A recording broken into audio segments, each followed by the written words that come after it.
And that's why dwarves are not the best. You just have to accept it, okay? I agree with that statement. Dare! Do the zoom! Do the zoom! You have no range! How dare you? Dwarves are very Oh fine. no! What was that? Let's do this right. Ah! I ruined the whole joke. You just went for a holy paladin look. But anyway, Confidence. on that note, hello everybody, and welcome to yet another episode of Dicecream One-Shots. I am, of course, your Kevin Parr, aka Dicecream Sandwich, and it is always great and lovely to see all of your smiling faces in the chat. Even though I can't see them, I feel them every time. That was weird. Anyway, so hi, this is our second battle for the Prince of Frost, our finale, our three-part finale to this wonderful, weird one-shot storyline that I started just at the beginning of COVID, around March, playing with all these wonderful D&D TikTokers that I've grown to love and appreciate so very much. Last session, if you guys were there for last Monday, group number 3 fought Prince of Frost. 3 players went down, 2 almost died. It was an epic battle, and I am so very excited to see how this group fares against their Prince of Frost. So we are going to do quick, very brief intros just to introduce the players, who they are playing, in case anyone here has not watched the stream before, and then we will just dive right into that lovely, juicy story. So up first, the Gov. Hey, it's me, the governor. I do TikToks and stuff like that, and do D&D broadcasts on twitch.tv/welcomein. And I don't know if you mind if I announce this, but anyone can promote anything. I am not a gatekeeper in any way, shape, or form. You're the best, my friend. I am announcing a podcast that myself and Mr. Shikadance, whom we all know and love, I heard about this. releasing tomorrow. And guys, it is so feral and dumb. Y'all are gonna it's called Lore Dump. Check it out. We'll be putting it on social media. But I played Rondra Tarkleby, Gnome Rogue and Master Thief Extraordinaire. Huzzah! Awesome, man. Can't wait for the podcast. That sounds hilarious. Thanks, man. Up next, we got our lovely Ramel. Lacey. What? Oh. Are you sure you're not the one smoking? Wait. Jesus. Get it together. Exactly. Too much, Jesus. Sammy Miami is not in this game, Lacey. That's a different game. Oh my goodness. Hi. My name? Me? Wait, what? I thought I was just watching the stream. Why are they talking to me? These people. Hi, everyone. My name's Lacey. If you weren't already clued in by my distant 50-yard stare, my nickname is Spacey Lacey. It's a pleasure to meet you. I'm playing the lovely, slightly southern Ramel Alwyn, half-elf paladin cleric. And you can find me on The Welcome In at twitch.tv/The Welcome In, at the Dorks and Dragons podcast on most podcast platforms like Spotify, Apple Podcasts. I don't know. All the podcasts. All the podcasts. And also on TikTok at Certifiable Nerd. For now. For now. I bought a VPN. I did too. I live in Canada now. we will accept you all with welcome arms. Come to the Great White North. Up next, we got Lydia. I'm Lydia. I go on a few social medias as Lydia Crin. Instagram, YouTube, and TikTok are basically the only places I really go. I will be playing Nesrin, the Furbolg Druid. And if you want to see me play even more D&D, I'm going to be on the Paper Dungeon Twitch weekly. And I actually am going to be playing this Friday too. So yeah, follow the Paper Dungeon too. Do it. Do it now. Paper Dungeon. Do it. That's your new slogan. I just made it. So they know it. Up next, we got Snap.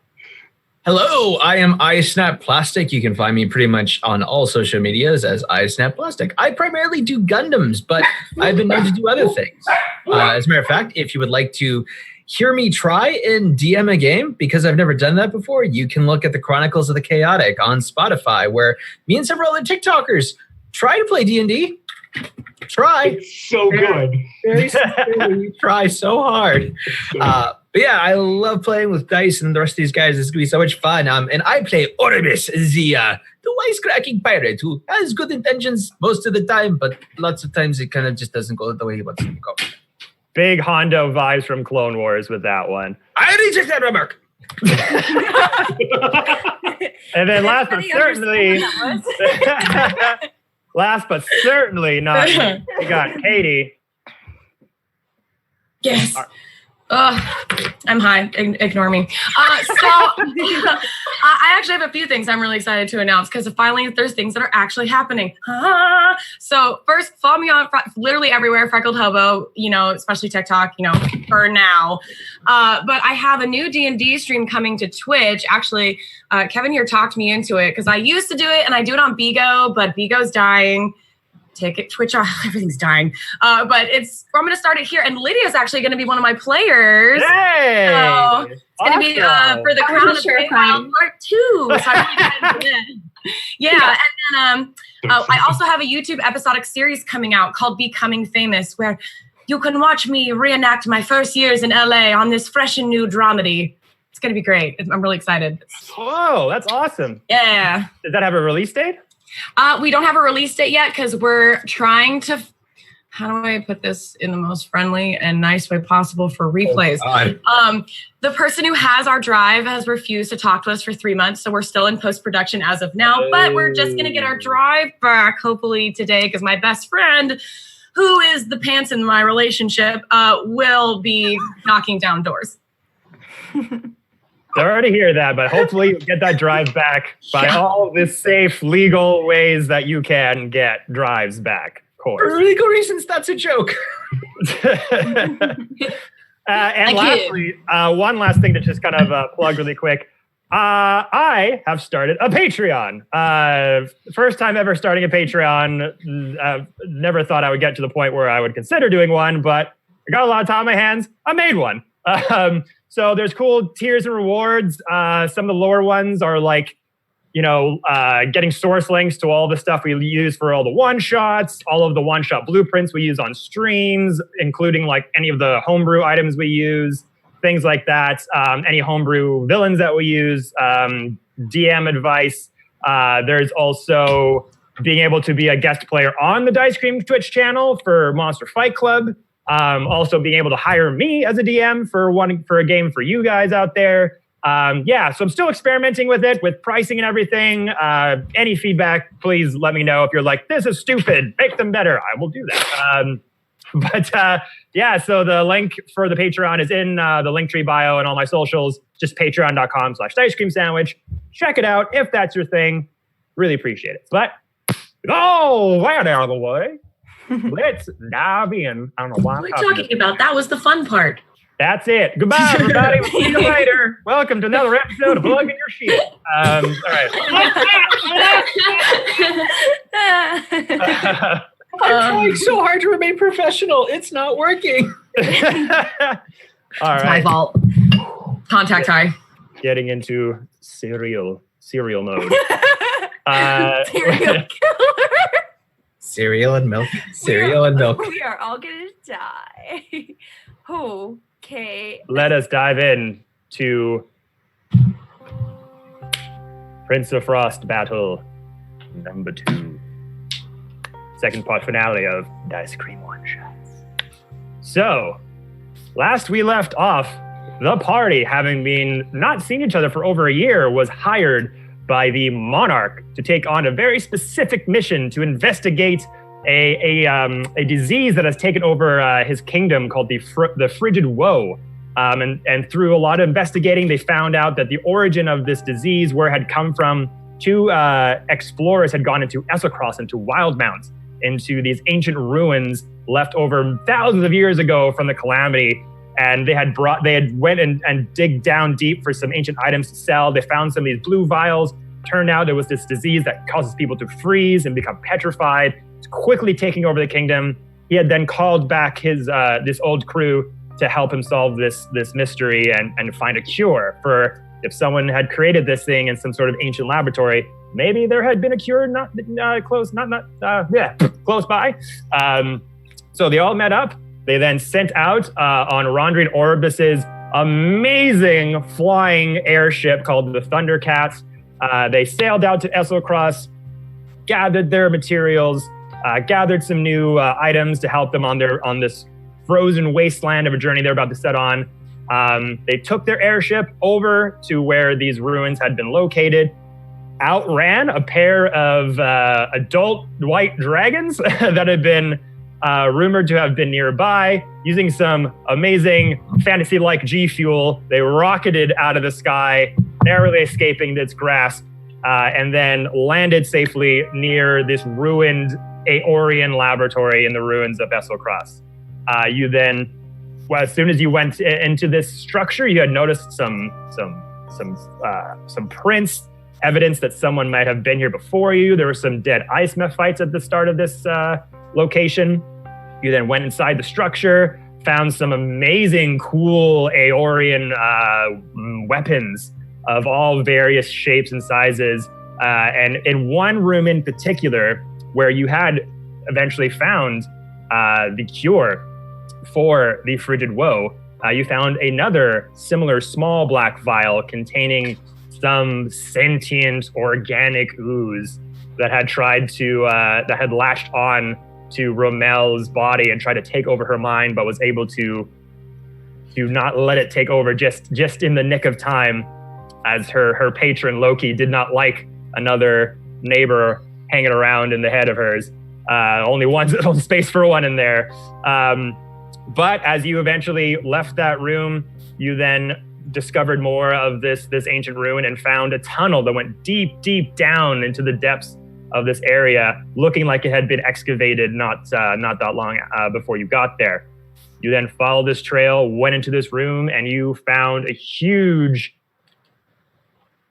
underground operation going on with tons of dead zombie-like human beings hammering on the wall, chiseling out weird mutated creatures out of the frozen walls.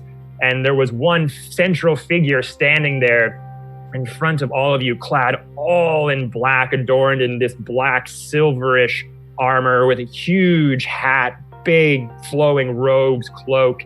This person turned around, and Romel immediately got the sense that she knew who this person was, and it turned out it was her long lost sister, Roribel, that had been suspectedly kidnapped at a very early age when Romero was going through her paladin training.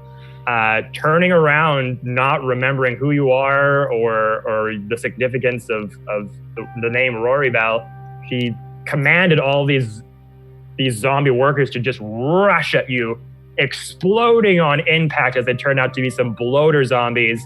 And right away, she took this bead from her neck, threw a fireball at you, and the battle was on. And it was a hard-fought battle. A lot of you went down, but you persevered, fought Roribel and some Aeorian monsters that were just some of the creepiest creations you had ever seen. Never quite seen anything like that.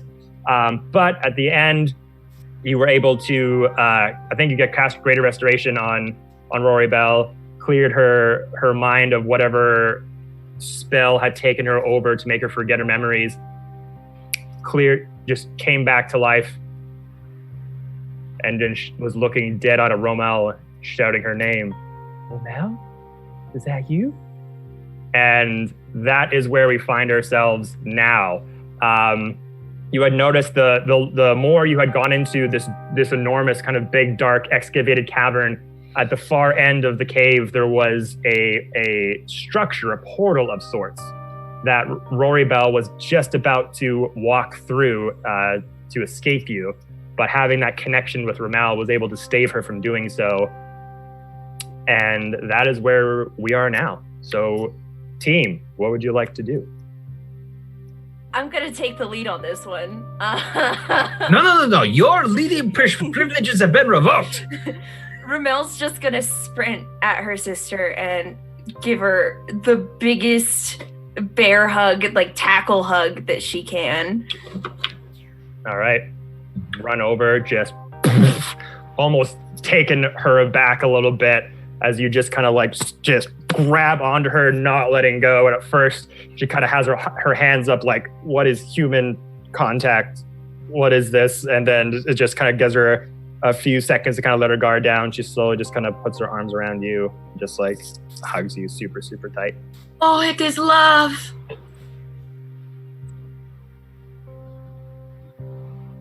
Where have you been, kiddo? Kind of hugging you super tight, almost a second too long as you're kind of like, okay. And just kind of like starts to let go, kind of standing there eye to eye with her.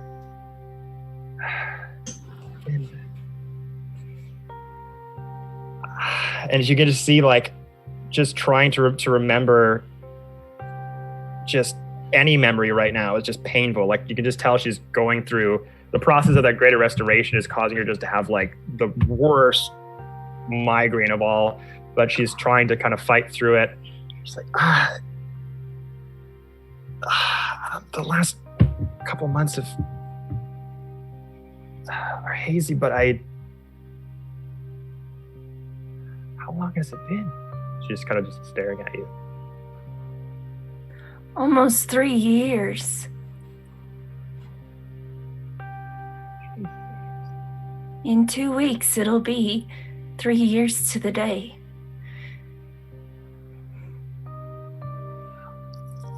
And you just kind of see, you can just kind of recognize that these sharp stabbing pains are just kind of continuously sort of invading her mind as the more she's trying to remember, the more it's just like, you can just feel like the muscles in her face just tighten as she's trying to push through and gain some sort of control over the current situation. So I remember, and at this point she kind of has her hand on your shoulder just for support.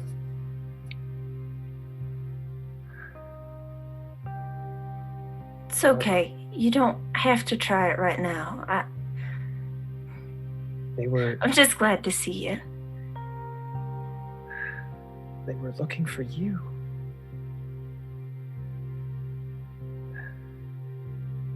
They were looking for you. They thought I was you. The order. What?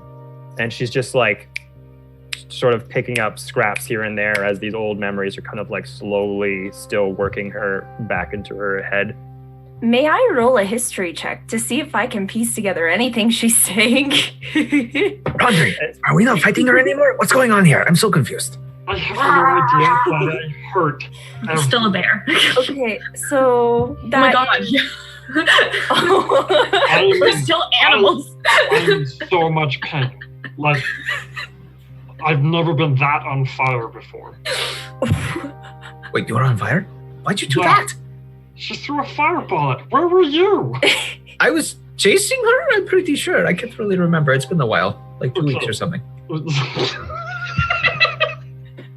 You were fighting, like she was able to teleport here and there, and you were fighting her near the entrance where you came in the cave. That's right. I was chasing her down like the little scamp she was. And then she was teleporting out towards the portal, and that's when Rommel kind of stopped her there. Should we kill her? I mean, that's usually our response to everything. Sorry. Vanessa, want to compare paw sizes? I hear what you're saying. It's up to them if they're saying it quietly or not, but When are we ever quiet? that's true. We're pirates. We don't know the meaning of the word. I'm a little quiet when I'm hiding. So it's Flam is gonna kind of pipe up and be like, I can. If you guys are hurting, I can try to heal you guys if you like. That was spot on. It was like having him in here. Yes, is that you? Brett?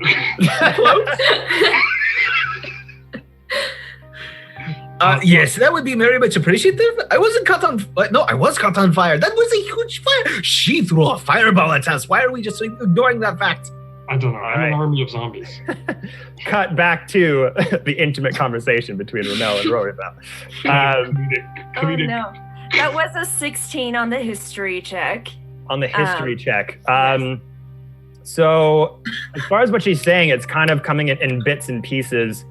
as she's just trying to remember, and she's kind of starting to like put things together. I mean, in your travels, you've been trying to look for tracks for a long time. None of it. The only thing that kind of comes out to you is the order. Like she's trying to remember. She's saying the order. The order was trying to look for you, but they took me. The Order of the White Lotus? Not the Order of the White Lotus. Uncle Iroh? Long, long way to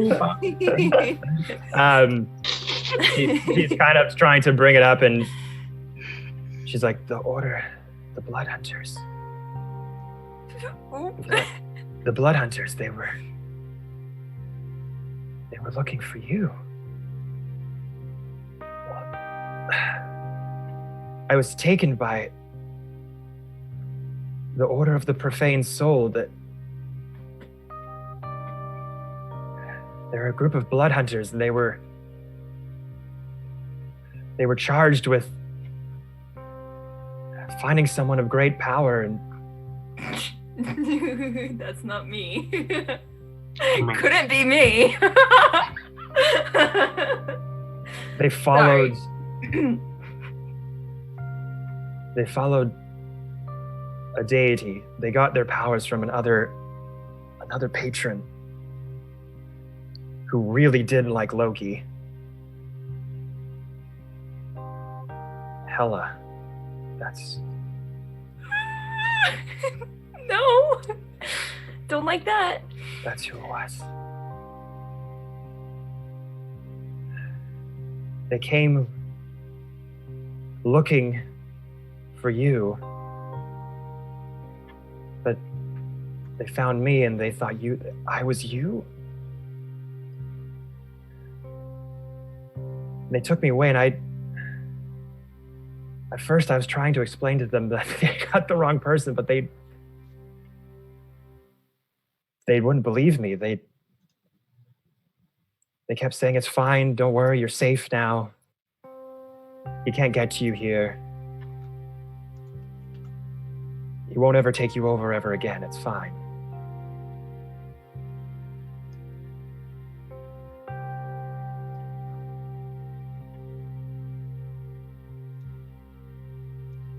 What?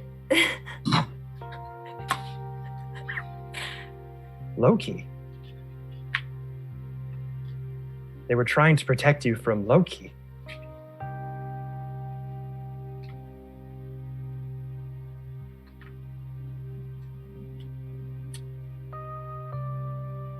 What? Oh no! Am I going to become an Oathbreaker today? Oh shoot! Rondre, Okay. I'm unfamiliar. Is this a normal family dynamic? I don't know. I have a lot of siblings. My parents, never mind. We've never done that before. They, unlike blood, I don't know how much you know about blood hunters, but usually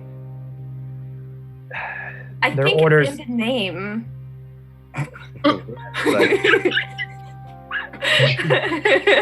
Sorry. I'm still in my ornery personality. I'm so sorry. No, it's all good. They usually, their orders manipulate magics, even their very souls, just to get an advantage for their own personal gains, whether it's for money, whether it's for glory, or money. But this group, they got their power. They were from another sect, and they were tired of following their rules, and they needed more strength. They needed more power, and they got it from Hela, goddess of death. Yeah, I'm familiar with who she is. Do you want to sit down, maybe? Also, I don't know if you know, but you were just attacking all of us, so I'm gonna go let them know that you're okay, so that they don't attack you, because Rondre is kind of antsy, and those two are still animals, so And just kind of looks over your shoulder and just sees some like ready in actions in case anything goes wrong. Oh. Yeah. So sorry. Here, how about you come with me? And I lead her over to the side of the cave and I sit her down on like a big ice crystal and like, Yeah. you just stay here, okay? I think we both have a lot to process right now. I'll be right back. Don't go through that door. And then I turn around and I walk over to the rest of the people. I'm like, so, that do be my sister. That do. That newbie. That do be. They're pretty good. Coming back around. It's kind of like, I'm sorry. It's like she was under some sort of mind control. So, God, that happens a lot in my family, I guess. So she's okay now. But she's a little confused. It might take us a little bit of time. Something about an order is hunting me. I don't know. But if y'all could like lower your weapons for a second, maybe that would be okay. To which Oribus, like, he turns around and lifts up his long cloak to reveal the seat of his pants, which is like smoldering. It's got like little bits of whiffs of smoke floating up, burnt cat hair, and he's just like, mind control? Very convenient, yes. I'm gonna turn back into my furbolg self. I remain a wolf. So one fox turned wolf, one bear switches back to furbolg form. But you see this monstrous bear just bones break and skin shrinks back down to a furbolg state. Gross. You make druids sound gross. I think I'm going to be sick. More like magic powder and special sparkles around you, and then poof, you're a bear. It's a magic. It's like a magic girl anime sequence. It's like the Cinderella anime scene with a Naruto run at the end, right into a bear. Druid powers activate.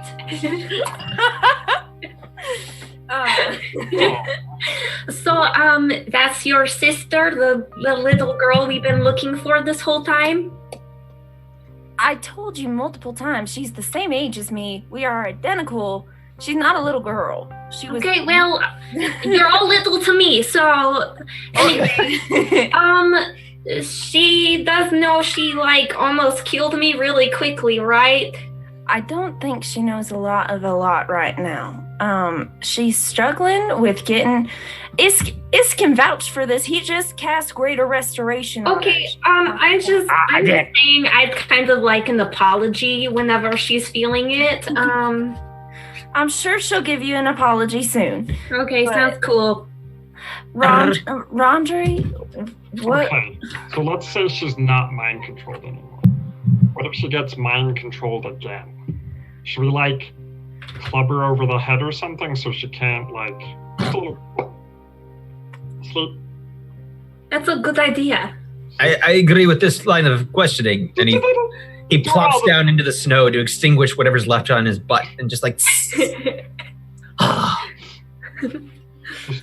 And as you guys are kind of talking, having this conversation, you kind of notice that Rory Bell, like from that area where she was sitting, is kind of gotten up and then starts walking towards kind of one of the cavern walls, kind of near where that table was with some of the excavated items and potions and stuff.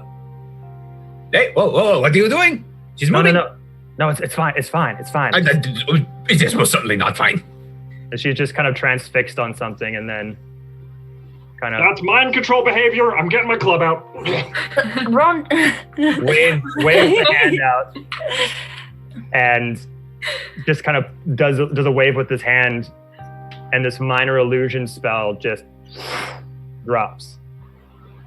And now this whole entire, what seemed like a seemingly empty wall, suddenly reveals these massive battle plans, all with pinpoints of tunnels, X's, moving minutiae all around, all circled around Baldur's Gate particularly.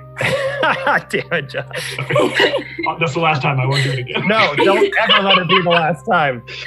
Never. You keep doing that. It is funny as fuck. I forgot I can curse on here. I really feel as Orbis examines this like multitude of like complex battle map, he's just like, I really feel like the parameters of this job were understated when we took it on. Weren't we going to a pharmacy to get some like ibuprofen or something? That's what we were doing, right? No, no. I mean, that's what I thought we were doing. Ibuprofen doesn't exist, and I think you mean an apothecary. Potato. And you see Rory Bell just like looking over all these laid out battle plans. And all of a sudden, this look of just what the F have I done just starts washing over her face. Her skin just starts to become white. And well, that's a familiar mood. I think I'm gonna go walk over to her and just like very slowly and gently like put a hand on her back. Hey, big guy, the sun's getting real low. Raw. No. No. Rory, are you okay? It's too late. It's too late. It's too late. What have I done? What's too late? It started. The war Yeah. started. I helped. What started? The Prince of Frost. Have you not been hearing about this war that's been brewing up in the Feywild? I kind of... No, I've been looking for you. I don't really pay attention to much else. That was... I mean, I've heard of the Prince of Frost, yes, but... His servants, they came... What was his name? One of his... Zafe? Is that his name? Hold up. We worked with a guy named Zafe. Oh, fuck. And it's just like starting to put threads together. He came to our order hiring us for a job. He was very not clear on who it was for necessarily. He just needs some excavation work down in Esselcross. And the last thing I remember, he said, you need to meet my employer. I went into a room with him and there was this red, I'm just like struggling to remember, but this red ooze. There was this gelatinous red thing. Suddenly there were like skulls in it, and then I was looking at myself, and then I was here talking to you. You don't remember anything in between those two times. Okay. Hey guys, did you hear that? She can't remember anything. Again, very convenient. Also, who wanders into strange rooms with strange people? That is just a recipe for disaster. You need to be more careful. I want to lift my paw up when he says that. Do you know what I'm talking about? This is happening now. This is happening right now. And just like looking at this giant sort of battle laid plans out, excavated onto the wall, like through all the information that if anyone who chooses to kind of gleam and look at this, there's this timed attack is happening throughout all of Faerun, and one of these kind of points that is right here in this cave is one of these sort of entry points into the final battle, where it seemed like she was here to kind of excavate these crazy creatures for the Prince of Frost and just to unleash them through this portal to sound off this huge war that he's starting. And as you're kind of looking up, it's like, this is happening right now. We have to go. We have to go. We have to go. We have to go now. We have to go now. Okay. How about we take a couple seconds to just chillax, because I think a lot of us are pretty injured, not feeling great. Also, we have like this little thing, and I point at Isk, and he's got like the bottle of antidote. I'm like, we need to take that back to the town that we were hired for. They've got like this weird disease that turns everybody cold and icy. If we don't stop this, that's not gonna fucking matter very soon. Okay, I don't remember which church you went to when we were kids, but we don't use that language. Oribus is going to go ahead and stand up and dust off the snow from his now like cooled rump. Just be like, okay, it seems like we now have a bit of urgency involved in our plans change. This happens. We're going to roll with it. This is what Ronder and me do best. If this is allowed to take place, you won't get any reward. You don't get it. This is game fucking over, guys. This is it. And she's just like, let's go. We're going. We're going to make this thing happen. We're going to go. Yeah. It's probably like on the way, right? Yeah. We'll just throw it off the edge. It'll be fine. We'll wrap it in like some tissue paper. It's like an egg experiment, like a parachute. We could also cast Featherfall on it. Does Featherfall target objects? Hello. I don't know. Bell, I'm Rondre. How do we stop this thing that has been put in motion that has to be stopped right now? Like, what's the play? and just like looking at all these plans laid out on the walls, like there's the starting point of this is going to be by Baldur's Gate. Oh, I know where that is. Nezrin, do you remember, like, when we went by there about 4 months ago? You planted a really pretty aspen tree. Yeah, I remember.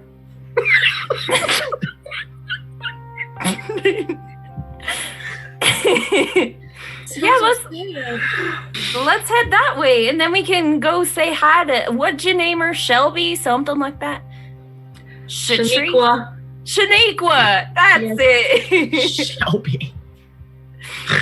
I'm getting the vibe that Nesrin isn't really appreciated in that relationship. Oh, Shanique that's was not waiting true. for a tree, though. She's just, Roybrow's still looking at all the plans on the wall. She's like, this is where the attack's going to start. If Baldur's Gate does have some defenses, if we can just go and aid them, if we can just give them some help, maybe we can stop it from spreading to the other parts of Faerun, if we can just head them on here. We got lots of cannons.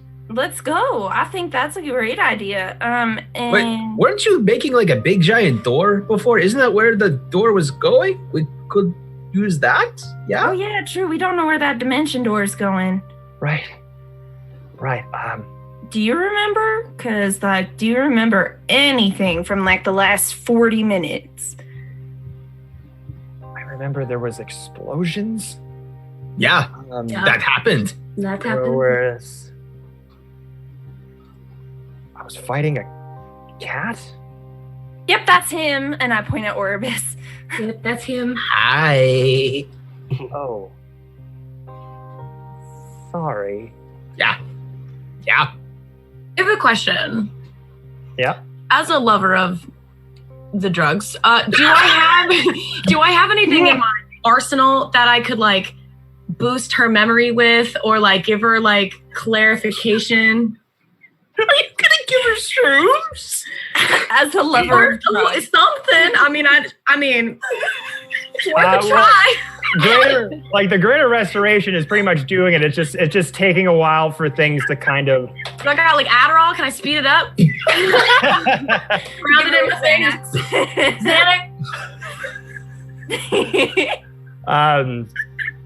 At this point, Here, not take really. some tryptophan. But Yes, I got a mute. but yeah, she's just trying to figure all this out. There's clearly this huge attack that's coming on Baldur's Gate. She had a hand in setting it up, feeling super remorseful. This portal over here was kind of like the launch pad into that area, just starting to to you all just to like, we need to stop this. I need to stop this. We need to just help anyone we can. If we don't stop them now, like this is gonna just take over everything. Just like, listen to me. I'm so sorry for what I did. I truly mean that. I didn't know what I was doing, and I apologize so very much. But how much gold do you have on you? Oh, jeez.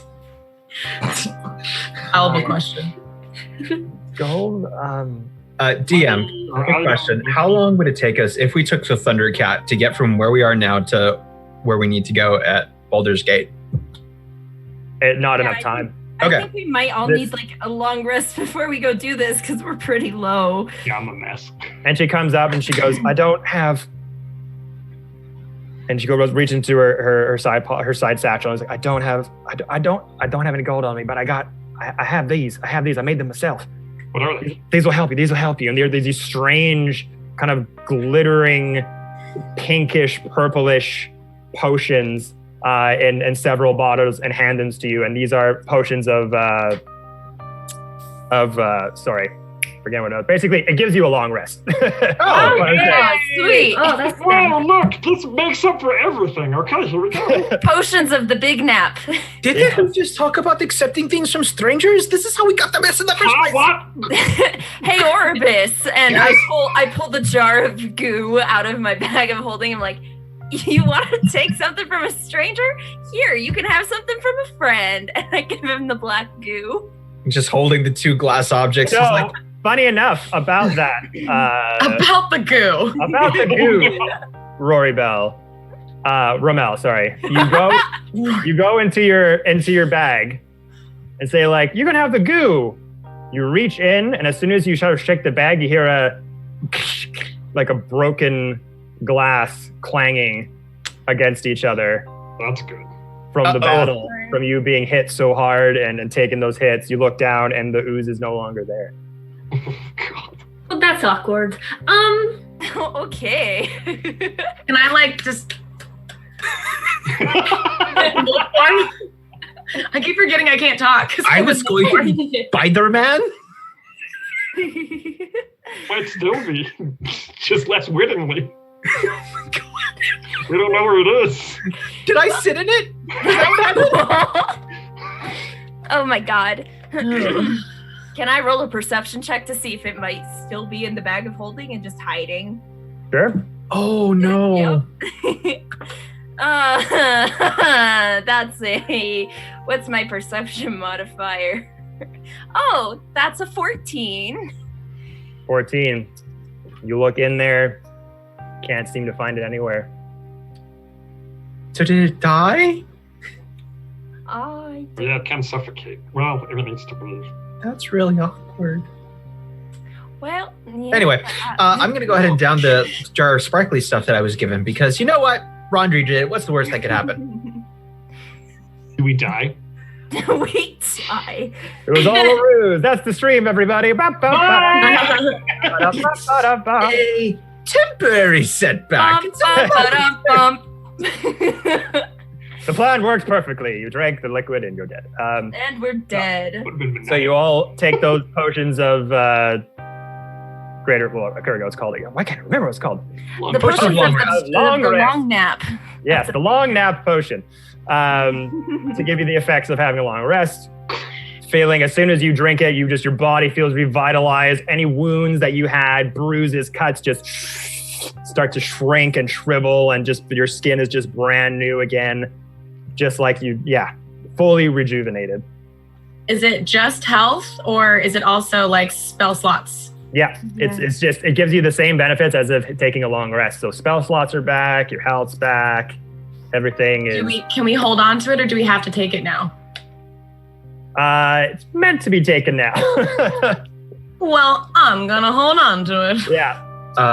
Hey, while we're doing this whole like recuperating thing, is there enough time for me to inspect that cleaver that I picked up that I meant to chuck at Isk and failed?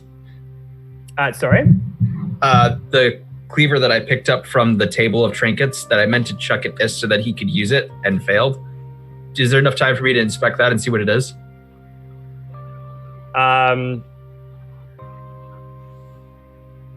Right, yeah. So you can go over. So Iskflam still has the big giant cleaver. Or no, he didn't pick it up. So yeah, it's just kind of like bunk, sunk into the ground there.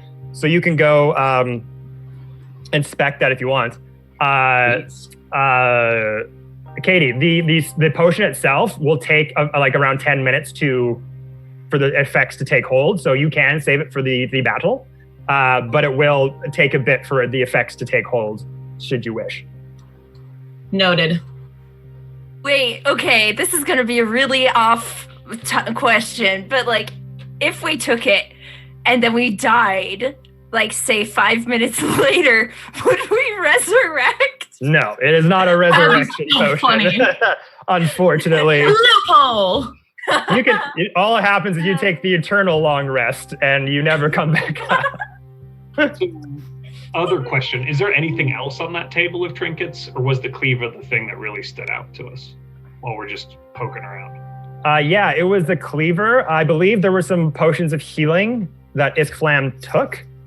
Do you want me to hold on to those for you for safekeeping, just in case, maybe, or we could split them up across the party? Yeah, sure. Yeah, you can take these if you want. Thanks, buddy, you're the best. Yeah, no problem. That cleaver that you tossed at me, Orbis, I think it's just right over there. Awesome. Gonna go pick it up and see what it is. Okay. So how many potions was that, by the way? Just regular potions of healing. I believe there was 3 of them. Okay. Oh, never mind. I'll pass them out when you're done with them. And then for Orbis, I'm just going to send you this in Discord. It'll be easiest, I think.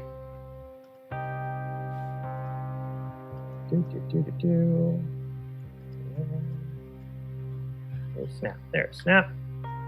All right. Is it the item that was created by Feral-born Trading by any chance? Well, lovely for you to ask, Snap. It is. Really? That's so cool that Feral-born Trading on Instagram was able to contribute such an amazing item to this one shot. So this is one of the items contributed by Feral-born Trading on Instagram. All of these cool items that our party found within the relics of Esselcross all came from him. Amazing Instagram artist. Go check him out. His stuff is awesome. So yeah, you pick up that giant, like big meaty cleaver. Weighs a little bit. You're kind of looking it around. It's got some like magical ruins on it that are kind of glowing, slightly blue. As you're able to kind of just like take it once over, look at the make of it. And again, like we said last session, when you pick up these ancient Aeorian weapons, the moment you pick them up, you instantly just get this infusion of information, and you're able to kind of figure out how they work and how they operate.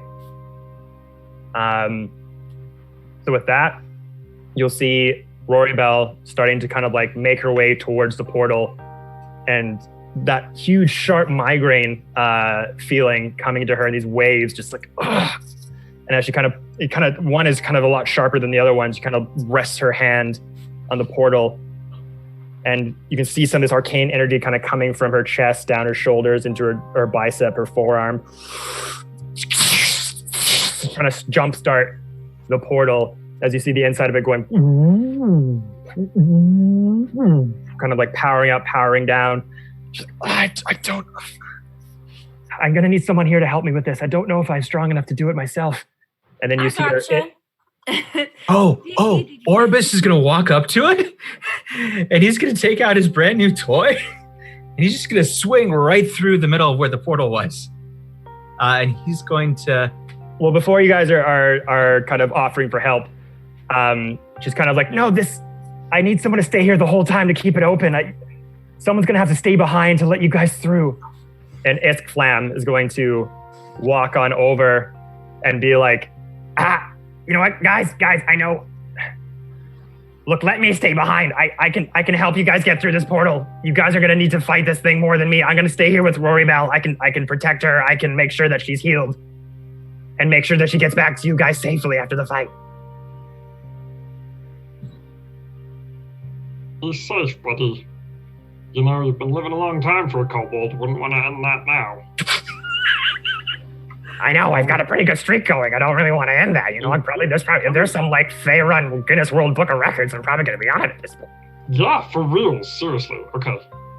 Nesrin is going to go over and hug him, and then while she's bent over hugging, she's going to whisper, and if she gets the mind control thing, go with Rondri's plan and just hit her with a club. I'm gonna come back. The club? Oh, the club. Okay. You got it. Bonk. Yeah. All right. Bonk. Ness, I'm bonk. Ness, Okay. take this potion. And he hands Nesrin a healing potion. Thank you.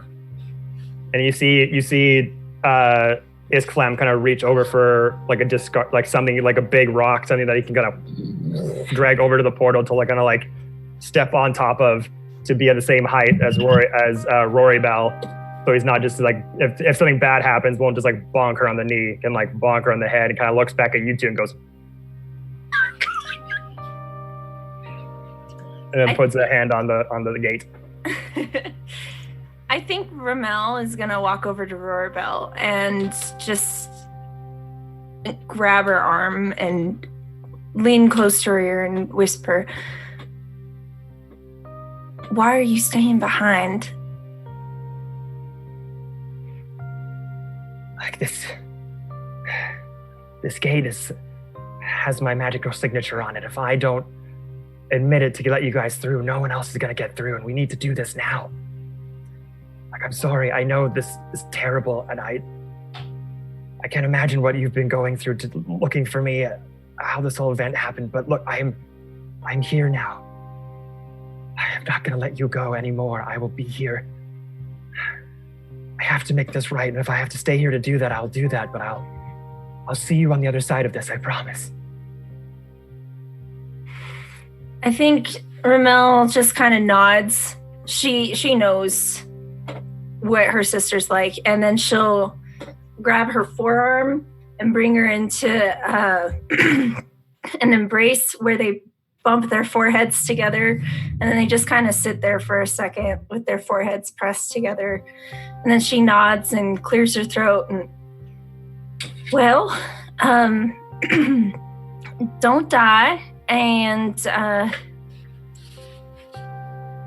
I'm not comfortable with leaving you behind after looking for you for this long, but I think this is what we need to do. So I love you. I love you too. Also, be careful. Never.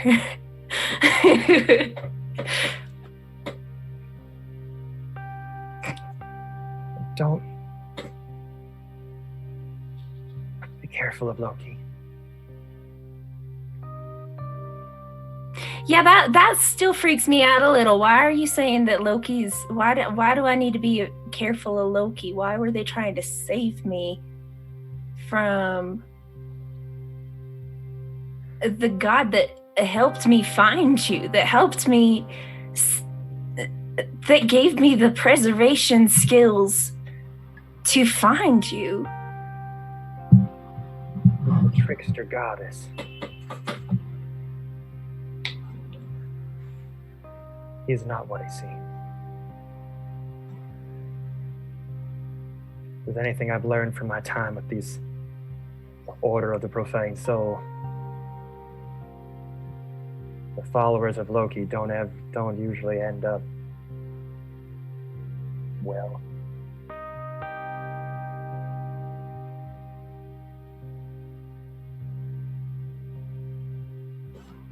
Okay. I'll trust you. And just kind of looking at you once more and puts a forehead to yours. I'm never gonna leave you again, I promise. This is gonna be stupid. Ramel yanks the medallion off her neck and places it in Rorabelle's hand. I trust you.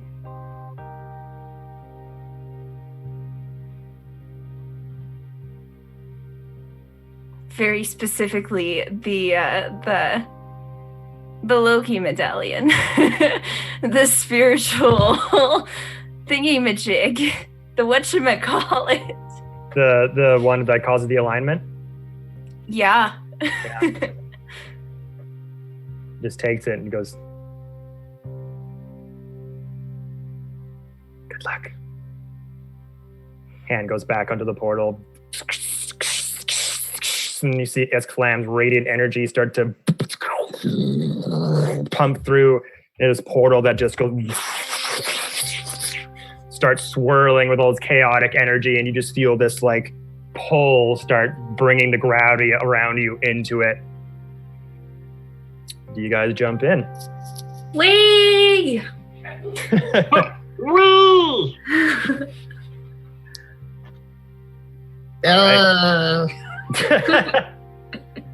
Well, I don't know a wolf noise. Assume. Yes, I'm gonna step through.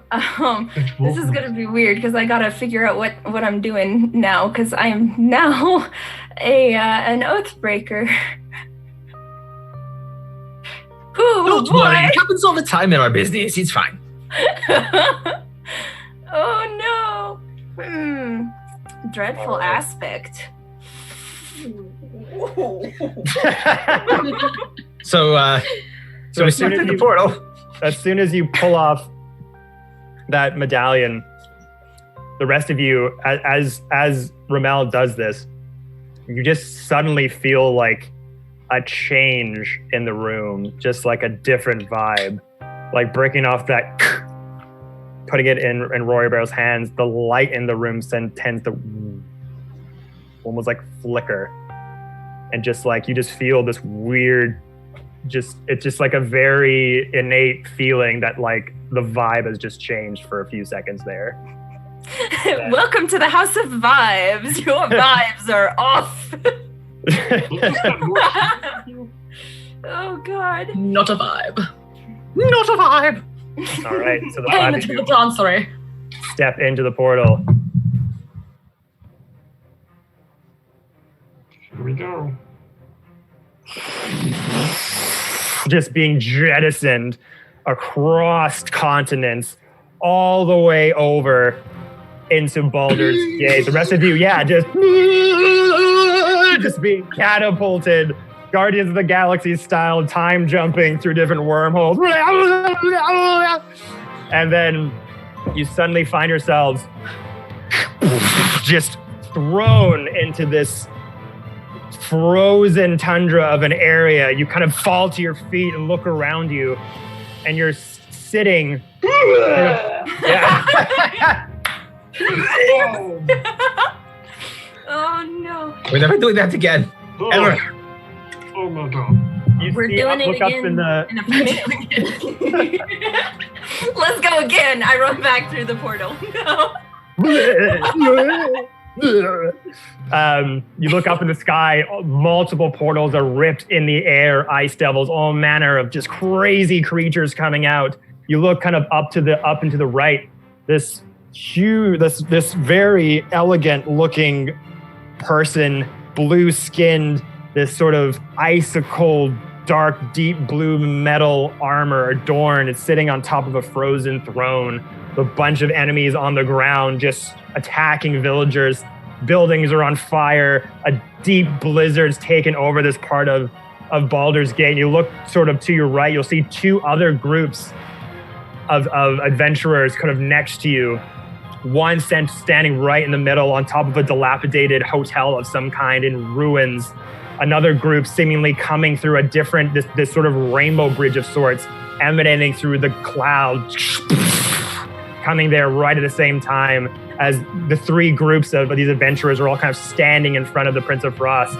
And as you arrive, he's kind of in mid sort of BBG-EG monologue at this point, where he's like, the age of heroes is over. Only I shall be the one standing left. And then these portals open up, you guys step in. He sort of looks at these two new parties that have arrived. Well, I didn't quite expect this now, did I? Well, That's his I voice. can always, I can always adapt if I like. And comes up, Oh my God. and his ice throne starts to change and manipulate as this big solid throne of ice just starts to change and manipulate.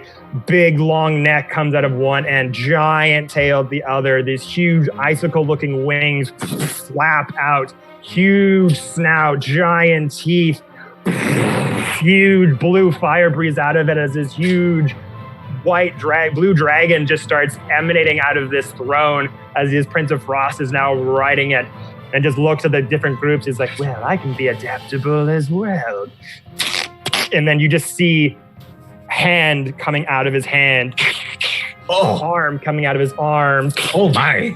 And almost looks like a cocoon is being broken open, and two copies of the Prince of Frost just pull themselves out of his being. One lands in your vicinity. One lands with the other group of adventurers, seemingly able to copy himself to fight on these three groups of warriors. As you stand there, your Prince of Frost drops from this floating dragon, falls down on these sort of level, dilapidated buildings of sorts that are just like a frozen wasteland in front of you. And this is where we're finds a way. And this is where we'll go to the Roll20 screen. Oh no. That's the terrifying sentence. Hacks. I call hacks. As I see this, I want to pop out of wolf form, chug the golden thing, and pop back into wolf form. My DM doesn't know what he's talking about. I'll be fine. Just pop, drink, pop right back. Okay, so you're in your wolf form, and then you're going to, or as you say, poof, and then you're just a fox. Take your potion out, and then you're back into but like really like big wide-eyed as I do the potion, and then right back into wolf form. Okay. So, having seen that, you see the lovely little fox certainly become from wolf to fox form once more. Chug that potion, back into wolf form. As you guys are now standing eye to eye with the Prince of Frost, staring down at you. Huge, this massive sword on his side, starting to become unsheathed. Well, these spikes adorning the hilt of it, icicles coming off of the handle and up these adorned sort of icy shards on the edge of the blade. Just starts putting the sharp part in his hand. Well, lovely to meet you all at the end of all this. But I don't think I can allow this to pass. I think we need a little bit more friends in the mix, don't you agree? And he'll kind of take his sword, spin it around, jam it into this lifted sort of iceberg that he's on. And then this jagged icicle will come out of the ground next to his sword. As it grows larger and larger, the icicle then starts to grow arms, legs, a head forms as its body starts to come from this jagged, pointy humanoid figure, starts to become more refined, until this sort of floating, ethereal humanoid is looking at you. And this wraith of sorts starts to take on the form of Rory Bell. Hey. As the Prince of Frost just looks dead. I would like to cast Divine Sense. Yes, we told you to bonk! I would like to see if this is Celestial Fiend Undead or something affected by the Hollow spell. Okay, so you cast that. It is undead. Ooh. Okay. As this wave just kind of, you're like No.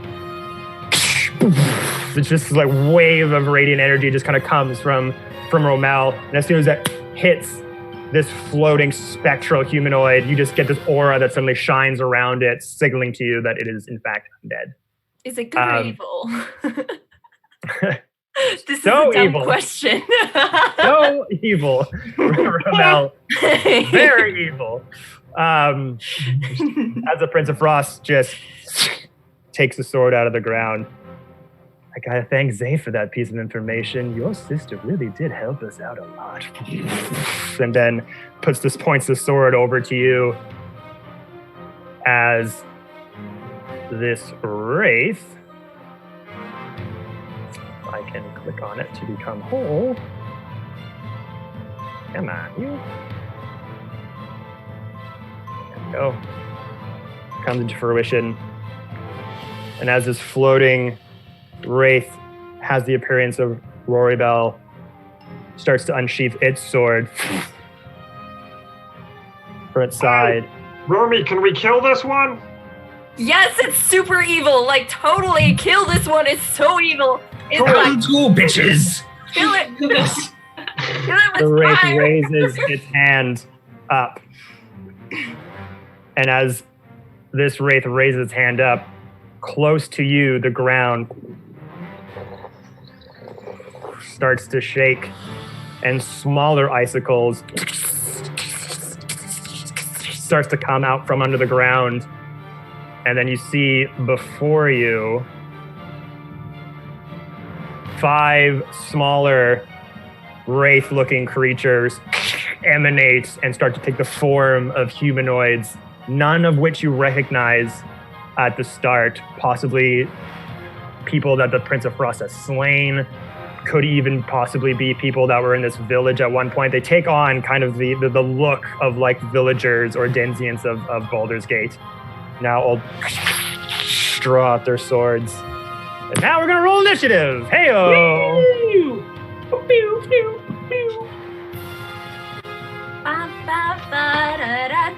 Whoa! Okay. All right, that's a 26. Hey! I'm terrified. I don't want to go first. 19 for Orvis.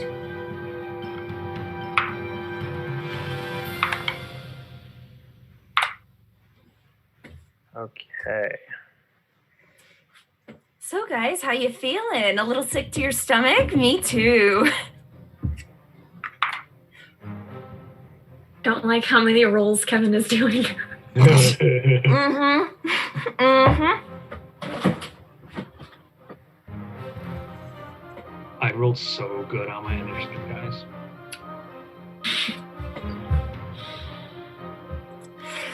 Well, it was nice knowing ya.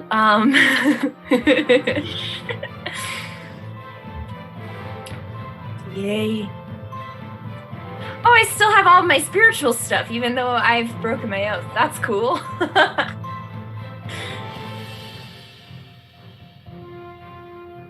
Okay. I have a feeling that's going to bite me in the butt during the fight. I don't like that you laughed. 25 to 20. 30, 20. 26. All right. Katie, 20. 20 to 15. 19. 18. Ooh. Orbis, 19. Nezrin, 18.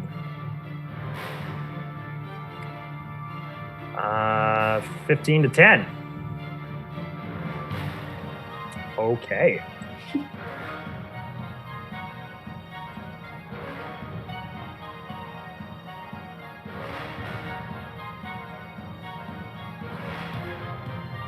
This music is going hard. I'm excited. 5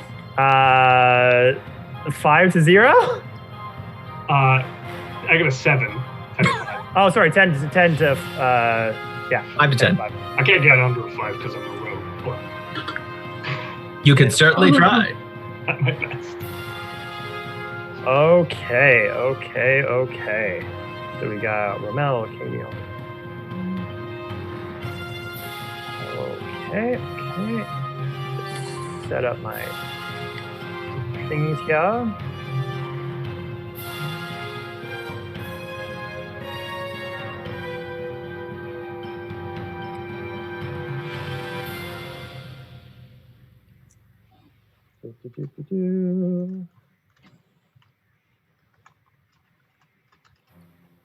Okay. Sorry guys, just getting all my stuff set up. And all right, so Ramel, going first. Prince of Frost in front of you. These wraith-looking creatures come out of the ground, broken out of these icicles. What would you like to do? I'm going to cast Turn Undead. Okay. I speak a prayer censuring the undead, and each undead that can see or hear me within 30 feet must make a wisdom saving throw. DC is 13.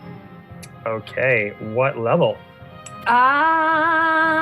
Doo-boo-doo-doo. I have no idea. It's just in my action list. Let me see.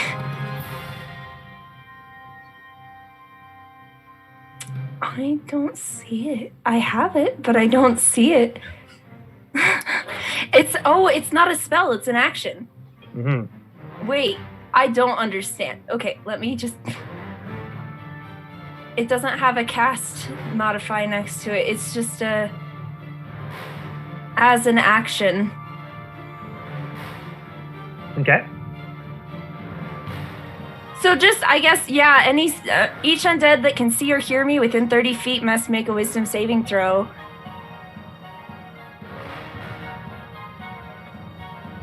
Which I guess would So it's not be... spell, it's an ability. Okay, got it. Yes. We'll do Yes. wisdom saving throws. Uh-huh.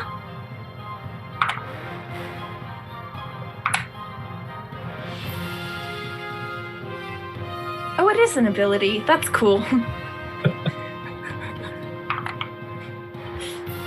Hi, welcome to the Dicecream Twitch channel, where everybody teaches me how to play D&D. We know exactly what we're doing. We don't know jack shit about anything.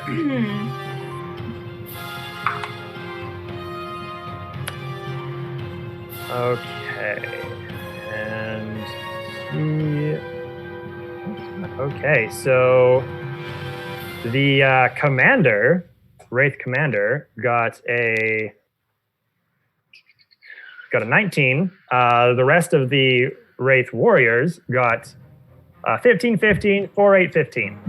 The 4 and the 8 both fail, and they are turned for 1 minute or until they take any damage.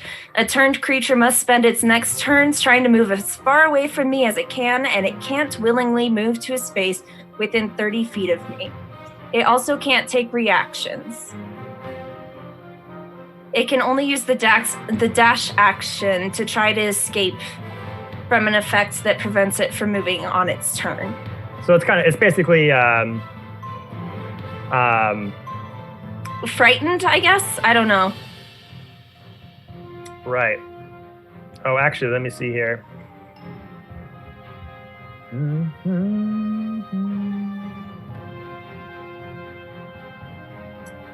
Why do I know how to speak primordial?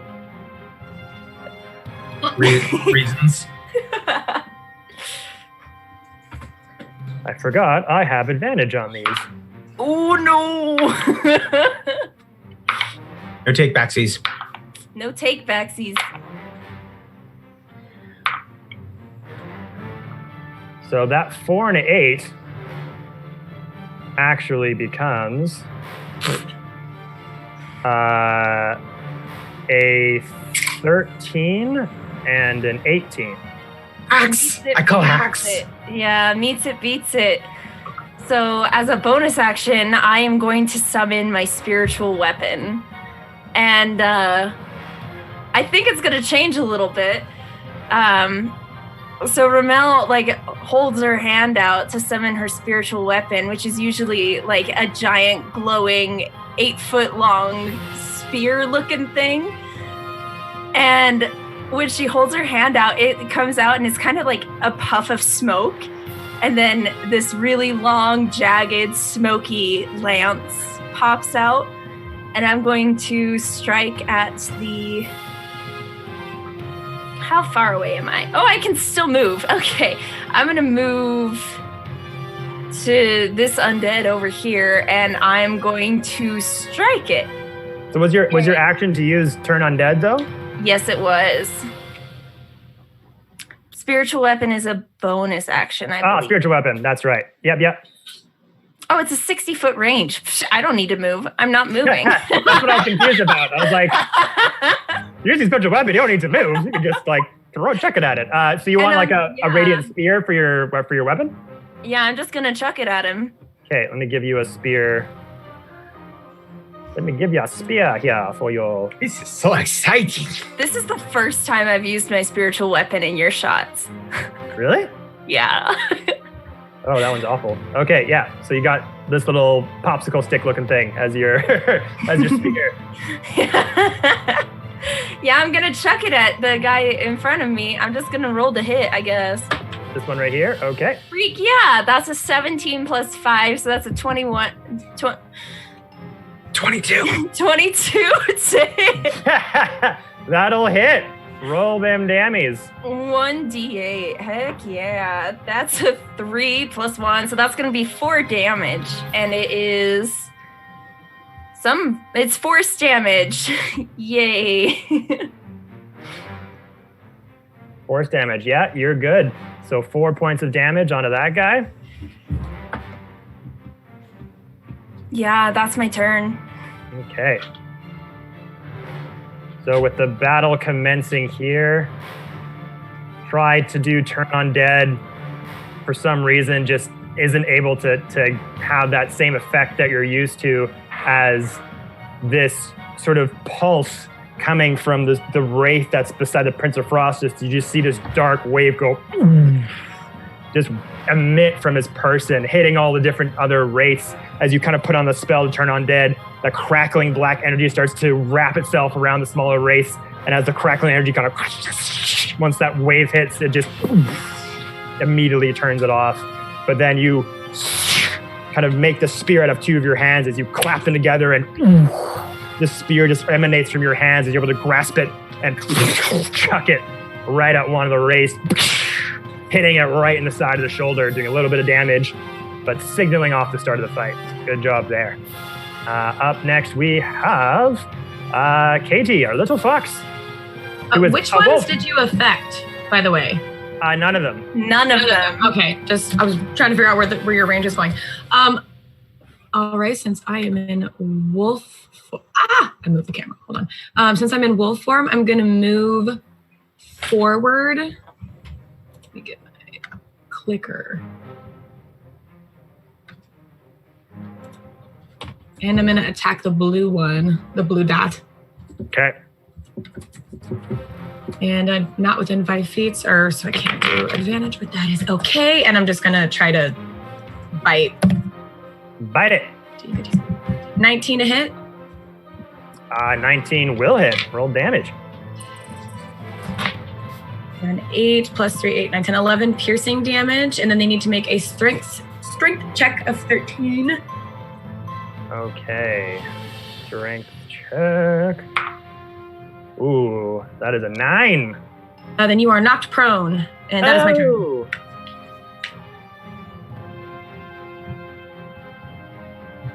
Okay. Where's that hilarious back one? Ow! All right, you see the first move is made, this radiant spear chucked at one of the sword wraiths. The wolf jumps right at the wraith, able to actually make contact for a weird ghostly form. Just makes a big bite at its wraith, at its ghostly jugular, able to pin it down on the ground. Rapid fire here, everyone's going up one at a time. That was 11 points of damage, you'll say.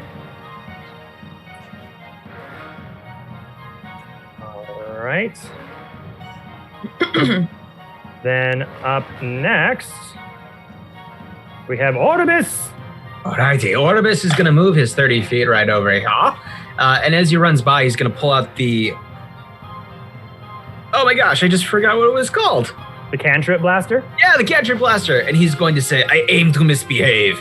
He's going to fan the hammer of the spell, the cantrip blaster, and fire 3 eldritch blasts at the green, the blue, and the red gentleman. If they could be called gentlemen, because I've leveled up and I get 3 blasts now instead of just 2. Ooh. So you're going to do from bottom to top then? Yes, sir. Right. So I'm going to roll 3 to hits. That's 22, 23, and 28 to hit. All hit. Roll damage. Booyakasha! As Orbis just somersaults into position. 3 huge blasts coming out of that weird Aeorian relic that looked like a giant pirate's pistol emanating these electrical blasts.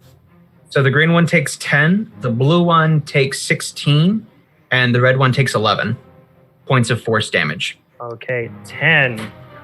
And then you said 16 for the second one? Sir. Yes, sir. Yes, sir. Yes, sir. Yes, sir. Yes, sir. And then for the last one? 11. 11. Okay. And then for my bonus action, I will Hexblade's Curse the Prince of Frost clone that we're fighting. Okay.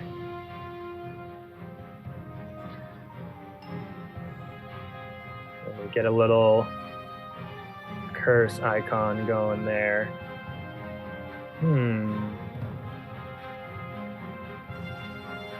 Yeah, that's good.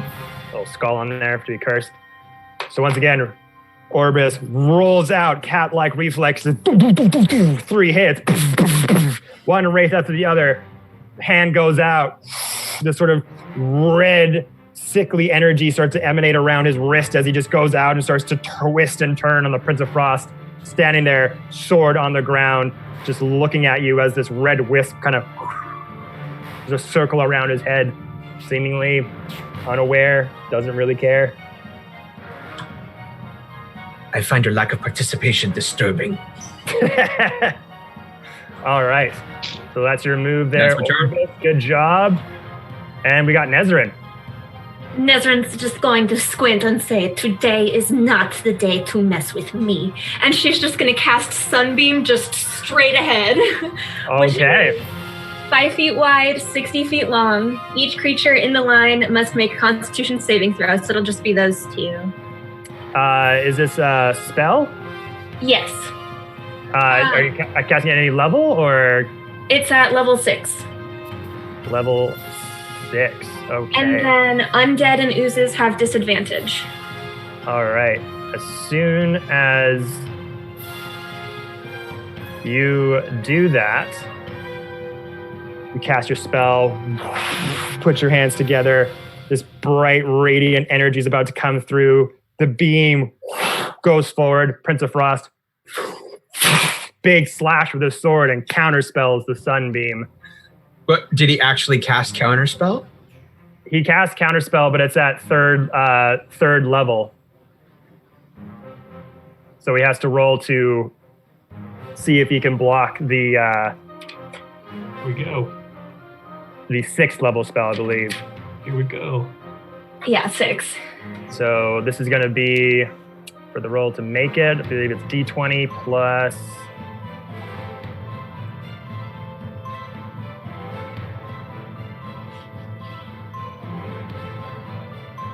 Okay.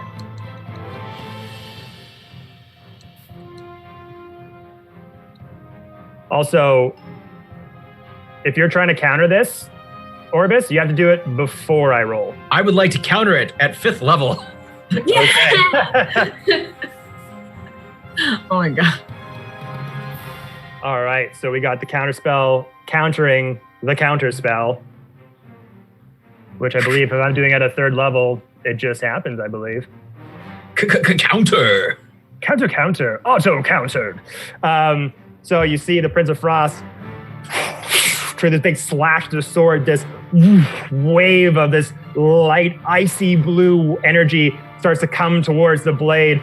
Then you see Orbis just with this cantrip gun shoots a couple shots at that wave that comes up. Pew, pew!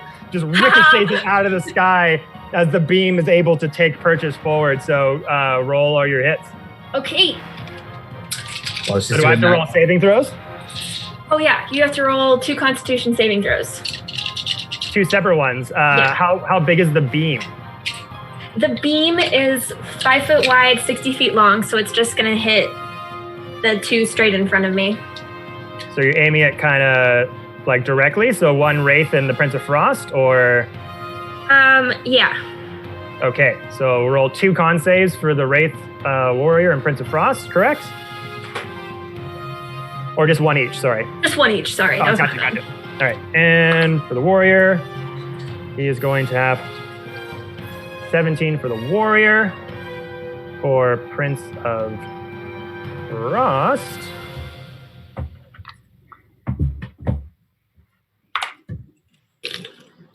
so 17 for the Warrior, 24 for the Prince of Frost. Okay, they both save, but they still take half damage. All right, roll them dammies. Okay, so that's 12, 18, 28, 31. 31 points of damage. Halved, sorry. Halved, oh, sorry. So 15. Yeah, 15, okay. And then do you want me to roll separately, or do you just want to do 15 for both of them? I believe it's just 1 damage if the beam is going into a straight line. I believe You're right, that probably makes sense. But after the beam goes, I'm going to use my bonus action to do elemental wild shape and turn into an earth elemental. Yes. Oh, here we go. Incredible. Here we go. Today is not the day to mess with me. Ah! You Hulk out and you turn into the Thing. I'm uncomfortable with that crossover you just did. You're So welcome. as this is all happening, you see your very sort of quiet, tame Furbolg friend who's always, doing the right thing and looking out for everyone's best interest, still very emotionally scarred from that last battle where they almost bit the dust. And this time they are taking no chances whatsoever, finally revealing the full force of what this Furbolg is able to do, reaches high into the sky to whatever sunlight is around them as the sunlight and UV rays just collect into her hands, able to force it all down to a ball. Huge beam rockets through her person as almost like taking energy from the sun itself. Rockets hits a big burning hole into the Wraith right in front of you. The singeing outside burn, smoke emanating from the Wraith person as it goes through that Wraith, rocketing up towards the Prince of Frost. Goes after that counterspell, looking at Orbis, I'll get you. Looks up, able to block part of the sunbeam, but parts of the sunbeam kind of waving across the sword, hitting the Prince of Frost as he wasn't taking the full brunt of the damage, but ricocheting sunbeam is hitting him in the shoulders as he just trying to block it in place. You can see his feet kind of shuffling from the pure force of the energy on the frozen ground underneath him. So good job there. And then after that, energy beam comes off. You just see this innate anger in the Furbolg's eyes you've never seen before, as her whole body just starts to get taller and taller. Limbs get a bit lankier, skin hardens into solid bark. The expression on her face starts to slowly wash away as her whole person just turns into a solid earth elemental.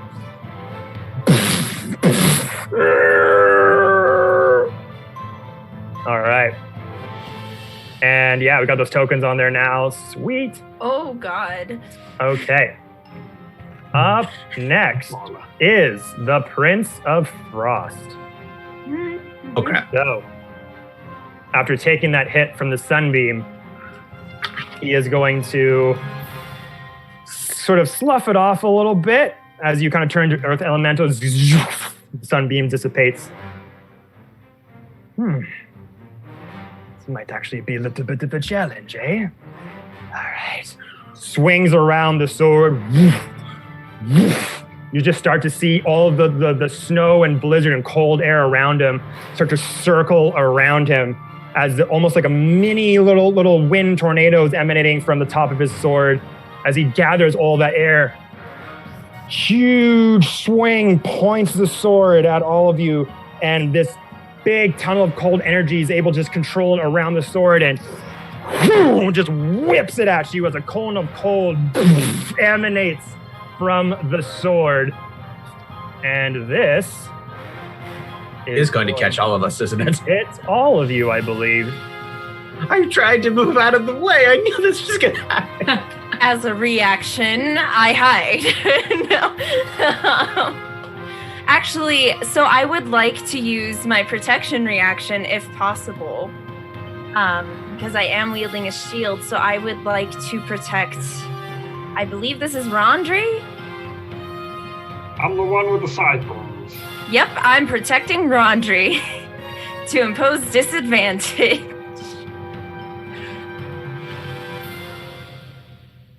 Okay, so I think I'm just trying to see if this cone is going to get all of you. 60-foot cone.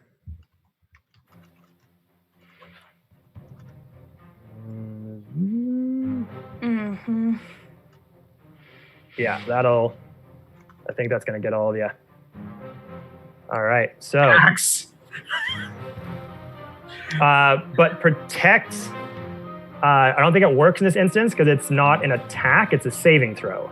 No! Dang it! Okay. All right. What kind of Yeah, is it a dex throw? Because if then, I'm just going to whack him. It's a Constitution, I'm afraid. Dang it. So have everyone roll Constitution saving throws, please. I'm going to go ahead and... DM, quick question. So the spell cleaver that I've got on me right now, could I use its spell cleave ability when an attacker that you can see hits you with a spell attack? Or is this not that? This is Cone of Cold. This is indeed a spell. I would like to cleave it. Okay. I can use my reaction to attempt to cleave the spell. Make an attack roll with spell cleaver. If your attack roll is higher than there is one thing though with the cleaver, the attunement of it. And you already used your reaction to counterspell. Fork and okay. What's So the actually, we're making? Anybody who's within 10 feet of me does have a +5 to their saving throw because of my aura of protection. What's the saving throw we're making? A 15 for me, and I'm going to uncanny dodge. Okay, so 5 feet around Ramel, so that's going to be 10 feet. 10 feet. Okay. Yep. Sorry there. So I added my +5. All friendly creatures, including myself. Right. So, Lydia, Katie, and Rondry are all affected. Oribus is out of the range. So you all get +5 to this check. So yeah, it was Constitution. What did you get, Rondry? 15. 15. Okay. Everyone else? I got an 18 for con. 18. 19. 19. I add 5. Yeah. 27. Oh, dang. 21. 21. Okay. Everyone under 20 fails. Everyone over 20 succeeds. So, Mystified that much. this is going to be 8d8 cold damage. Thank God. Uncanny. I saw the sign, and the sign told me to stop playing D&D because I'm going to die. Oh, no. Yike. Yike. I can only muster enough energy for a single yike. very similar to a yeet, but So much damage, I'm not gonna like it at all. So that is going to be 38 points of cold damage. Oh, I think I actually get a half that because I'm a paladin. So that's 19, Lacey. Wait a minute. Let me check.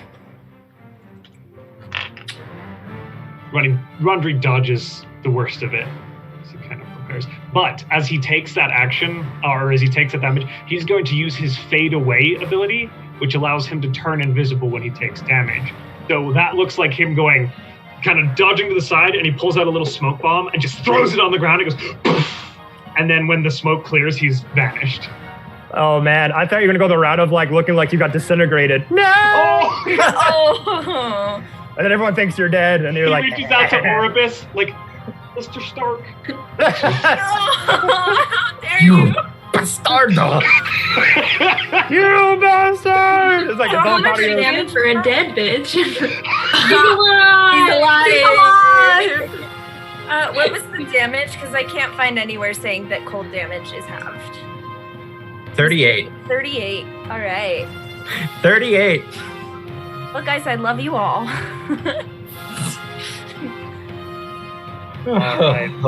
So that giant cone of cold energy breathes out. Some of you able to dodge out of the way, take kind of like the outer hits as this frostbite inducing cold hits your person. Some of you able to put up smoke bombs, put up defenses. Some of you taking it head on.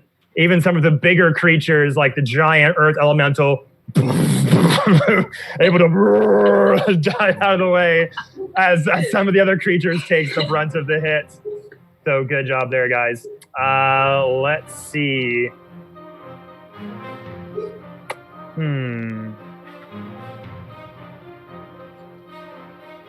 As a bonus action. No. Sorry. No. I forgot that I wasn't muted. That was just my that was just my body expressing how terrified I am. The rest of you look up at the Prince of Frost as this huge beam of cold just emanates from his giant sword, Bitter Edge, hitting all of you. Some of you, again, able to dodge out of the way. You kind of, and after the blast is over, you look up and all you see is this dry ice smoke where he used to be. And suddenly lands right next to Oribus. And Oribus, I need you to make a dexterity saving throw. Oh, thank goodness. I'm a kitty cat. Natural 20, 23. Hey. Hell So you yeah. were able to sort of leap out of the way, almost like a sixth cat sense of this sort of this spark of energy kind of starts to emanate near you as your reaction just looks up at where he was. The second you hear this little tiny spark of energy behind you, just leap out of the way as the Prince of Frost appears right beside you. This wave of cold kind of frost just hits the ground around you, but you're able to jump up and dodge out of the way. Did he steal my move? But you're just going to take half damage from that hit. Oh.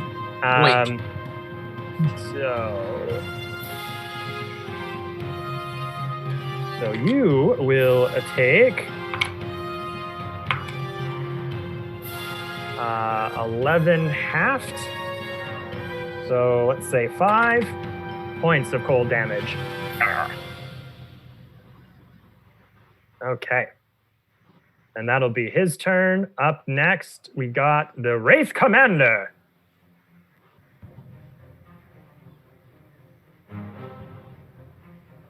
And then after him, it's going to be all of the Wraith Warriors. So, I'll take a turn one day. one day. Let's see here.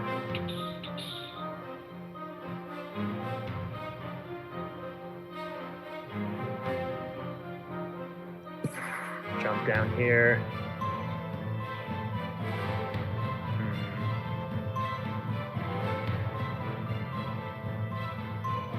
Not a big fan of this wolf here on his buddy. Yeah, can hit you. So he's going to make 2 attacks with his longbow. Get it.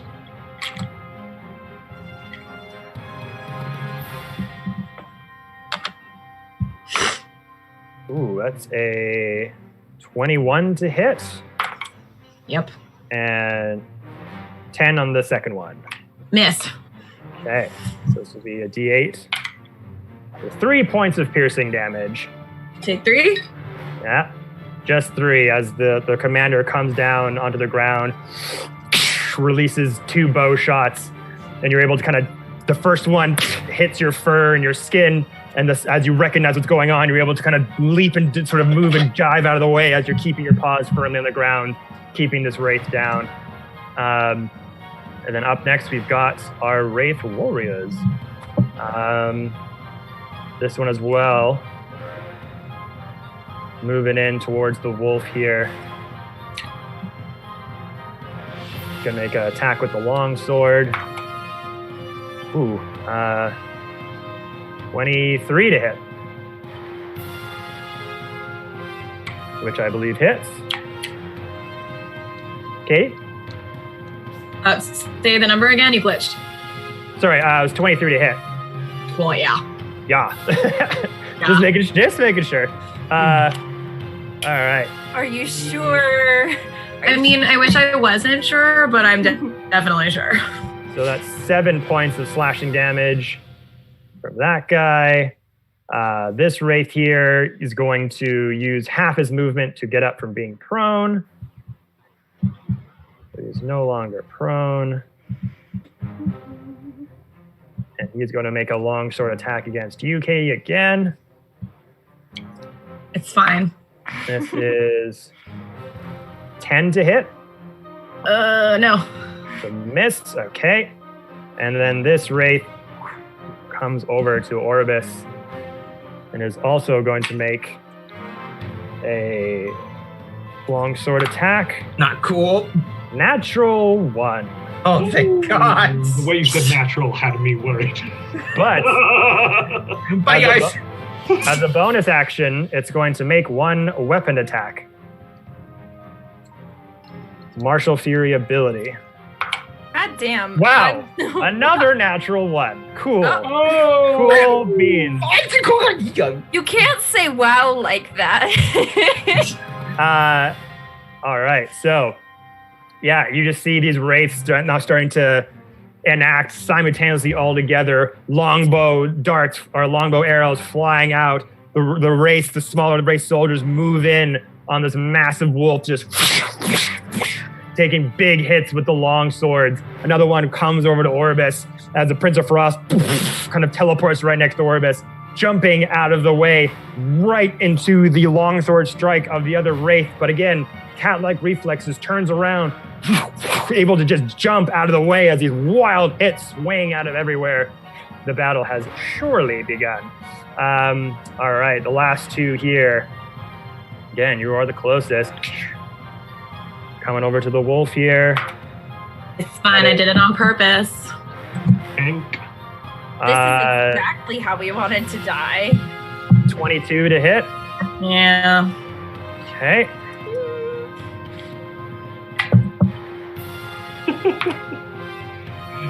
Ben says you 10 caught points. us first. 10 points of slashing damage, Kate. And then our last guy here.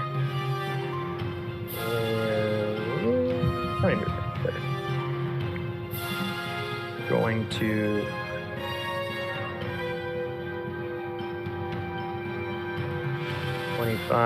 come towards the earth elemental and just start making some hits as they all just start to seep towards you all. Natural 20. Stop saying natural. The good one this time. For me, so it's going to hit you with the long sword, Nezrin. So 8 damage doubled. That's 16 points of slashing damage onto your very thick earth elemental bark. Is it non-magical? I don't believe so. I'm pretty sure Wraiths are magical. Oh, it is non-magical. I have resistance. Oh, okay. So I half your double. So just a regular 8 points of damage instead of it being doubled. So good job there. The wraiths just all seep out, hitting the wolf. Another one seeps over to the earth elemental, just sort of hits the hard bark and just gets stuck the sword in there for a minute. There's like towering giant earth elemental. All right, so I believe that is all of their turns. We finally come to the man of the hour, the Rondry. Oh, sorry. Legendary action first. There's the real man of the hour. My bad. Legendary action. Prince of Frost is going to use a legendary action against Oribus because he really did not like having that move counterspelled. Oribus, I need you to make a Constitution saving throw, please. Oh, for the love of bananas. Hey, don't forget, I think you're still in my aura. Are you? He's not. No, I'm You're out. not. But I Dang did it. get a dirty 20, 17 plus 3. So, yay for D&D Okay. Beyond and their integrated dice rolling feature. Yeah. So, Oribus, you, as soon as you kind of dodge those initial sword attacks, Prince of Frost just starts walking towards you. You see his eyes just start to steam with this dry ice smoke. And the minute you kind of make contact with those eyes, you feel your cat-like reflexes are jumping you around. Then you just start to feel your joints kind of seize up and slow you down. You look up as your skin is sort of iced over a little bit as this cold, your skin starts to become frozen. The joints on your body starts to slow you down. And as soon as you realize what's happening, you're like, starts like smacking all of the icicles and ice off your cat-like body. You're like, no. Able to stave off that condition. So good job there. Now, Rondry, my bad. You can go now. Nezrin, how tall are you in this form? I'm a large elemental, So probably about 15 feet, maybe a little taller. so I'm a big boy. I don't know. Okay. I don't know the exact height. Rondry's That's a thick ass boy. invisible monster is going to use his second story work to scale Nezrin and stand up on her shoulder. That's so funny. And then he's going to make a sneak attack from Nezrin's shoulder invisibly with his short bow on the Prince of Frost himself. Goodness. That's amazing. Why do I have a feeling that the Prince of Frost has true sight? Probably, but I don't. It's still cool. Hey, listen, Okay, so Dairy Queen, keep your eye on the birdie. You've climbed up. So I'm standing up on Nezrin's shoulder, bow drawn. And that is a 18, 19, 20, 21, 22, 23, 24, 25, 26 to hit. Sorry, which guy are you hitting? The Prince of Frost. Sorry, I'm just catching up. What move again? It's a sneak attack with my bow. With your bow. Okay. Yeah, And 26 to hit. 26 does hit. Yeah, that'll hit. Okay, so rolling damage, that's going to be full sneak attack plus the d6 from the short bow. And I think I have Fury of the Small, is that right? Here's the small should be a goblin thing. Is that a goblin thing? What Yeah. thing that lets me... But I he's remember so that. small.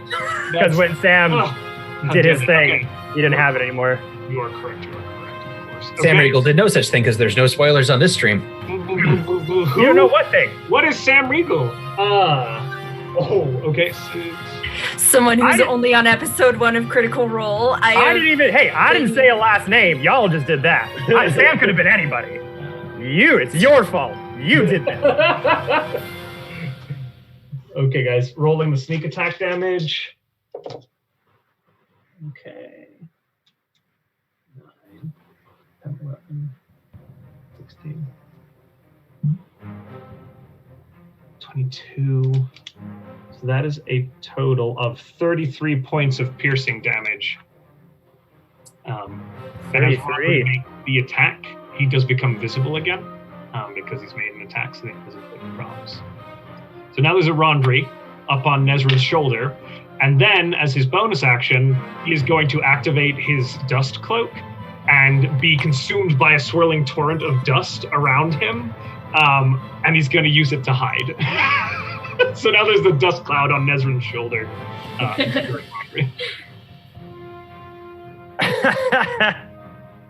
All right, so you see sort of Nezrin, you kind of, after that initial blast from the cone of cold, you just see, sorry, was it the puff of smoke, or did you pretend you died? I can't remember what you agreed on. Let's do the pretend I died, because it was better than what I did, because you guys are smart. So that after that cone of cold hits, you kind of looked over to Rondry and went like, no, and just like seemingly evaporated and disintegrated after the hit took place.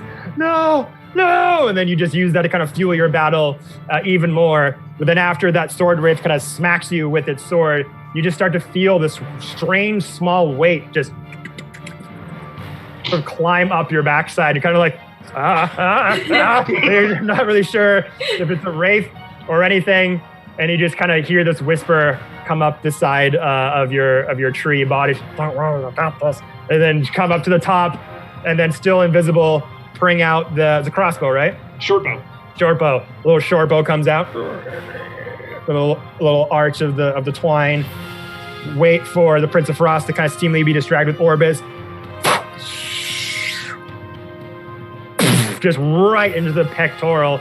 Just boom! Almost like the sheer force of the hit.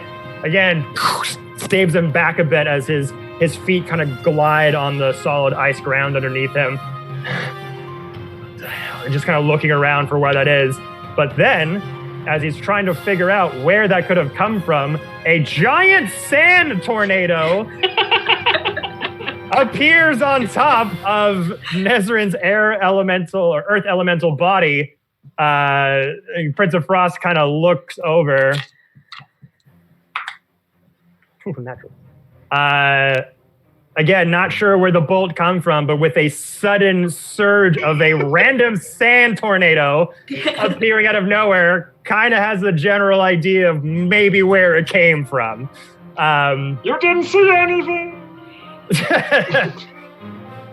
All right, good shot there.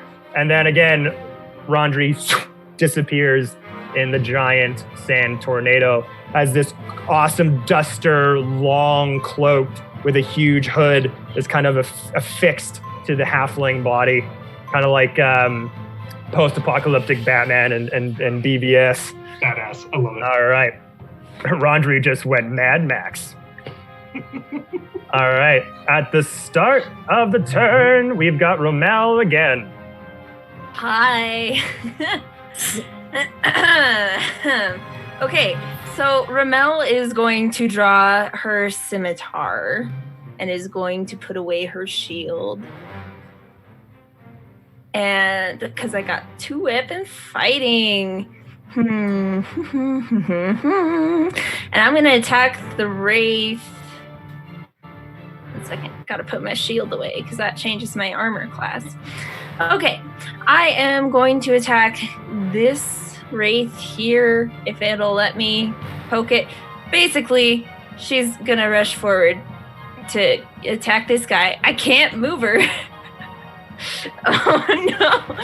Okay. Yeah, let me see here. There we go. She's gonna attack this guy. So she's just like unshields her scimitar. She's like throwing her shield behind her back.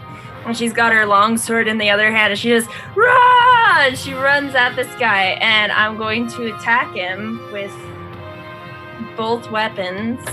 Do it. Okay, so that is a... Can somebody help me math? What was the math? I need to do a 16 plus 9. So that's 25. Okay, and I also need to do 18 plus 8. 26. 26. The two hits was 18 and 26? Yeah. Oh yeah, they both hit. Roll damage. Okay. I don't know what my damage is. All right, let's go. Let's go. Okay. So that is an 8 plus 5. So that's a 13 for the one that was hit with the long sword. And let me roll this guy. And that's a 10 for the scimitar. So that's a 23 damage. 23 damage altogether? Yep. All right. And as my second action, or my second attack in my action, I'm going to use the Whistler. So after that first hit, so are you using your scimitar to attack and your spiritual weapon bonus action? Nope, I haven't done that yet. I have 2 attacks per action. I've got dual wielding right now, so two-handed. All right. And then I've got the bonus action. I got a lot. You're weapon furious. So the first scimitar attack was 23 points of damage as you run over to the Wraith. Just ran at it. One giant swipe with the scimitar. Makes purchase with the Wraith as it just splits its body in two and just evaporates into the air. It is so dead. Okay. So second attack. Ramel is going to whistle, and as she whistles, a beautiful golden arrow shoots out of her pocket. And yep. And she's aiming for the Commander Wraith. I gotta read how this. You can release the bolt and move it up to 60 feet.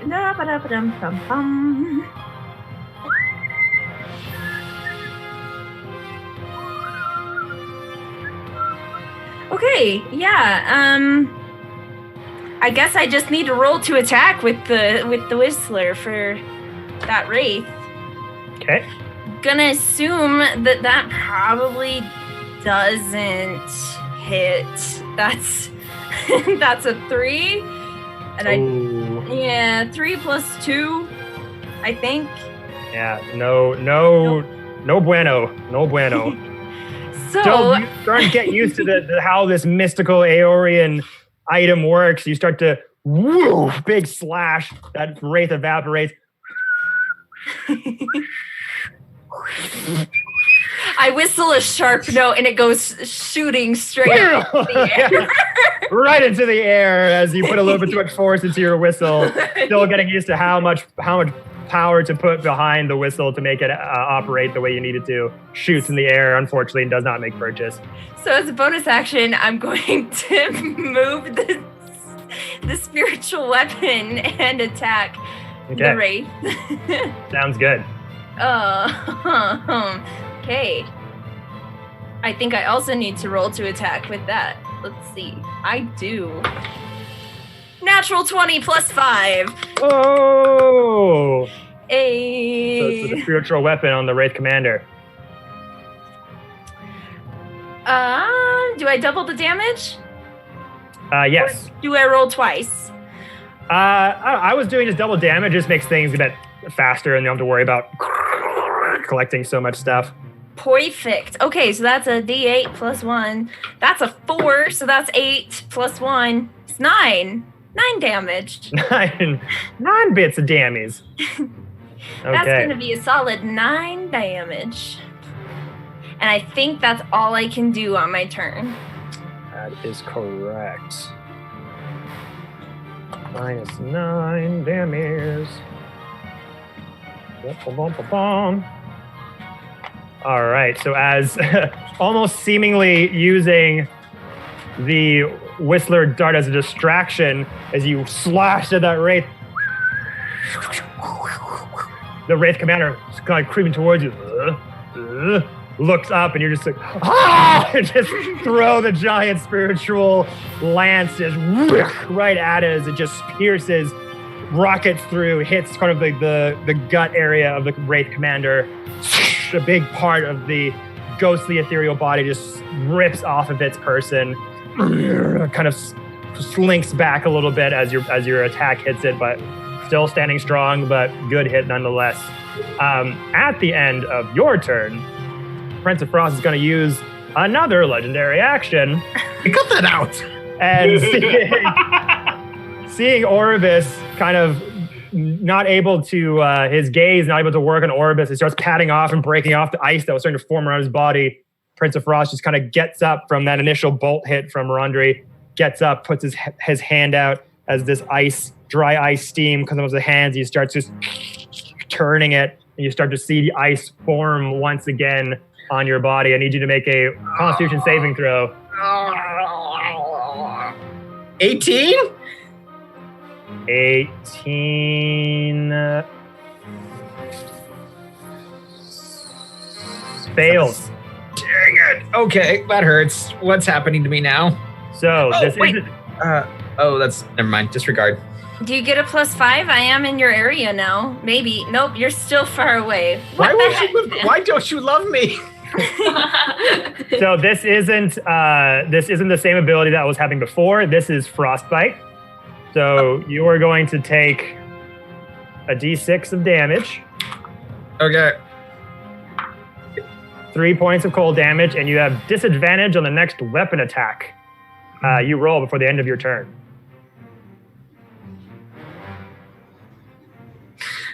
So you're going to do that, and then you just start to see the ice start to... Oh, wait, no. It's higher level.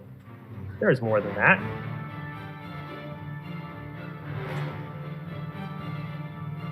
It's 3d6. My bad. Damn it, Lacey. I did just dab. Cool. Smash. So that's nine total, Orbis. 9 points of cold damage. Okay, so 6 As you start to see the ice start to form over your skin and your body as your joints start to seize up again. You're like, oh, not again!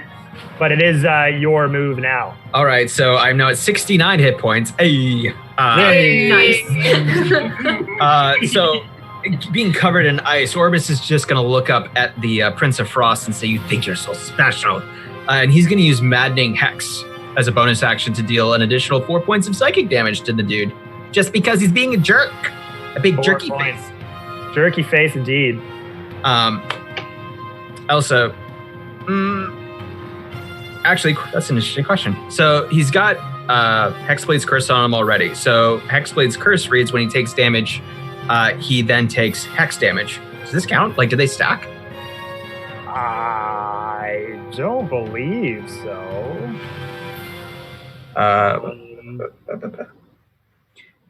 Hold on, I'm just checking on it. So it's when he takes damage, and when he takes hex damage, this is a different hex damage than what it was. Sorry, it's +4 bonus to damage rolls if I hit him. Sorry, my bad. Disregard. Being silly. Right. So you have to hit him in order for that. Right. Gotcha. So then Orbis is going to think to his new and improved abilities, and he's going to say, "You know what, Princey? Keep your eye on the birdie." And he's going to cast Polymorph on himself using Sculpture of Flesh, his new Eldritch Invocation, and turn this cat-like form into a Tyrannosaurus Rex. What? Can I do that, DM? I have a big-headed little arms. Master. Let me see. Polymorph. So I What can level of creature can you become? it's equal to or less than my level, and I'm level 11. T-Rex is a CR 8. Equal to or less than. Yeah, you're 11. It's 8. Fuck, can't see why not. Unless... I believe I already used my reaction before the start of my turn. Or... No, I didn't. Yeah. Counterspell. Poop! What level? 4th. Oh, so it just doesn't happen. Damn it. So he starts to come up, and you see this lovely pirate tabaxi his arms kind of start break into his chest cavity with little tiny T-Rex arms. Legs start to become the size of tree trunks, and once again, Prince of Frost, after he's able to freeze your joints a bit, that aura around you starts to come around you. Goes, woof, another big strike with the sword. As that wave just shatters your T-Rex form back into your Tabaxi form. Hey, what the fuck? That's my turn. Okay. Back down. We come to Nezrin, giant tree elemental. Right, they let me go and slam this guy by me. Whoa! Hold on, Rondre. Boom, boom, boom. That's a 16 plus 8, 24 to hit. Ooh, that's gonna hit. Which guy here? This little guy here? Yeah, roll. Yeah, purple. Roll And that's 2d8 plus 5, 11 plus 5. That's 16 points of damage. Ooh, okay. He's still standing? He is. I'm gonna slam him again. Oh, all right. That's a dirty 20 to hit. Oof, it sure does. And then 5, 12 plus 5. So 17 points of damage. 17. Good Lord. As that Wraith just sunk its sword into you, and it's just kind of like this whole time, like trying to get the sword out from your thick, sort of barky hide. That giant sand tornado just erupts out of nowhere on your head as this Wraith, if it could feel fear, it would be scared out of its wits right now, as you just have this hulking, huge earth elemental with a crown of sand emanating off of its skull, just going,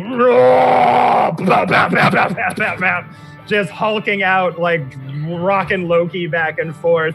Go to sleep, go to sleep, go to sleep, go to sleep. It's just getting pummeled into the ground. Still barely standing as this sort of pool of ghostly energy is just like accordioned as it's trying to get back up and make itself a humanoid-looking body again. So good job there. You beat the crap out of it, but it is still just standing. Anything else? No, that's it. But we skipped Katie. Oh, we did. Whoops. I'm so forgetful. Oh, sorry. That was after Ramel. Yeah, my bad, Katie. That's okay. I was just gonna buy it, so it probably won't alter anything. Does no one else have counterspell? What's a counterspell? Sorry, Katie. Yeah, you're gonna hit which one? The blue or the orange? I'll do the blue since I bit that one last time. Okay.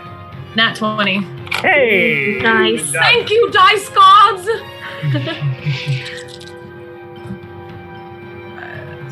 7, 8, 11, 12, 13, 14, 15, 17 points of piercing damage, and then I need a strength save.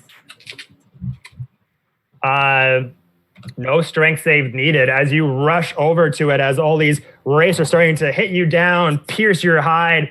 You're able to just kind of, as this wraith kind of stood up and started taking the hits, you just had enough of this and just jump up and kind of able to sort of flip over, chomp on the head of the wraith, turn over and slam it on the ground, rip its ghostly head off its body. It just dissipates the other end. And as a mouth inside of you just turns into dust and cloud, ripped into shreds, it is dead. Oh, Beans, that's my turn. All right. And then we're going to come, Nezrin, that went, and then we're back to the Prince Ephraos. Out of a monkey. It is, so sees Orbis hurt from the frostbite. He is going to, yeah, you're right in front of him. He's going to make some attacks with his sword. Bullshit. So this is going to be 3 attacks with the bitter edge. First one, 19. He hits. However, because he's cursed, I have armor of hexes. I get to roll a d6. If I roll a 4 or 6, it misses. Okay. And that's a 5. Oh. So it hits. No, it misses. Like if I roll 4 or 5, let me check that again. I thought you just said if you roll 4 or 6, it Oh misses. gosh, where is it? 4 or higher. Sorry, 4, 5, or 6. Okay, so that one misses. Is this for target- every attack or just from a reaction? If the target cursed by Hexblade's curse hits you with an attack roll, you can use my reaction to roll a d6 on a 4 or higher. The attack misses you regardless of its roll. So I burned it. So these other 2, I have no control over. Gotcha. Okay. but still able to, as the Prince of Frost just comes over this giant, hulking, huge sword with spike icicles growing at the side of it, raises it up, and as your joints are not frozen just enough to be able to enact that hex around that sort of like floating red mist around his head, as it just tightens and he goes, as he just goes for a hit and just kind of misses at the sudden jolt of your hex. And This is so stressful. And then he switches hands and resists it for the second hit as he goes in for that. Ooh, natural 20. Son of a monkey. Okay, fine. We're going to do this now. I see. Okay. It literally landed. It was like 220. All right, I'm going to... Oh, jeez. Okay, I'm going to roll for that third attack. Okay. You do you, bro. Natural 20 twice. Oh my God! Not even kidding. Holy shit. Can you see it? I It can is there. Hey, Dice, would you mind maybe possibly using different dice for Don't us? go to jail. Yeah, for sure. Oh, I don't know if I've ever critted twice in my entire life. Good for you, bro. Super proud of you. So great. Good job, Kevin. Yeah. Awesome. So great. As So- your friend, I'm excited for you. As your player, I'm terrified. I am either excited for him as his friend or as his player. I have so this is too many, this might be too many dice for me to roll. So I'm going to use the dice roller, I think in Discord, to help me with this. Because if I'm not mistaken, so the damage, so this would be, oh, Jesus. So the damage is going to be doubled. I'm not going to double the dice because that'll just be too much. Oh, that's going to be too much. Sure. Okay. Because we're doing double damage, not double dice. So let's see here. I'm going to roll. Well, actually, D&D Beyond allows you to roll as many digital dice as you like and will automatically tell you the total. Yep. Really? So I could roll like 1,286 D4s? You know, let's test that theory. Epic. You can also roll with that. I want to roll 24601 D4s. okay, so let me get into my dice roller here. 67. So this is going to be, so one hit was 1d. So there's two types of damage. There's slashing damage and cold damage to each hit. Fantastic. So for the slashing damage, Tell me more. 1d8. So we'll do 2d8 plus 4. Cool. I'm sorry. So great, guys. Real good. Super We're in awesome. danger. I'm in danger. Yeah, Orby really is. Ooh. I think now's the time to break out the third coffee.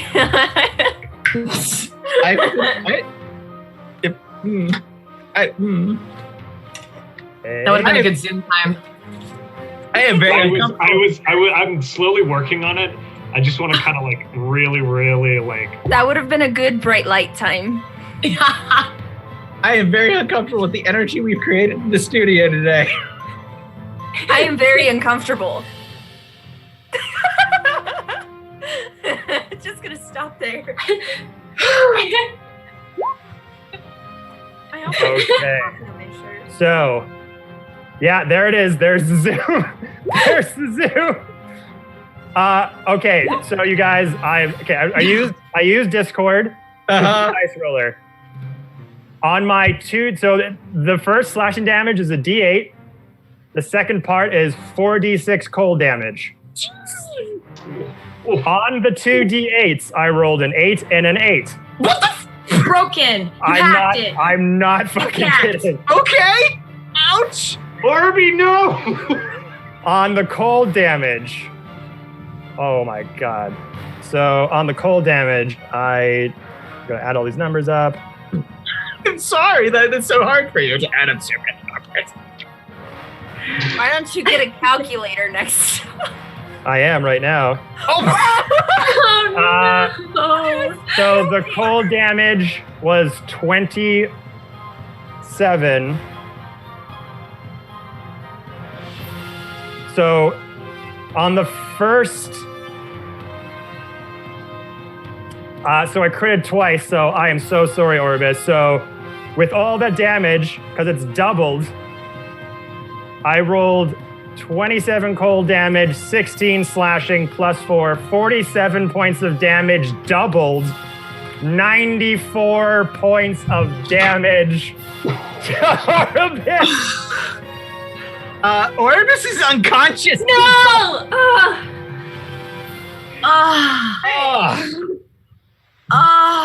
The double crit! The double crit! That was evil. That's evil. I feel like that's not even the worst spell that he had. 100%. That was just a regular sword attack. These That were wasn't just attacks that I critted twice. This is just sword attacks. I just critted twice, so it's insane. Okay. Ow. So, If we go the rest of you are dealing with We your go own down rage. together. Don't look into the light, buddy. Don't look into the light. So when I leveled up, I had a choice. I could have taken Tomb of Levistus and as a reaction encased myself in a protective tomb of ice. And I thought, you know what? I don't need that. It'll be fine. So the rest of you dealing with your different race, you're chopping down the soldiers, hitting the commander. All the meanwhile, the Prince of Frost has just been going one-on-one with Orbis as he's taken out the race soldiers, missing swings from their swords, going in, trying to just grab Orbis, put him down, slow him down, able to resist effects here and there, and then he cranks up that frostbite spell. The ice on your skin takes over as your cat-like reflexes that have been saving you time and time again, just taking your blaster, and eventually your movement is just slowed down to a crawl as the Prince of Frost just takes out the sword, goes in for a swing, and as a last act of defiance, you're able to just kind of get your hand up to enact that hex. He goes, oh, just like a sharp migraine hits him as his sword hits the ground.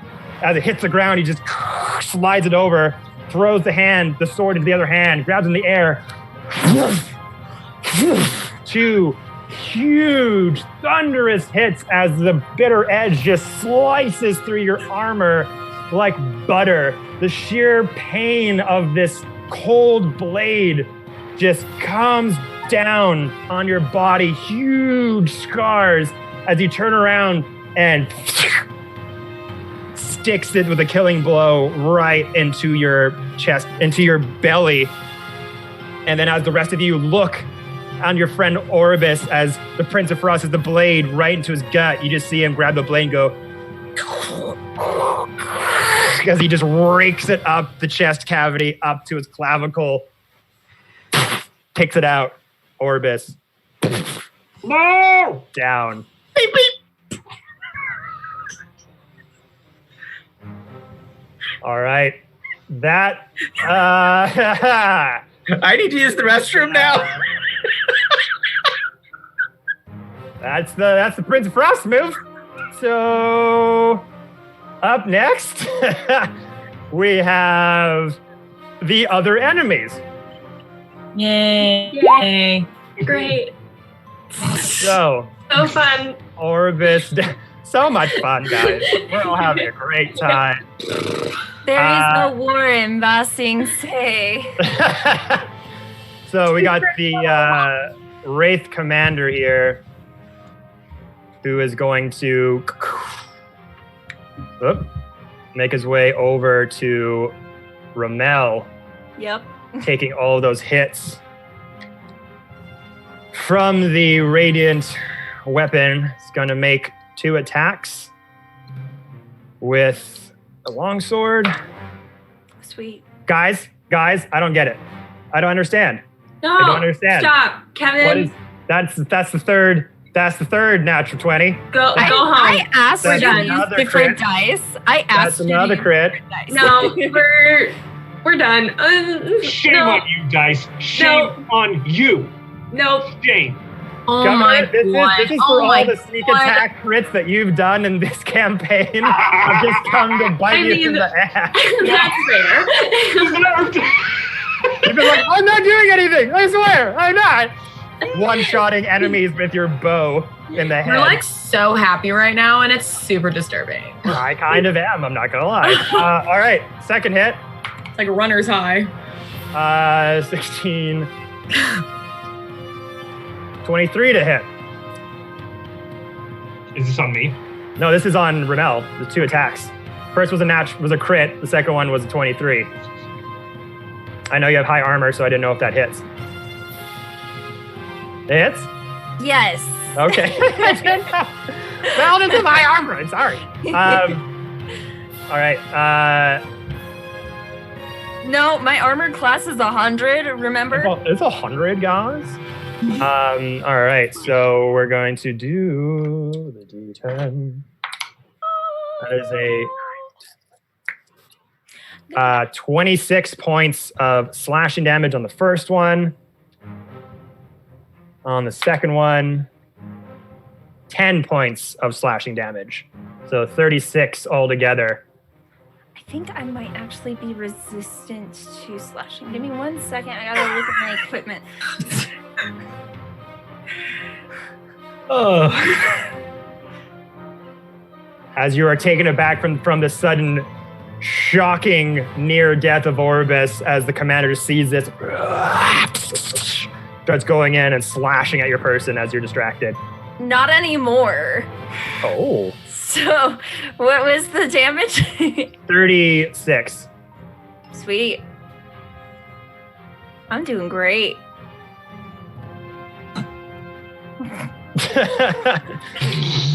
Kevin over here in X Games mode. And this commander, remember, has taken the form of Rory Bell. My So it's as sister. if your sister is running at you. And as soon as the vestige gets close, you just kind of see this ghostly skull thing that where your sister's face once was. All right. Taking that distraction, making those 2 hits. Big hits on Romel. Up next, we got Katie. Ay. Oh, no, All sorry. right. We have the other commanders. My bad. I am fucking up here. I got other too Wraiths. excited about my stuff. Sorry. Oh, you thought that was my turn. Yeah, I got confused there for a second. Oh no. Wraith Warrior is going to hit Katie's wolf body. Bring it. We've been That's, in combat for 12 seconds. That's a 10 to hit. Nope. Nope. Okay, that's not going to hit. This one's going to, seeing that Orbis is down, is going to make another attack on the wolf. 21 to hit. Yes. Yes, okay.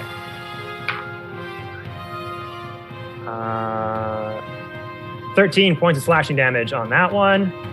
Okay. And then this guy who's just barely hanging on, is just going to wildly just try to hit the giant tree, earth elemental in front of it. 21. That hits. It hits.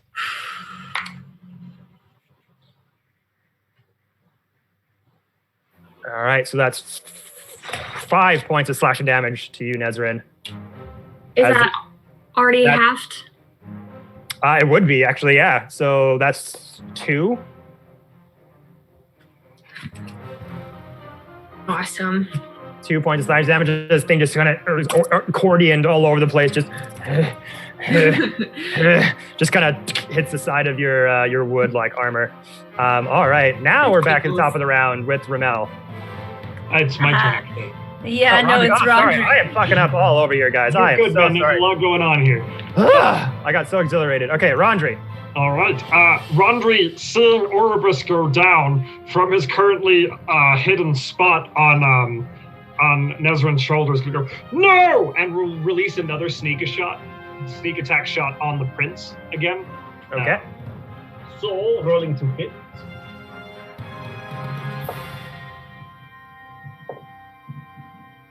$18 plus a lot, 18 plus 6, so plus 9, excuse me. So 27 to hit. 27 hits, yep. Okay. For damage plus sneak attack again. Initial damage. Okay, 4.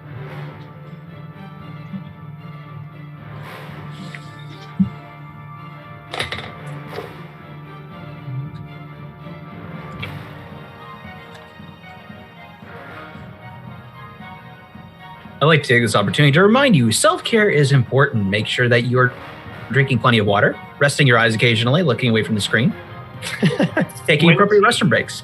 25 points of piercing damage. Mm. And then Rondry will use his bonus action to activate his cloak, this time in its dash form, which gives him a flight speed. And he launches himself directly at his downed companion, trying to bring all caution to the wind as he flies down, landing next to Oribus. He says, "It's okay, but it's okay." And he's going to use his... actually, he can't. That's his turn. Now he's standing in the open, kind of over his bloody... You fool! What the hell?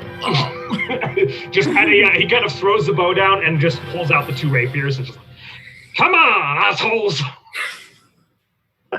As again, Prince of Frost standing over Oribus as he's gasping for air, clinging to this world by a thread. This giant sand tornado that's kind of dissipated a little bit. Prince of Frost is like, that's whatever that is, earth elemental shit. And he's about to like come down with a final blow onto Oribus as again a huge bolt just into the clavicle this time. And just like, what the fuck is that coming from? And then you just see this tiny little sand god emit out of the giant sandstorm with this huge long duster, huge hood up, just so angry that his best friend is almost at death's door. Yeah! Just uses the jettison of the sand to just fling himself over towards the Prince of Frost, lands at his friend's side, swords out. It's on now, motherfucker! You got alone! And Prince of Frost be like, I don't like sand. It's coarse and rough and irritating. He gets in all the cracks. And as you do this, is that you end your turn? That is my turn. As you do that, you come face to face with the Prince of Frost as his sword by his side, still like the blood that it has struck in your friend is now frozen over into this almost dark maroon color. And he just looks at you and just stares you straight on. The dry ice smoke emits from his eyes as his irises glow bright blue, stares into yours. He's going to use a legendary action, and you're going to have to make a con save, my friend. Okay, now fortunately, nope, never mind. Wait, con save? Voice crispy, yeah, okay. Ugh, here we go.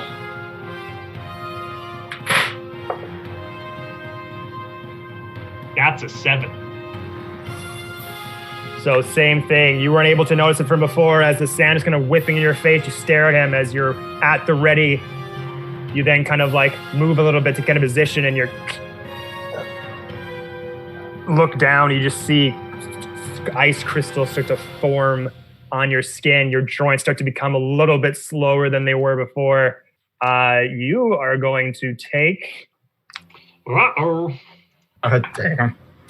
I will use Uncanny Dodge. Okay. This isn't a hit. This is kind of an effect. Okay. Yeah, so... Does it have to be a hit with Uncanny Dodge? It's just damage, I believe. When the attacker that you can So see... you can half damage, yeah. Attack. Okay, yeah, so it isn't... Never mind, I can't do this. It's just damage. So the damage is going to be 8 points of cold damage. Ooh, okay. And your blood flow starts to freeze and cause your body to slow down, so your movement is halved. Beautiful. All right. And that's the end of your turn. Now, we finally come to the start, back to Ramel. Okay, I can't remember your thingy on this. Is drinking a potion an action? Or is it a bonus action? I believe it's an action. Yeah, we said it was an action. Is Oribus still down? Like, is he unconscious or?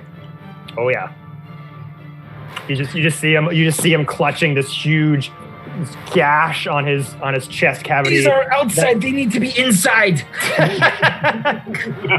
Ew. Okay, so I'm going to use... Shoot. I gotta see what this is. Where's my lay on hands?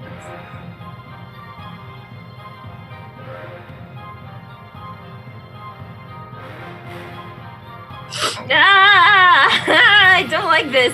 Okay. Would you say you are very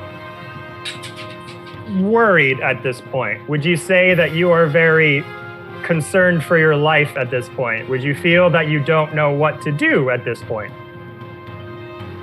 No, I know what to do. I just don't know if I can do it. That was the DM giving us an out. What? Nothing.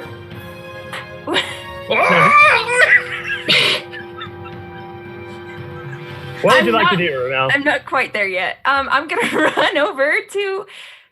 Yep, I can use my action to do that. I can't move her again. I'm gonna dash over to, or not dash. I'm just gonna run over to Orbis. So you're not able to run through those solid bodies. You have to go around because you can't enter another corner of space, unfortunately. I can't dodge around them. Well, not necessarily. You can't like that. They're kind of in your way a little bit. Oh no! Wait, allied creatures. No, yeah, you can. Sorry, my bad. Okay. Yeah, I'm gonna run over. I thought for some reason it blocked you, but it's most of your friends, not your enemies. So that's my. Yeah. No, you're okay. I'm gonna run over here to Orbis, and I'm going to. Would you say you need spare the dying? I haven't made any death saving throws yet, so. Okay. Then I am just going to use my lay on hands pool, and I'm going to give you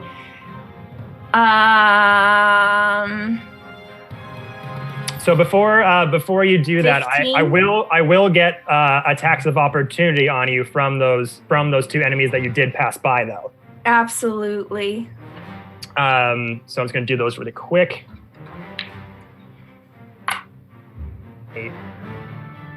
So 15 from the commander. And what's that one? 6. 11 from the warrior. 15, nope. 11. No, yeah, fine. You just dart past him, reaching for your friend, like go for swings, not able to make purchase. So, I'm going to give you 15 healing. And as a bonus action, I'm going to re-equip my shield. I'm waiting for Kevin to say, "Oh, the Prince of Frost is going to counterspell because counterspell." It's a free action to re-equip, by the way. Oh, it's a free action? Okay, then I use my bonus action to move my Shield of Faith, to move my spiritual weapon at the commander Wraith person again. Okay. So that's gonna be, let's see. A D8? Nope, I gotta attack first.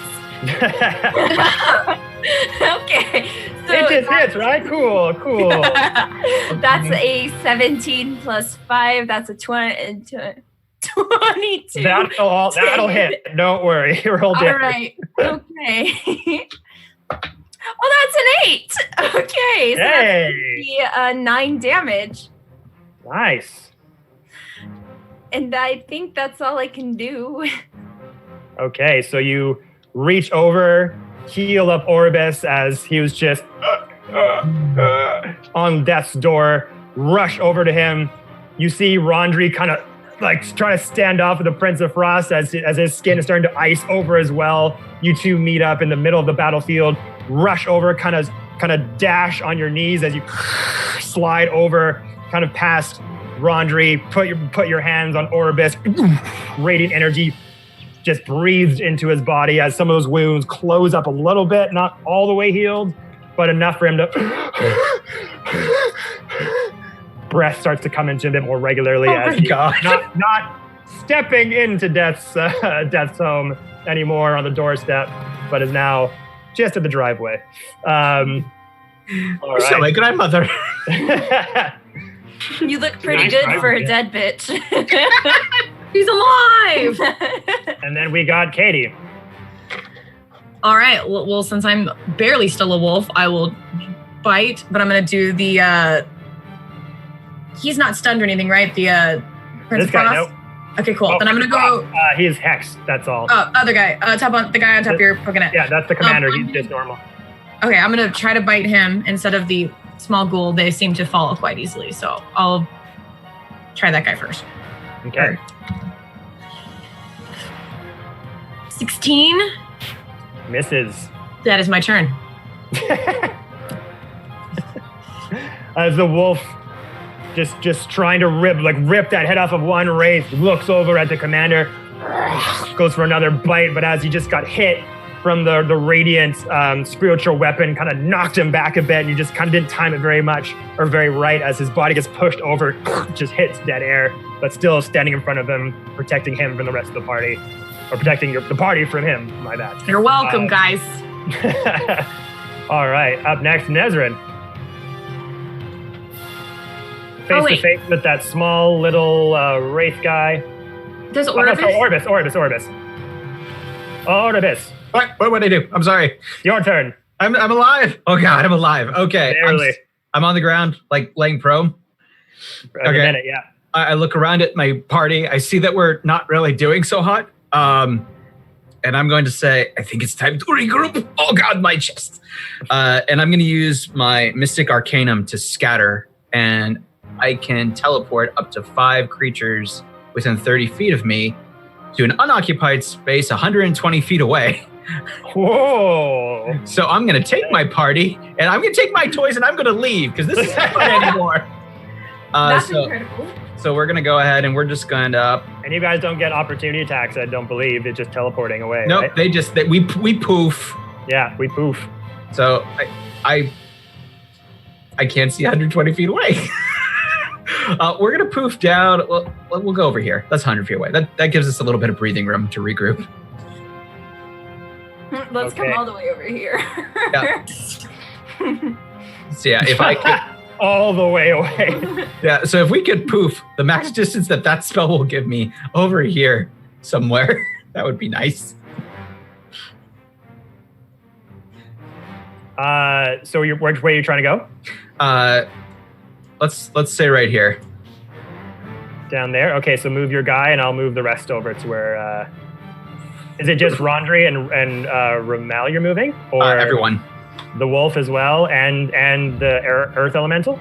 Yep, the only one I am not moving is the spiritual weapon. That can stay in play if it wants. Nice. Actually, as soon as you teleport me away, I think it's going to disappear, because if I leave a certain amount of... Yep. If I am 60 feet or more away from it, it disappears. Now, if no one wants to go, you can make a wisdom saving throw and stay. I want to make a wisdom saving throw. Wow! I think Rondry will try and stay too. What the? Perfect. Roll your wisdom saves, everyone. Ooh, no. I'm going. I got like 20 hit points. That's a 7. Oh wait, it's wisdom saving throw, right? Oh, Rondry, you actually get a +5. Advantage +5, and oh baby, that's a 21. Well, Rondry right. gets to stay. So Oh, Rondry is God. by I himself. love you, Herbie. Don't be mad.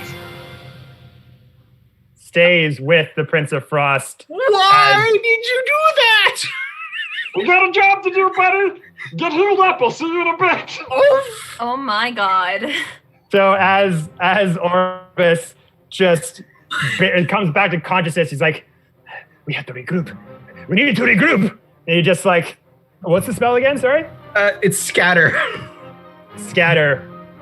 Just reaches into his pocket with this medallion, just reads in this green energy. He's like, we have to escape. Poof.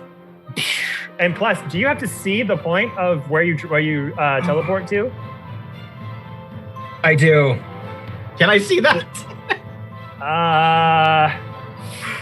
So it's kind like... How about over here? Technically, that makes more sense, yeah. All right, we'll poof there. Where are we 'Cause, like, moving? Over Oh here my to the God. side. Okay. Because that is kind of behind that elevated rock face. So it's like maybe like farther away, but yeah, we'll just say right there, which is Beans. fine. Which is fine. I love that in like the left corner of the map, there's a rock that kind of looks like a crab claw. Oh, it does. Do you see it? So the rest of you just see Orbis as he takes this medallion out, smashes it on his body. This wave comes out from his being as the rest of you just feel yourselves getting lighter, and your feet and your toes just start to lift in the air like you're about to be brought somewhere. And the only one who doesn't, Rondri's like, no, we haven't jumped into it. Plants his little halfling feet on the ground. I'll see you on the other side, buddy. No! As the rest of you just get teleported out of the danger zone, and the little halfling surrounded by all enemies. All right. Anything else? Orbis. I'm good. Thank you. Oh, and you two, the rest of you over here. I'm gonna cry. It's okay. Let it out. All right, Orbis, that's your turn. Nezrin, suddenly you find yourself just displaced, and you are suddenly several feet away from the ensuing battle. I'm gonna like just, and then let out a few like gravelly grunts, and then start charging back. I'm really sorry, Kevin. Can I retcon real quick? Is it a bonus action to drink a health potion? Did we decide on that? I was reading your chat. It's an action. It's an action. Okay, gotcha. Then yeah, still, I'm good. Yeah, that's all I can do. All right, Earth Elemental. Just if you could read the face of a solid tree, it would just be one of like disappointment and just like, what are you doing? I was doing stuff. And then, It's Treebeard when he saw the forest next to Isengard. You just hear that roar shoot out as Nezrin tries to join back with the ensuing party. Does this mean that Nezrin is an Entwife?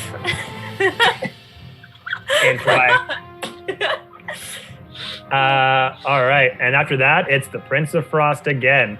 Fuck. Face to face with Rondri. He is going to make... Retcon! Made a bad call. Made a bad call. I thought the elemental was going to stay too. I thought I was gonna stay. Oh man. Okay, he is gonna bring out his sword, and all he's left with is Rondri standing in front of him. Well, you gonna take my kill? Might as well try again. And he's gonna do 3 sword attacks against you. Uncanny dodge. Yeah, I believe so. Hey, Dad, listen, we fucked up. I think Pick me up, Mom. Pick me up. Pick me up, Mom. First one is a 27. That hits. Second one is a natural fucking 20. At the front door. Can I uncanny dodge the nat 20? Will you allow that? Is that the one I could uncanny dodge? You said the first one, dude. Okay, that's fair. That's fair. You're the DM. I'm sorry. I should have waited. Okay. Hey, Kevin. Can you stop killing us now? Thanks. I've never been a part of a TPK. I'm kind of excited. So first one, 27. Yeah. Second one, natural 20. Okay. Third one is... Oh, boy. I swear to God, if you say natural 20, I will crawl through the screen like I'm the Grudge. Nope, but it's steal your dice. it's a dirty 20. That hits. Ooh. So... Caramba. So from the first hit, here we go, guys. Aren't we having a great time? It's just so good. Fun. I mean, I earned this in the first one. Kevin deserves this, and I don't begrudge him it. First hit is so 10 slashing plus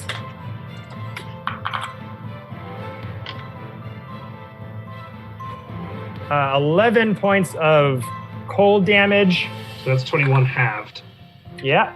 Okay. The second one is going to be double damage, so...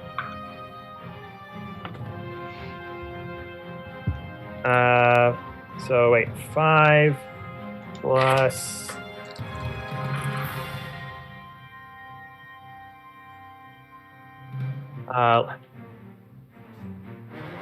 So, let me just see here.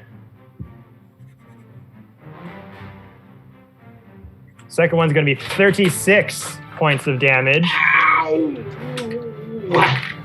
And the third and final hit. That's low.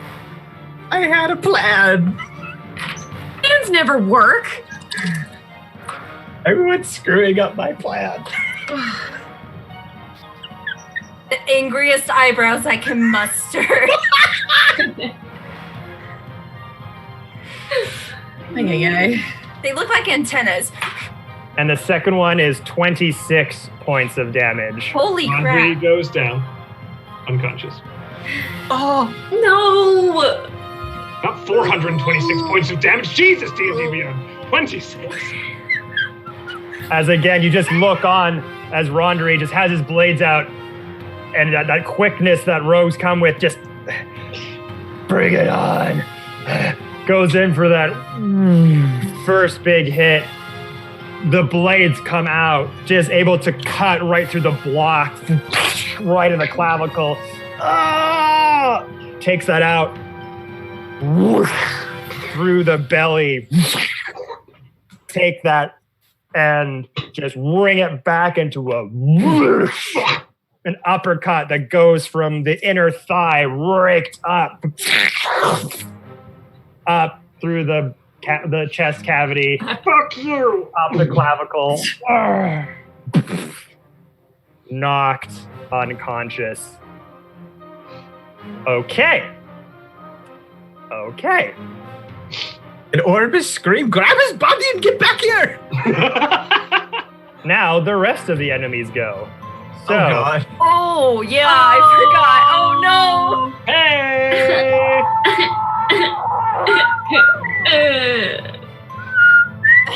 Oh, I'm in danger. Please don't mollymock tea leaf for Andre. Oh, too soon! It's always too soon. Spoilers also! I haven't even seen it. And yet you know! Oh boy. Oh Golly. boy, oh boy, oh boy. I feel like that was the shot that rang around the world in the D&D community. the commander is just going to kind of step in front of Rondre, taking a defensive stance, readying an attack for anything that comes near it to block you from trying to bring him back to life. The other two, 30 feet.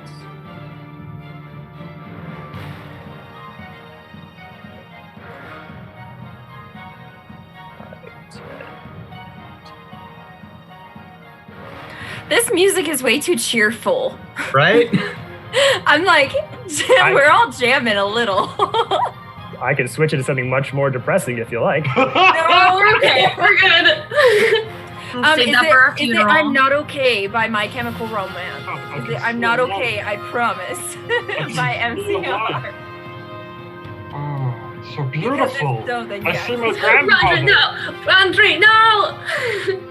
And this one is going to stay here as well. The way that my screen is set up, like the light from my window is like Josh. Foreshadowing. These two Wraith Warriors are going to make their longbow attacks against Nezarin, seeing the hulking earth elemental make the way towards them. So this is going to be 2 longbow attacks. First one is a 10. It's going to miss. Second one is a 12. So I think both miss. Yeah, Nezarin? Yeah. Yeah. So 2 longbow attacks. These Wraiths creep their way over. These 2 icicle-adorned bolts kind of go towards you, like just knock them out of the air as you're just rushing them. Mad as hell. Okay. Rondry, make a death saving throw. Yeah. Natural 20, natural 20, natural 20, natural 20. That's a 5. Fuck!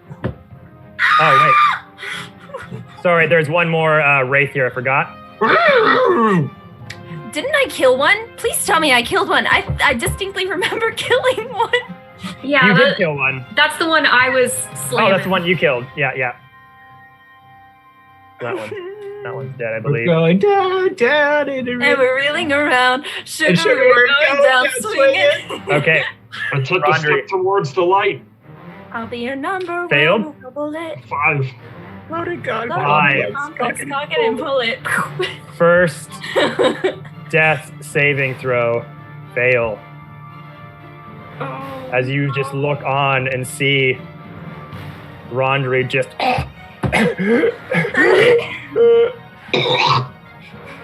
Oh, that's gross. give that middle finger as he falls backwards. All right. Okay, Rondry failed. So up next, back to the top with Ramel. Mother Hubbard and a canopy. No, stay back. I have a plan. Just stay back. Okay, I am going to cast Cure Wounds. How many people can I touch? Nope. One. I don't think I'm going to cast that one. Reach out and touch me. Boom, boom, I boom. could inflict wounds, but Please no. I don't think that's what we want. Okay, so at a 3rd level, I am going to cast Mass Healing Word. So anybody within 60 feet of me, I can choose up to 6 creatures of my choice. Where am I? Hello. I might move before this. Yeah, I'm gonna move 30 feet. Wait, where was I? Okay, hold up. I need to know how far away I am. I'm gonna move 30 feet. Yup, 30 feet. Nope. What? I'm trying to get as many people as possible. Okay. I think I'm too far away to get Rondry. And in that moment, Ramel, as you see one friend die, almost die, you see another now on death's door, giant, huge sword raked all up his chest cavity, bleeding out, his dusty sand long coat just covered in his own blood as he's holding in the wounds. When you're at your most desperate hour, you hear a voice emanate in the back of your mind. Not I'm you. Venom? No! Okay, what am I gonna do? We can be one. We can be together. I can give you the strength to save your friends. Accept me. Accept me. Stranger danger. Stranger danger. I'm gonna flip a coin. Stranger danger. Yeah, flip a coin. Chaos. Well, so for this, you can to roll a Constitution save for me, Oh, okay, I'll do that. and the DC is going to be higher than last time because you resisted it the last time. Okay, well, that's gonna be fun because I just rolled a 25. Yeah. So this is your choice. You feel this influence penetrate into your mind. You feel like just your body just feeling just strange and odd, and this voice is offering to help you in this instance. It is your choice at this point. Somebody tell me heads or tails. Tails, booty. It was tails. Ramel just kind of stops in her tracks and... Will you help my friends? I will help whoever you want me to help.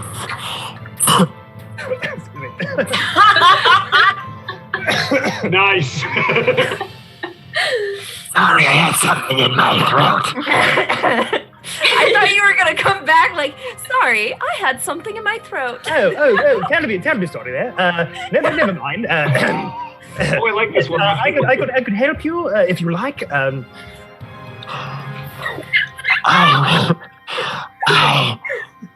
am not helping you. I am not helping me. I am helping us. Ew. That's awesome. Super clingy. That's a toxic relationship if I ever heard one. Yeah, before. it is. I Careful. am wearing my rose-colored glasses, so Oh, son of a monkey! I flip tails. So Ramel's just gonna go like, okay. It is time. You then I hate it. see Ramel just like rocking towards the fray, just stop and just like kind of like, did I leave the oven on kind of look? Like, just all these thoughts are kind of rushing through her brain, and then you just hear her outwardly say, okay. Arms stretched out. You then just see, for those of you on the outside, it sounds just like this weird, oily, sloshy sound. As this black ooze just starts to emit from under her armor and stretch down her limbs, arms, legs, takes over the armor. Her entire body is just wreathed in this black ooze that suddenly goes, takes up her entire body, and all of a sudden her body just looks like this one massive humanoid. Then all of a sudden the oil and the liquids takes hard shape as her body transforms into solid medieval plate armor adorned with like silver outlining, huge boots, like the whole 9 yards, like a medieval Knight of the Round Table. That scimitar glows like this purplish, sick hue as you hold it up in front. Your head, though, is not adorned by a helmet. Your eyes just become these white, devilish silhouettes, and your mouth kind of looking back at everyone. You're like 6, 7 feet tall, way taller than you were, like burly, muscled, coming out, just like you just went to the gym for like 5 years in 1 second. Look around, and as you look at Ramel, someone's not there, half there, and as she kind of does a smile, the smile goes and like emanates like from the bottom of the mouth all the way up, like someone had cut scars in the side of her mouth to make them the smile go all the way back to their ears. Oh, I hate that. Becomes like fang-like and sharp. That's nasty. As you have now let the symbiote fuse back into your body. So this is considered like polymorph. Your health is back to full. You are going to, I'm going to send you all of these abilities that you are about to receive in Discord. Holy shit. Or this is just going to be like, he said I could have that. She lied to me. I'm so proud of her. So beautiful. I'm so scared of myself. This is... Oh my goodness. I just got out of one toxic thing. Like, seriously, girl, you need to give yourself time to recover. Take some time to love you. I'm a very codependent person. Independent woman. Oh, man. First it's my sister, then it's Loki, and now it's this thing. I'm sensing a pattern. I think that you need help. Get help. Stop. Get help. Stop. Get help. All right. So, Lace, I am sending you this page in the Discord. This page, he's not lying. Okay. Ooh. Ooh. What the frickety frack? What? Yay! Okay, I choose. Woohoo! All right, let's go. How do I adjust it? I don't know, but I'm gonna be So strong. if you boy. download the image, you can expand it so you can see the types of things it can do. I'm so excited. Is it still my turn? I'll say it was an action to kind of enact the symbiote to kind of Can I emit all over you. Still move my spiritual weapon. Nope, my spiritual weapon's gone. Okay, that's my turn. I'm gonna figure this stuff out. Have fun, guys. Bye. Oh, God. Okay, then up at the top of the round, Ramal to Katie. Question. When we teleported, did that count as using movement? Well, technically, you're not even. Well, you're like. Because I technically teleporting. didn't move, and it was involuntarily done. I'm sorry. I forced my will upon you. I apologize. It happens. Men do that a lot. It's okay. Wait, real quick clarification, Kevin. Do I get everything that's on this list, or do I have to choose? I believe. Let me just double check here. Because if I get everything, I think I'll be OP. Oh, we wouldn't want that with our DM rolling how many natural 20s in a row? Right. No, yeah, you can pick. I mean, you so pick- overbearingly OP that like this will end next round. I'm if I'm sensing lucky. some favoritism here. No, you'll pick 3 of those things. 3 of them. Sweet. Yeah. Yep. I kind of. What happens when your backstory is involved? Favoritism.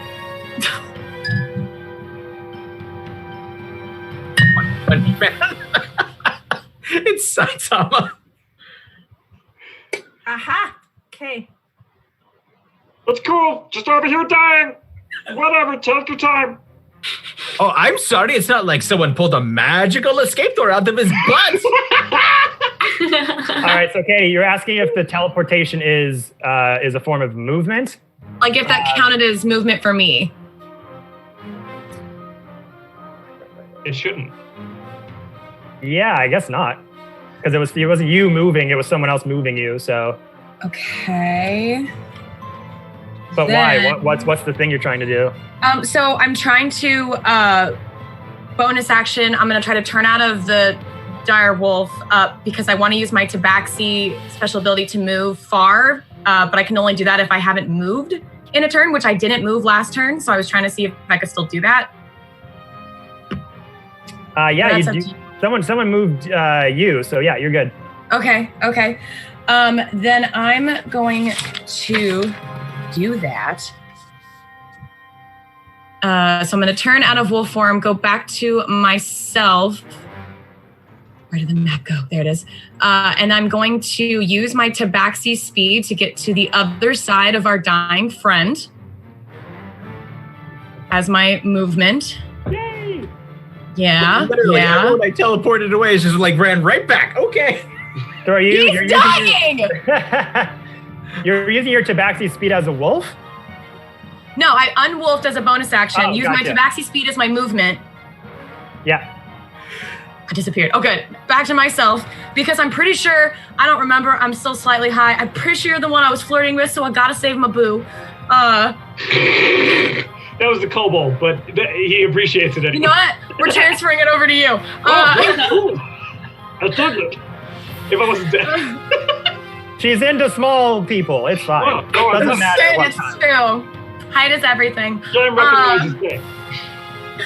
Oh, that's so funny. And then I'm going to level 4 Cure Wounds you to give you lots of health back.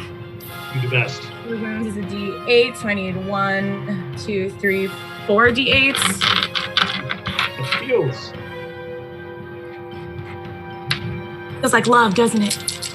It feels so warm in my heart. 14, 15, 16, 17, 18, 19, 20, 21, 22 points of life. Holy shit, you saved me. I imbued my life inside of you. Thank you. On the first date? Thrust my life inside of you. I feel pregnant. With love. I'm love pregnant. What is happening right I'm uncomfortable with the energy we have created in this today. Oh wait, I don't have. Hello. Mom, people are getting engaged. Come pick me up. You're not the first player I've impregnated. Apparently one of my players is pregnant with twins from the Fire Plane King. Oh wow. Love that. Nice. So, you see this giant wolf run towards Rondry, start to shrink and become a small fox once more. Sort of skid like in between the legs of all the Wraiths as you kind of Ferris Bueller snake through all of them, get right to him, almost like a defibrillator, wake him back up to life. I put my love inside of you, and then I pump my life force inside of you. Oh, we'll Better have to talk verbiage. after this. Yeah, we will. Rondry, That's my bless turn. him. heal for 22 points. Anything else, Katie? No, that's it. Okay. All right. After that, we have Orbis. Orbis is really frustrated. All that arcane energy to get everyone over here. Now they're all leaning on you. Fuck it. He's going to also use his feline agility to move 60 feet in a single direction. Actually, that would be really mean. Yeah, no, he's going to go ahead and do that. So 60 feet. 1 second. I'm sorry. I should have mapped this out. I didn't do it. I apologize. That's all good. So you'd be right beside the Earth Elemental. Yep, we're going to do that because, the giant nuclear bomb I was about to drop is going to hit everyone if I did it now. Let's go ahead and do... I'm going to blast the Prince of Frost with just 3 Eldritch Blasts. Let's go. Okay. That's going to be a 27 to hit. On old Princey Frosty, 27, yeah. The next one is going to be a 19 to hit. Just hits, yeah. Okay. And that's going to be a natural 20. So, Hey! Finally! Oh, God. Yeah, All right. all 3 hit. So, Get you some, my man. all right, so that's 8. So that's 17 plus 4 for that. So that's 21 for the first bolt. 15 for the second bolt. Nice. And then 14 for the third bolt. Ooh, that's a lot of damage. All right. And bonus action, Maddening Hex, an additional 4 bits of psychic damage. Okay. Fuck it. And he's just going to shout at everyone, I had a plan and you all fucked it up. What's new? True. That's fair. That's fair. All right, as you guys start running over to the aid of Rondry, once again, the Tabaxi now not fully alive, but way more alive than he once was, goes in to help his friend. These 3 Eldritch Blasts hits the back of the Prince of Frost. I apologize. I forgot to roll damage on one of my crits. It was double damage, and whatever the result was, it's just double. Oh yeah, so it would have been an additional 11 damage for the crit then. I just went with the lowest one that I rolled. Additional 11. Okay. Because that matters so much. Hey man, in this situation, it actually does. Oh, thank God. So yeah, 3 blasts hits the back of the Prince of Frost as once he thought he had this one character nailed, signed, sealed, delivered. The party starts to rush back for a second wave. All right.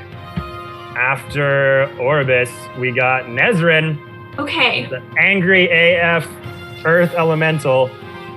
so So I have an idea, but I'm not sure if it's going to work or not.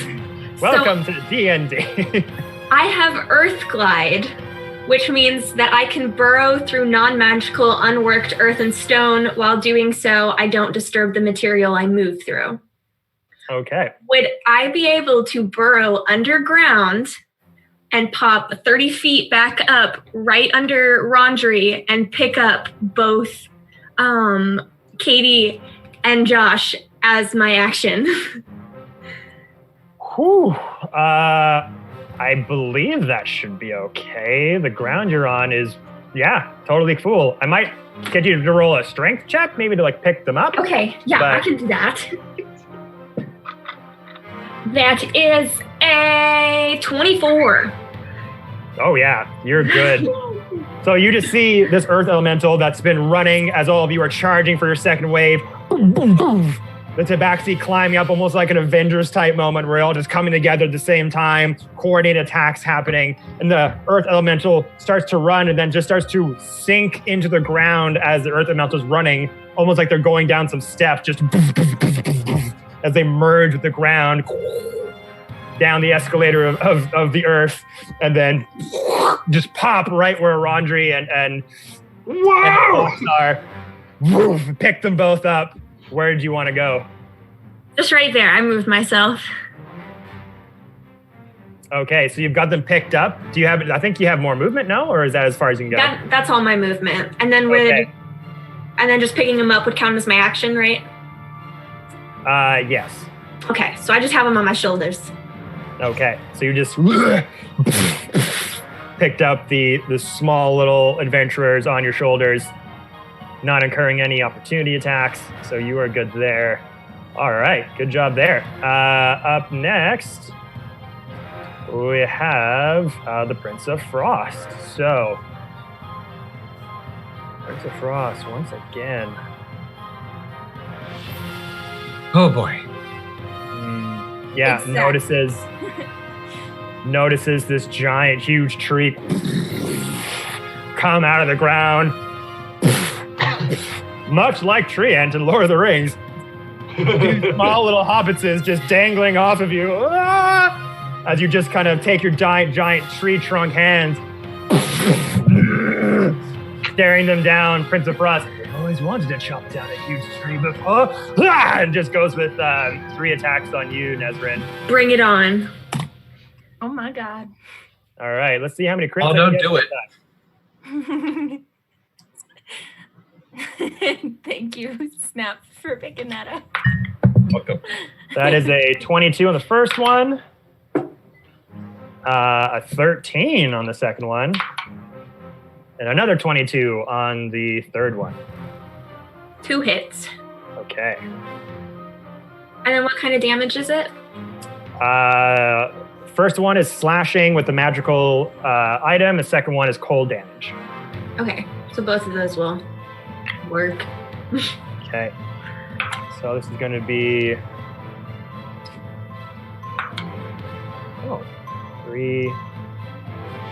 11 points of slashing damage plus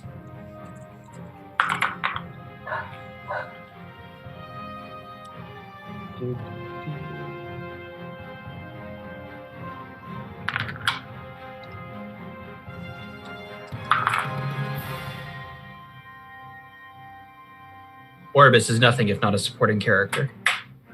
plus 32 What? points of cold damage Okay. as he just pulls out that better-edged sword.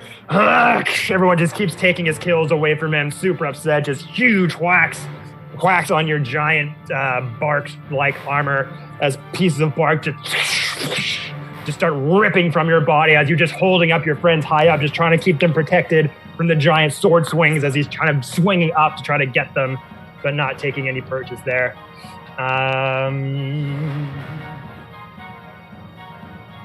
Let's see.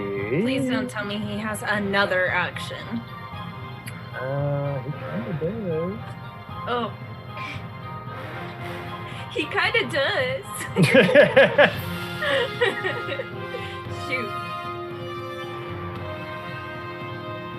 he is going to bonus action disappear in a dry ice faction to appear behind the earth elemental, so there's no way to escape. And Nezrin, you are going to have to make a dexterity saving throw. Okay.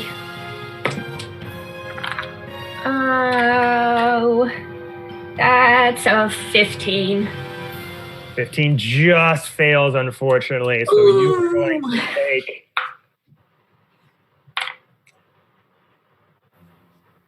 16 points of cold damage, and your... no, that's it, I believe. Okay. Yeah, 16 points of cold damage as the Prince of Frost just teleports behind you, just amidst this wave of frost-biting energy that just starts to make your bark brittle and break off from the sheer force of him teleporting right beside you. Instead, the middle of your tree body is just being whittled away, but you're still able to keep your friends high up above ground, away from danger. So good job there. And then we got the other Wraiths. The Wraiths. How are they looking? Like, how's everybody looking on hit points? For the Wraiths? For everybody. Like, is anybody close to death? Hey, 15 hit points. Oh. That's good to know. I'm better, but these guys hit pretty hard. All right, Wraith Commander is going to also hit Nezrin with 2 longsword attacks. Just continue to chop down the giant tree. Ooh, 24 to hit on a longsword. Another 17. 2 24s with a longsword. Both will hit. This one's going to be... And then these will be the half damage, right? Yes, this will be the half damage. So, so 6 on the first one, down to 3. 12 points on the second one, down to 6. Oh, God.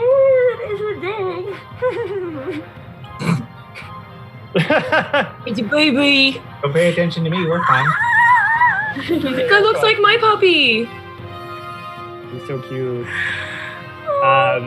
You're so Okay. freaking cute. When I see you, I woo. And Be these the boys, dog. the Wraith soldiers, are going to come towards Orbis and take a shot each at him. Why?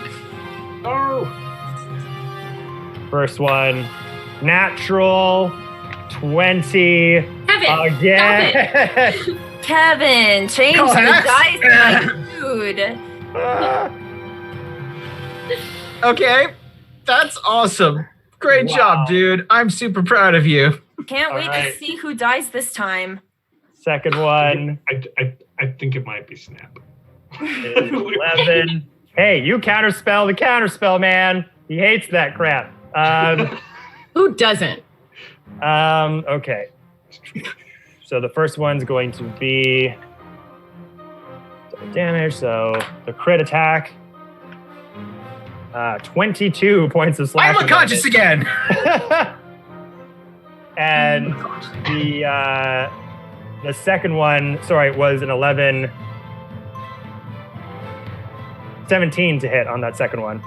That hits. Our AC 16. Right. Okay. So do I just autofill a death save? Well, we'll see here. 3. Yeah, 7 points of slashing damage. So you fail a death save. Real awesome, guys. Super cool. Oh, you're disadvantaged. Sorry, because you're prone from the hit. Nope. Oh, well, I just rolled another natural 20, but it doesn't count. So I don't know why, guys. I don't know why. So Change yeah, the dice. you lost the Change death saving The throw. dice. Okay, what if he's unconscious again? Son of a bitch. As Orbis sends out those huge Eldritch blasts in the back of the head of the Prince of Frost, just in his mind, can just telepathically take care of that one. Rushes towards you as you're just barely hanging on. Oh no. It's 2 death saving throws, actually. Oh, Snap, son of a was- bitch! It was a crit. No. It was a crit. So, Well, been nice knowing everybody. Orbis running to save his friend, just love you, barely Orby. hanging on. Struck down as he tries to save his friend. Sees that his friends are safe on top of Nezrin's tree elemental body, able to take the hit. 2 huge sword lashes just make purchase where those big gashes were, reopening the wounds. Too much for you to handle. You're down once more. I don't like it down here. It's too cold. All right. Up next, we are at Rundry. I can't reach. Rondry is going to bonus action activate the cloak again. A swirl dust storm forming around him, hiding him, and then he's going to make a sneak attack against the prince that is located here. Right? Yeah. Yeah, go for it.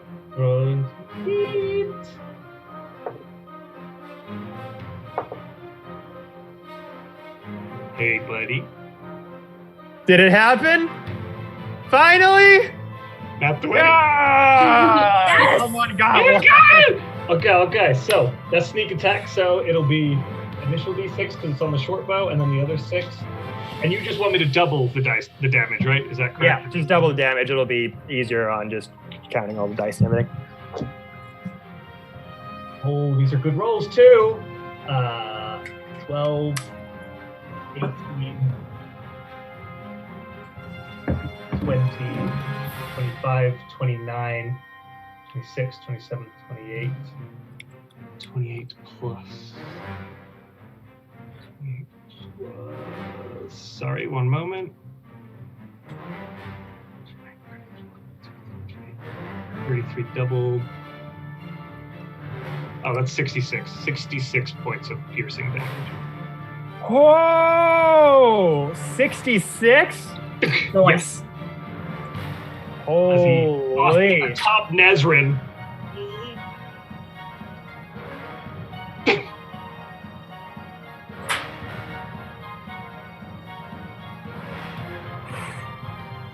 Holy shit. Okay, so you go, and as you kind of have that vantage point, you just see the Prince of Frost behind you. Like, take care of him. Float over, 2-on-1, just barely hanging on to start with to give it a little bit of advantage from distracting it with those Eldritch Blasts. You see your friend get taken down once again as he just falls down. You bastard! Huge sandstorm erupts.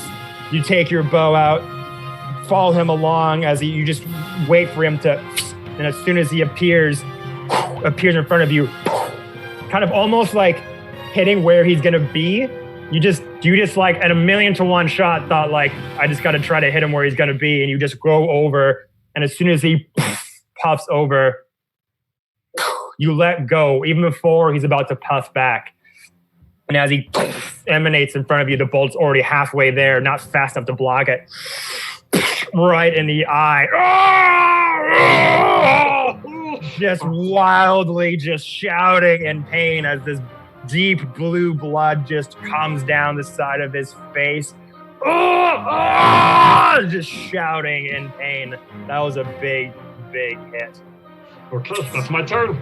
Bless you. He's in tight. Bless you. Don't laugh at me. Your children will have those sneezes. All right. The Ramel. energy. But it's going to be more of a... I'm okay with Ramel, that. top of the round. Quick question. Does my speed or my AC change? I believe, let me just bring this up. It was not specified. I believe it's the same as it was before.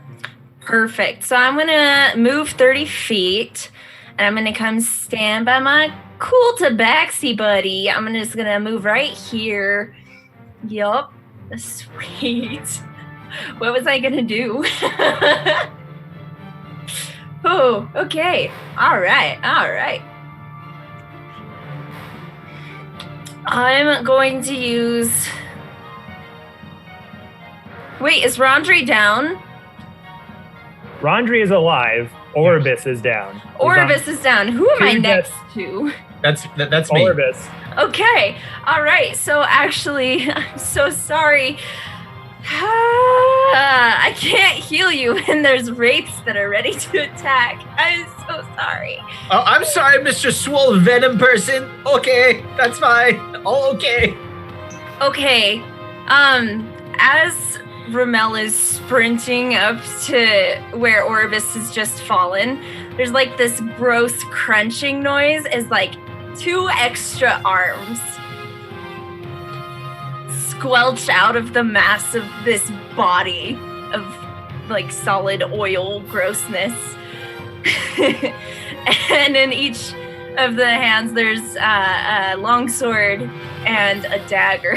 So currently she's got a scimitar, a dagger, and a longsword in 3 of her arms, and the 4th arm is just open. And I am going to attack both wraiths. But I'm going to attack the first one with the 3 weapons that I have. So, I need another D20, actually. D&D Beyond lets you roll as many D20s as you want. I like to use my dice because I'm a gremlin. Okay. All right. Okay, that's terrifying. Okay. So I rolled a natural 20, a 19, and a 5, and that's not bringing in the bonuses. Holy shit. So which ones did you hit? Just the first one that's right next to me. This is one attack of my 3 attack action now. Okay, so hit that guy. Uh-huh. I'm gonna say that the hand with the dagger is the one that is the natural 20, just to be fair. And the one with the longsword is the 19. And the one with, actually, you know what? I'm going to say the one with the 5 is the longsword, and I'm going to say the one with the 19 is the scimitar. So Okay, let me real let's quick just go through the hits. The crit is a 28 to hit. Longsword is going to be a 14 to hit, and the scimitar is going to be a 27 to hit. Okay, let me just bring you guys up. So the 20 hits, the 19 hits, and what was the last one? 14. 14 misses, so two will succeed the first 2 attacks. Okay, let me go ahead and... Okay, I need to roll. Okay, so one of them is a 10 plus 5. That's a 15 slashing damage. And the other one is a 3 plus 4 is 7. So that's going to be 20, 21, 22 damage. Holy. 22. Yeah. All right, still barely standing, but as you see, this changed form of Ramel with this sickly black plated medieval armor that like glistens like liquid as this hulking beefed up version of Ramel. And as she goes towards these wraiths with Orbis once again clinging to life, barely hanging on, bleeding out, just hits all over his body. The wraiths are just about to cloud over him. And you see Ramel with her scimitar in one hand, the other hand just changes into a dagger, giant long sword for hands, just starts wailing on these things as her mouth kind of emanates from ear to ear. This long snake-like tongue comes out as she's just wailing on these things. That one took quite a hit. It is still standing, though. It's just like bits of its person and wraithy appearance just being ripped shreds. Sorry. As my second attack, I am going to attack one arm with this guy and 2 arms with the other guy. Is that possible? Actually, I have 4 arms. I can do an unarmed strike, can't I? I have 4 arms. Kevin, what have you done? I have 4 arms. Can I do an unarmed strike? One of them. All right, let me just see. So which abilities did you pick? Extra, because you didn't say what you did. Extra limbs, tendrils, and resistance, and I picked cold damage resistance. Okay. I mean, that's not a bad choice. Not a bad choice. Yeah. I'm okay with this. Okay, so the limbs can transform into a natural weapon. Okay. But it So- doesn't increase your rate to attack. Able to hold weapons and attack is what Oh, I wait. was going off of. Was that Okay. line? Your form gains an additional set of arms. These arms act as your normal ones do, able to hold weapons and attack. Yeah, so you gain one additional attack action. So if you're able to attack twice, you can attack 3 times. Yes. And I So- have the dual wielding or the two-handed fighting feat. So I'm using that. Yeah, it's like if you got an Say up, no. like if you got like an up sort of fighter level. Yeah. I'm using the ability to fight with 2 weapons. You can say no if you want. Just say no. Just say. I'm going to try to attack these guys with all 4 arms with 3 weapons and 1 unarmed strike.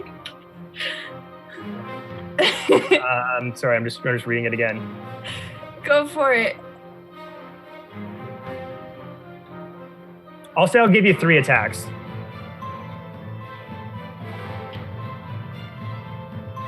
Actually, well, no, that makes sense. Yeah, fuck it. 4 attacks. Do it. It's what it says. It's basically giving you like the ability of like an advanced like fighter level, where like if a fighter has like the ability to hit 3 times and you have an offhanded, like it can do I'm gonna say that it's the 3 attacks, but I can use 4 arms. When did this become a negotiation?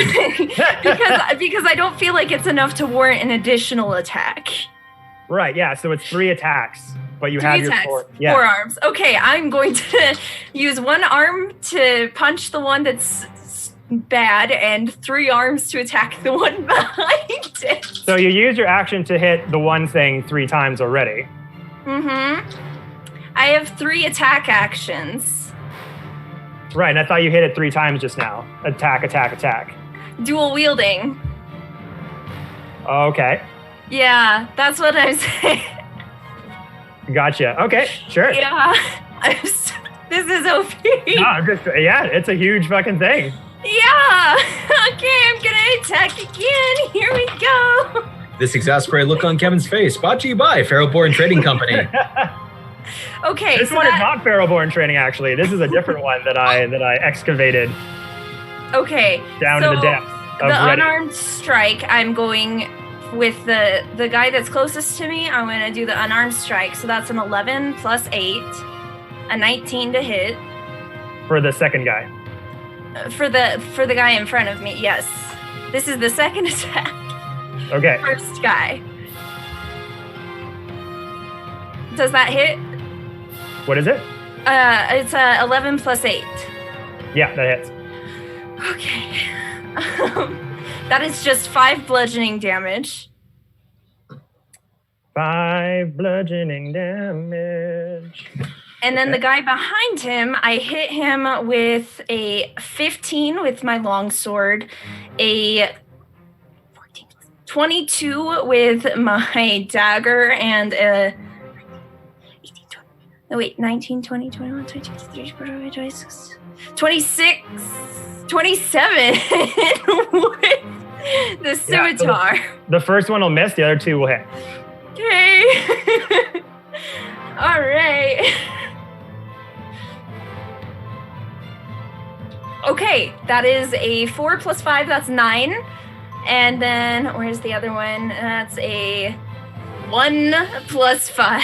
That's what 1 plus 4 is 5. So that's 14 damage. Okay. And then I'm going to use my third attack Yeah. to do it again. Okay. Oh my god. Oh. Okay, that's So, how many attacks is that total that this girl gets now? What? Yeah, sorry, I'm a little confused. So, Wait, okay. So You have your attack actions. Technically, you should be using an action to... Okay, so this is what I'm You get 3 attacks total. You don't get a whole other, like, action surge here. Right, this is what I'm doing in my brain. So I have 2 weapon fighting as an action in combat. My brain, since it says,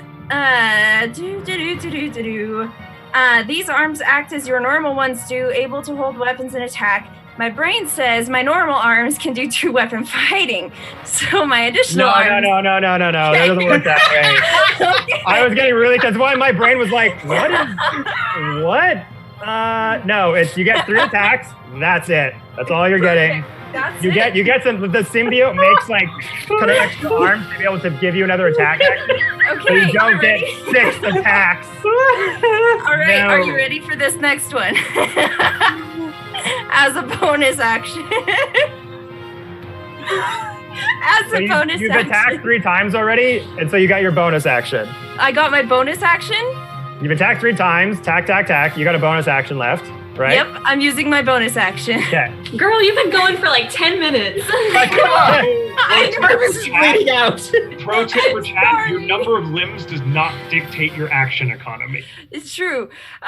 So as a bonus action, tendril-like appendages sprout from your back or arms. They are 10 feet long and can be used as weapons, dealing 1d6 bludgeoning damage. So I'm gonna sprout tendrils and attack the one in front of me, the closest one to Ramel. They're the one you've been hitting this whole time, right? Yes. Yeah. Okay. That's a 17 to hit. Yeah, that hits. Roll damage. Okay. And that's a 3 for the damage, and it's also bludgeoning. Okay. I'm so sorry, guys. It's okay. Just like you're dying. Haven't done it. Orbis lying there in a pool of his own blood. That's pretty cool. All right. So you just see the unleashing fury of this crazy venom symbiote onto these wraiths. That one guy just getting pummeled, smashed to bits.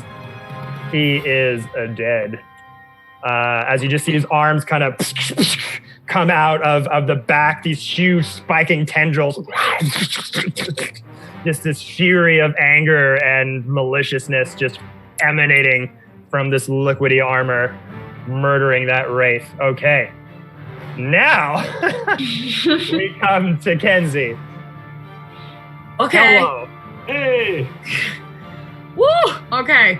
Apparently I'm the only one saving people I don't know, but it's fine. It's cool. I am going to bonus action healing word our dying friend from afar. That one's a distance one, right? Or is it opposite with Cure Wounds? Cure Healing Wounds is word? touch. Okay, Yeah, so healing you're word good. is sound. Then You gotta definitely be within range. let me see. I'm 40 feet away I from think you. it's 60 feet for healing word. Let me 60 double feet, check. okay. Yeah, it's 60 feet.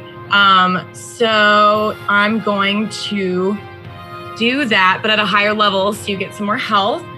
So level 4. 4.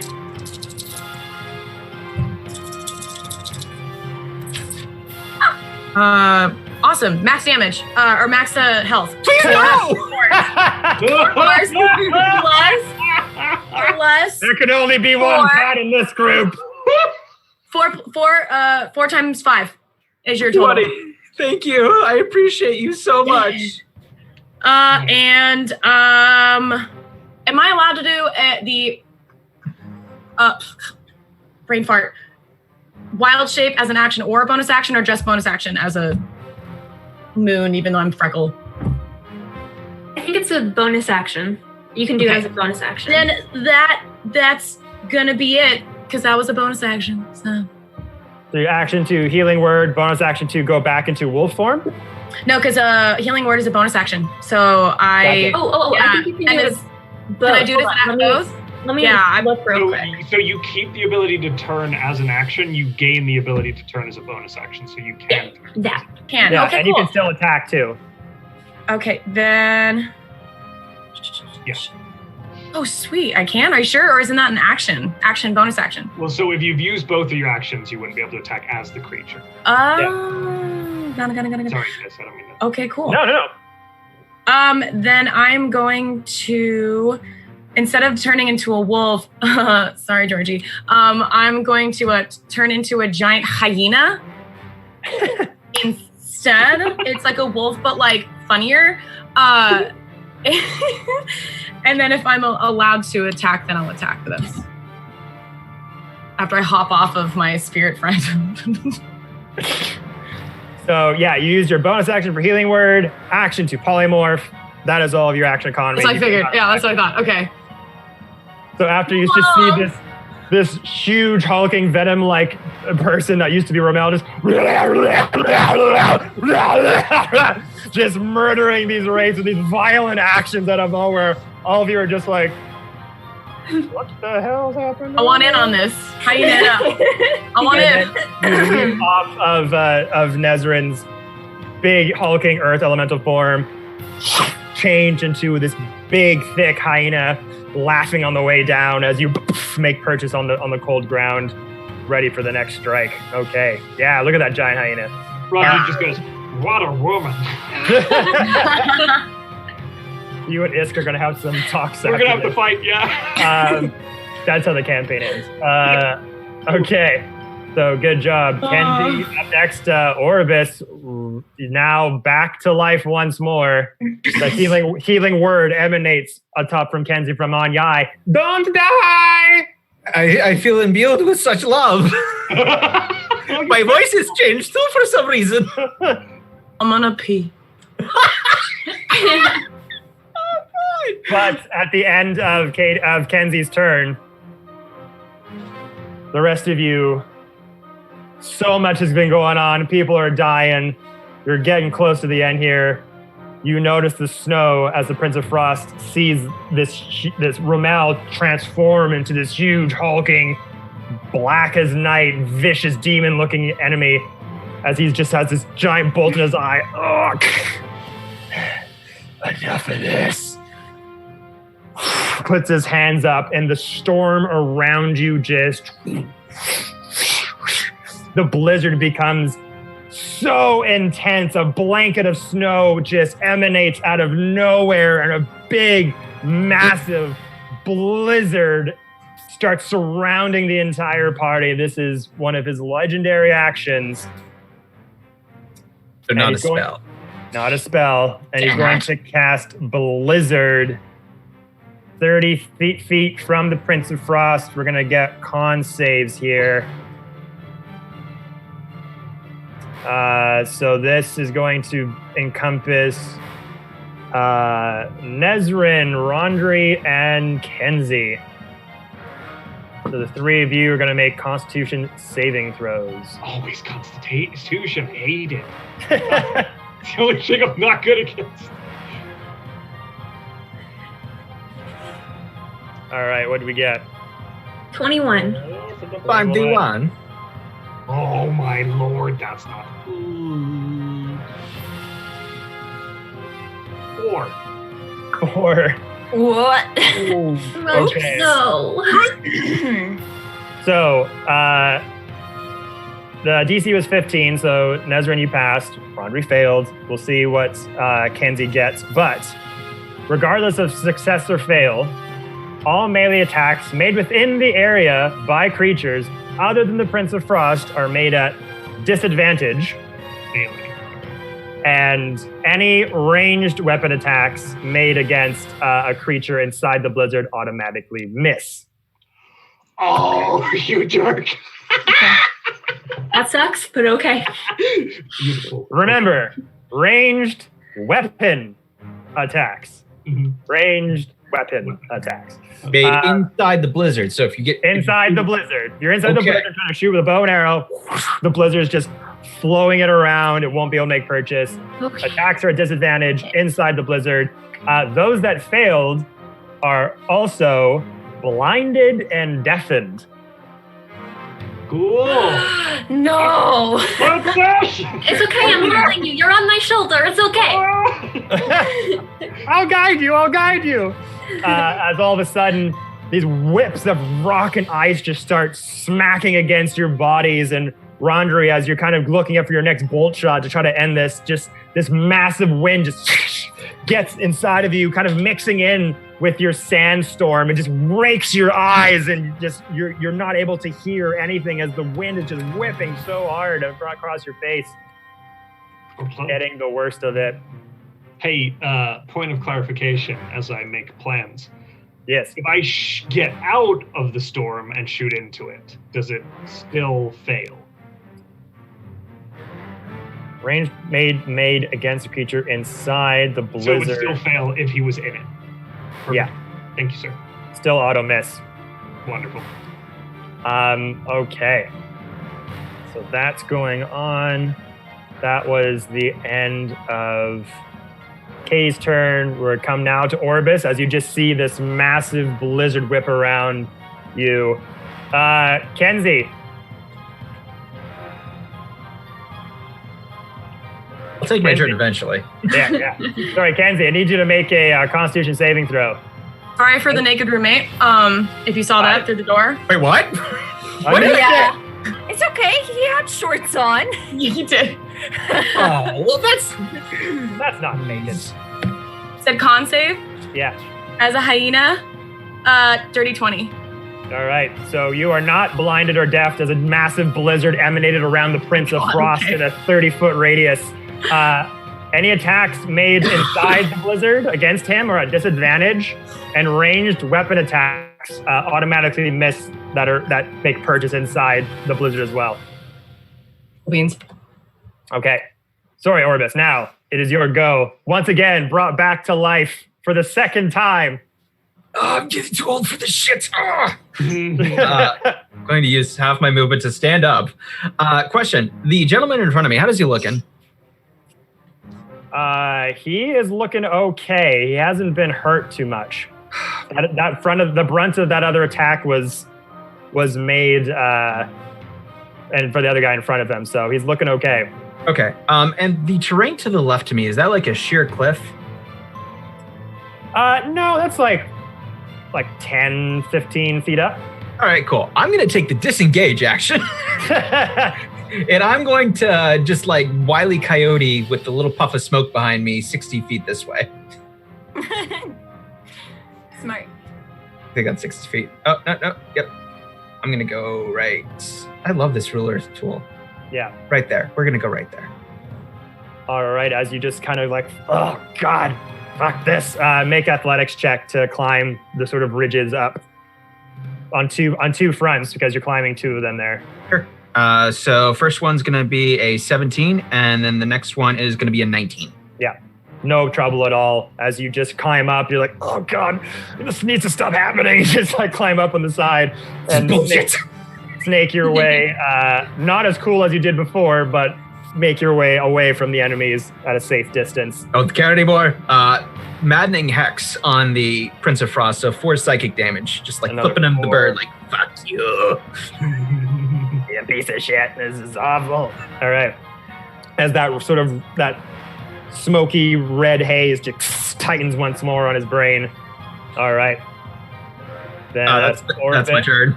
All right, Nezrin. All right, I'm going to try to slam the prince, but it's melee, so it's disadvantage, right? Yes. Okay. That's 14 plus 8. And 2 plus 8. So that first one's a 10. So I'm guessing that doesn't hit. No, does not make purchase. So I'm going to do my second slam.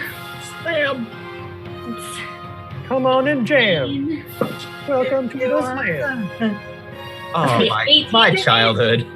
18 just misses. Oh, just misses.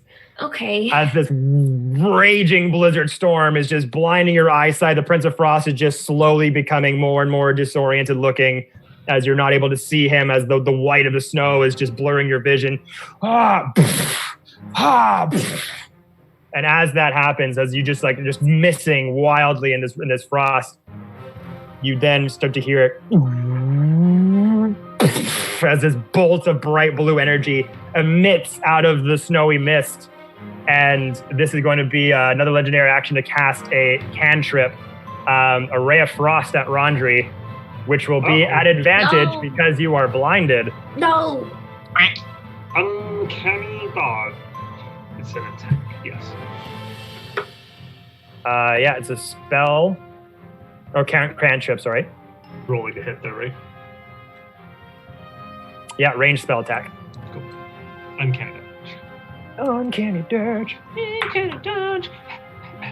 So that's going to be, The banger. 17 plus 12, like 28 to hit. Yeah. Yeah, okay. Cool. Good. So, Good. 3d8 cold damage here.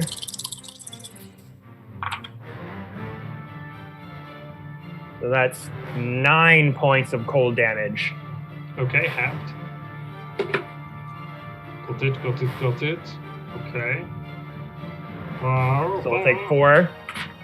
As this beam just kind of comes through the blizzard, and you're just like trying to hear what's going on, see what's happening, that just this bright blue berg hits you right in the shoulder blade. That's a good question. They're asking if I can uncanny dodge if I can't see.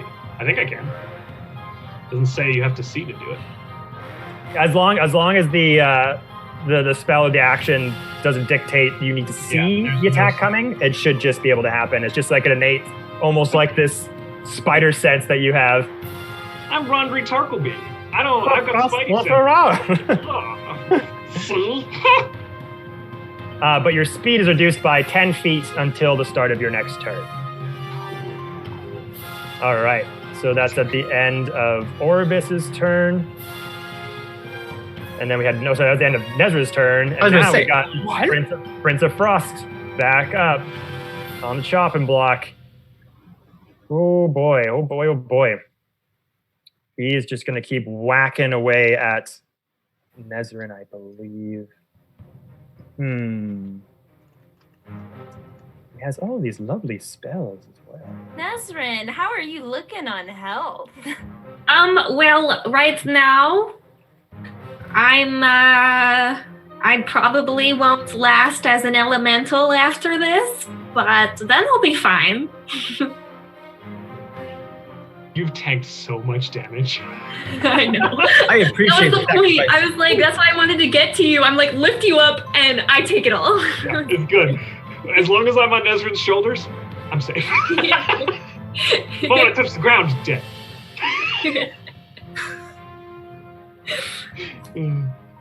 Good stuff. Excellent. Do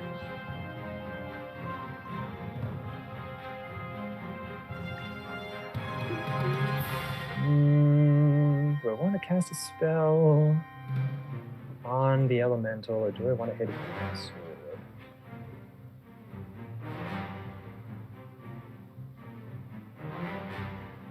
You know what?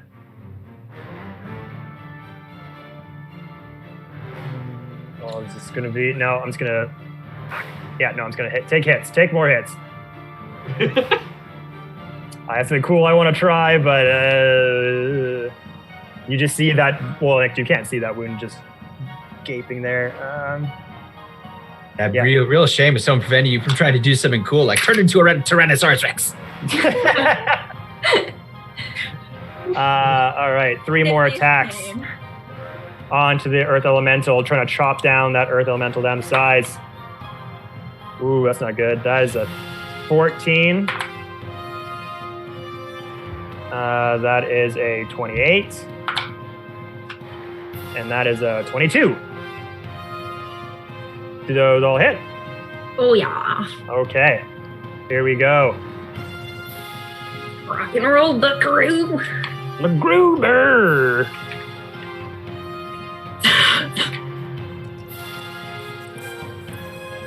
All right, so the slashing damage is going to be 23 points of slashing damage. Jesus. Okay. Plus,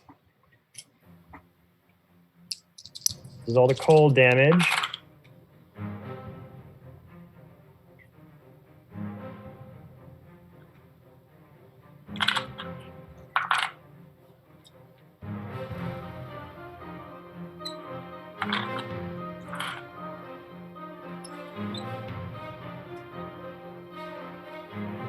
Ooh, 39 points of cold damage. Okay. As the sword once again, just taking huge swipes through this blizzard, just coming in and out of the blanketed white. Okay. I am back to Furbolg. And Blizzard has dropped now. So it drops at the end of his turn. So attacks no longer have disadvantage. Range attacks can be made. Okay. I am now sitting on normal Nezrin's shoulder. And then the commander here is going to make his attack on the Earth Elemental as well. 2 long swords here. That is a 15. And 21. Both hit. Both hit. All right. First hit, 13 points of slashing damage, halved. And the second one, 7 points of slashing damage, halved. Okay. Down to 3.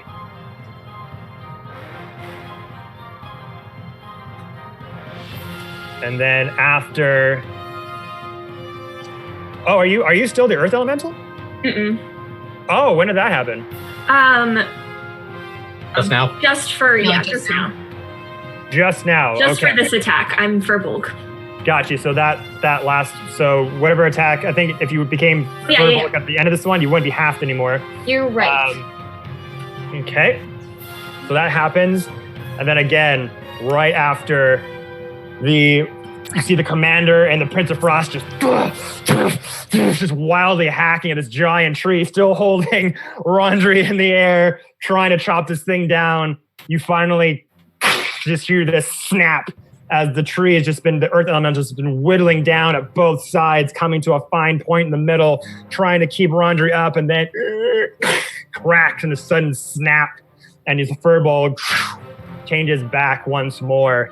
And again, as this happens, the blizzard emanates from the Prince of Frost once more as he uses legendary action to do so.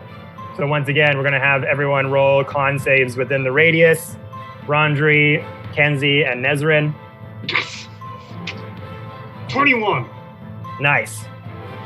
13. It's going to miss. You are now blind and deaf, and Nezrin. Kenzie. 6 as well, blind and deafened, as the whipping of the rocks and the hard sleet ice just hits your eyes once more. Ah! Your vision is becoming solid white as the blizzard picks up around the Prince of Frost. Okay. Now, we have the Wraith Warrior. We got one guy here. He's going to try to make his attacks against this giant hulking venom creature. That's me. That's you. So one attack. Not even close. 9. Yeah, I think you need an additional 11 to hit. As the sword just sinks into your armor and almost gets stuck as it into the liquidy, oily texture as the symbiote just starts to wrap around it, protecting your body. Okay, back to you, Ramel, I believe. No, Rondry. Rondry now is going to hop off of his friend's shoulder and slip around the back of the King of Frost, pulling out his rapiers and flanking him. And he is going to go ahead and make a sneak attack.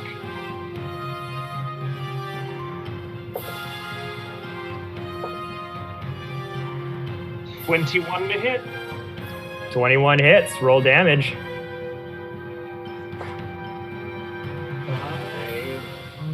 Oh wait, this is my rapier, so that's a D8.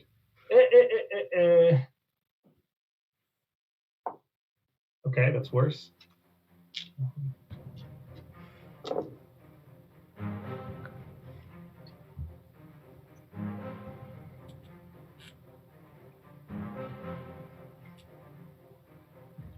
28 points of piercing damage. Rapier into him. And then he will use his second rapier to make a second attack. None of the sneak attack stuff, but he's proficient with it. So 28 on that first 28 one. on that first one. You guys can, like, for those of you that are inside of the blizzard, blind and deaf, hard for you to make out and hear what's happening, as you just hear kind of like muffled flashes, and you just hear this big, huge stabbing motion clanking against armor. Just, there's in the blizzard, you hear, and then that is a 4, 5, 6. It's a 13 to hit. the last one does not hit. And then Rondri, attempting to be brave again, Don't do it. going to take the dodge action, bonus action, Okay. as he kind of readies in position. All right, you being able to kind of jump off now that the earth elemental there isn't there to keep you safe above ground.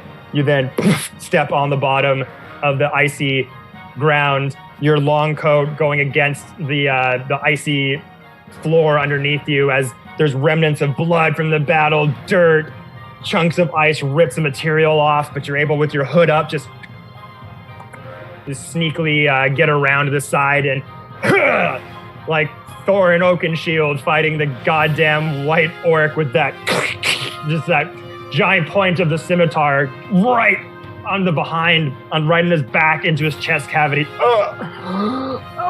It's a brutal blow. Blood's now pouring from his eye socket. That was a huge blow to his chest cavity, getting through his armor. It's now blood is starting to seep down from his body and just hitting the ground. You see these big droplets of dark blue royal blood hitting down there.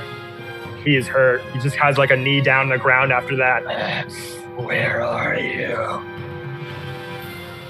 Okay. And I'm so sorry. But actually, sorry, it's my bad. You're in the storm, Rondri. There's disadvantage attacks. Those are at disadvantage. How do you? Oh no! Oh. While we make these recalculations, let's appreciate the doggo that's in Freckled Hobo's. I know. I was looking at him. So cute. You look like your baby, though. Come here. Turn your face. Turn your face like you love me. Come here. So second one missed. Let's say roll again to see if disadvantage makes the first miss. For the first one. Yeah. Okie dokie, here we go. That's a natural 20, which I don't get because of disadvantage, but it is a natural 20. Oh my god. Yeah, so the hit still a pretty brutal blow. Man, if you had gotten that crit hit, that would have been crazy. Okay. What you gonna do? So, still a mixed purchase as you kind of shift back into the wind there, looking around for you. Okay. Good job, Rondri. At the top, we got Ramel. Hi. So, quick question, because I'm kind of dumb when it comes to these things. Are attack spells individual attacks, or is one spell an action? So it's an action. Anything to use a spell or to attack are actions. Yeah. Sweet. I wasn't sure about that. Okie dokie. Okie day. I am going to swing at this bastard that just tried to stab me and failed with my longsword and my scimitar. Okay, so the first one's a natural 1. Oh. So natural 1 plus 8, that's gonna be 9. But it's a crit fail, and then the second one's a 17 plus 9, which is a 25. Yeah, second 26. one will hit. Second one will hit. Roll the damage. All right, I will do. Okay, that is going to be. I rolled a 1 on a d10, so that's gonna be 6 damage. Okay. Then I'm gonna take my second attack. 3. He gets 3. Third. Do it again. No, because I have 2-weapon fighting. Right, but we already agreed that it was three attacks, right? So you got your first one, your second one, and third one. So with 2-weapon fighting, I can do 2 weapons in 1 attack, but I'm not doing it with the other 2 arms. I'm just doing it with the regular. So this one was the 2 attacks, and then you got 2 more after this. No, I can do 2-weapon fighting. And from what D&D Beyond says, I can do 2... Because I have the 2-weapon fighting, 1 attack, I can use 2 weapons. But because they are separate weapons, I do have to roll twice. She's too powerful. Get her out of here. No. I just don't think that's how that works. Here, I'm going to look it up just really quickly. Yeah, go ahead. You can nerf it if you want. I definitely agree. I am too powerful.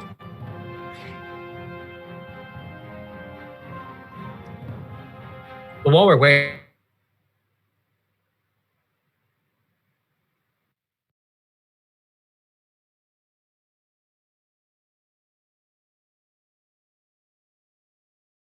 Hey, 20% Pitbull, 15% Chow, 12% Beagle, and then the large percentage of Great Dane and hunting dogs.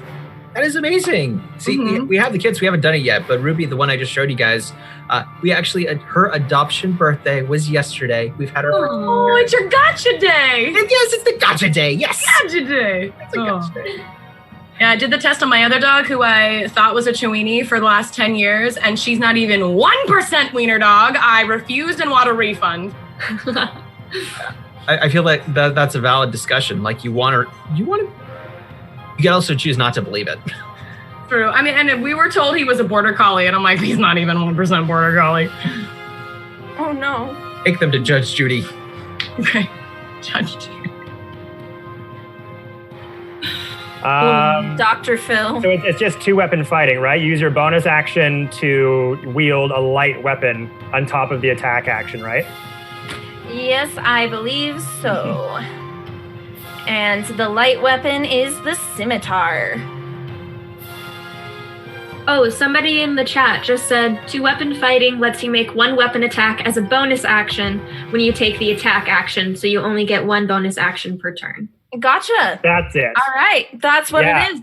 It's a bonus action to hit twice, so you can't do attack, bonus action, bonus action, bonus action, because you only have 1 bonus action. That's what I was like, that doesn't feel right. So I'm like, no, you can't just like keep doing that.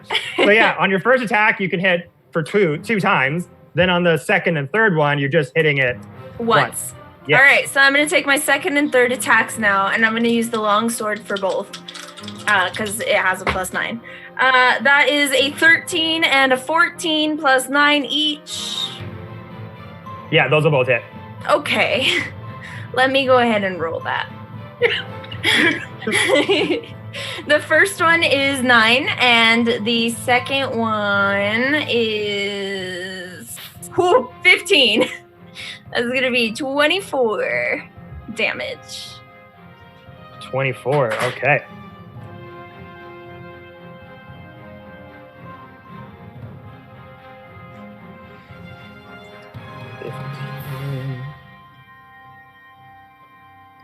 All right, once again, those arms and tendrils just flying out of the symbiote armor, ripping this earth elemental, this wraith to pieces.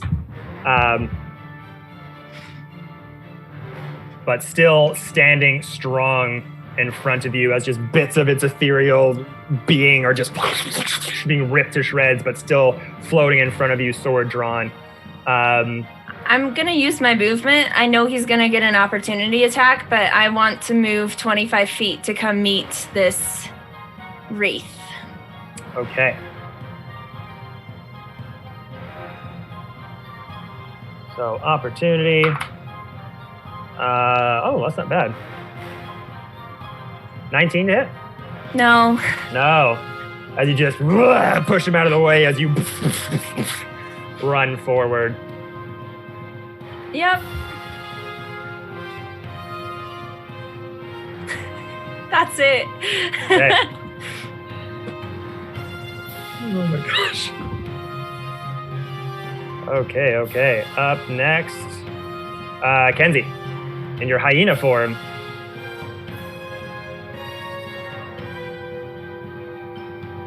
Uh-oh. Okay. I've been looking at my character sheet for the past 3 minutes going... And you are blinded and deaf, remember? I know! So there's very limited things that I could do. I could still move though, right? You can. Is it disadvantage moving? In a random direction. You can't necessarily see where you're going. You can roll I can roll a D8. Okay. And kind of determine kind of where you would head, but. Okay, that's fair to me. Okay. Because I know he's right in front of me. Would I be able to swing just right in front of me at disadvantage or bite at disadvantage? Or can I not do that? If you're blinded, you would attack at disadvantage. So you can do that if you like.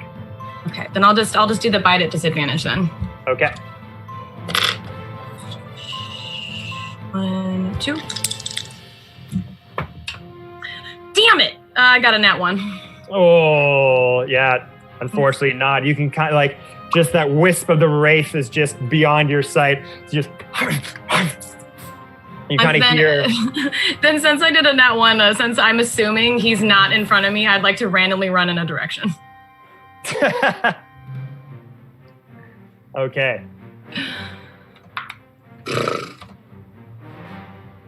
I feel your pain for what it's worth. Rolled a 2, so I'm gonna have you move. Kind of, were you going 5 feet or? I guess until I hit something. Okay, so you hit it for your nat 1 attack. I'm gonna have you roll a D20 for me. Oh no! As you're blinded and deaf. Like the symbiote. 18. I rolled an 18 on the die. Okay, as you just, you kind of just take a wild chomp as Romel's venom form kind of comes close to you as Romel just sees this wild hyena lunge out of the white blue snow. You're like, oh, Jesus, just holding her back. Yeah, did I need to make a constitution roll when I entered the blizzard? Because I did. No. Okay. Oh, wait, sorry, yes, you did. Okay, so that was an 11 plus 7, or a 9 plus 7, which is 16. Yeah, you just succeed. So. Oh, dang, all right. As you step into this wild blizzard with all this frost and snow and rocks hitting you all over the place, kind of putting up your arm in front of you as you go into the blizzard. And this wild dog just starts biting at you out of nowhere. Holy shit. Okay.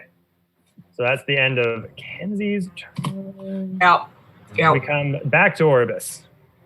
Okay, Orbis is going to prop himself up against that rock. He's going to use his action to summon his pack weapon in the form of a heavy crossbow because he has the improved pack weapon Eldritch Invocation. He's just going to mumble to himself this is such bullshit. Told to go get the thing from the pharmacy, and now we're fighting this prince of whatever, and that's his turn.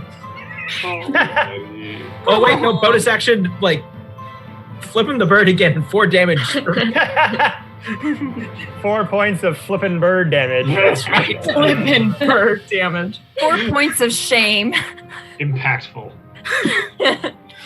As you see Orbis just try tending to his wounds and just fuck you, and that little red mist tightens around. I'm planning to keel over from a brain aneurysm is what I'm getting at here.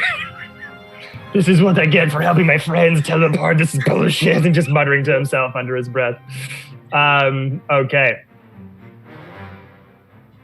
That's my turn. Moving on. Moving on. Okay. With another legendary action. Oh, for the love of all No! Welcome to BBE. No! BBEG's times. Yeah, Gov knows. He's going to use a legendary action to take another swipe with his sword at Nezrin. Yikes. Sorry, that was louder than I meant it to be. Someone clip that. 28 to hit. Oh no, that totally misses. 100%. Mm-hmm. They take 12 points of slashing plus...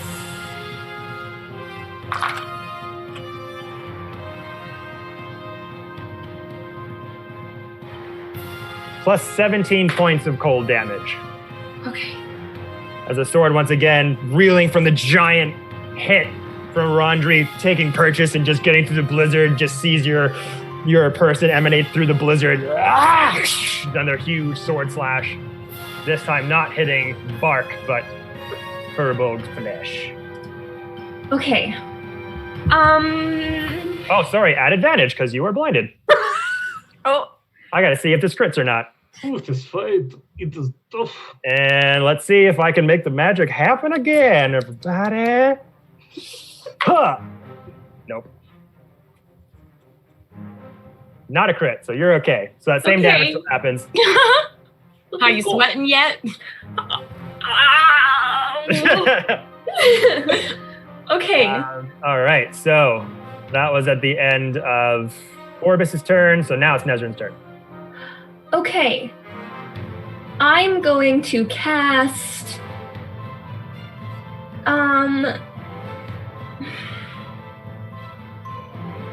I'm sorry, I'm trying to figure out how I want to do this. Okay, I'm going to cast Cure Wounds on myself at 4th level. Okay. So that's 48.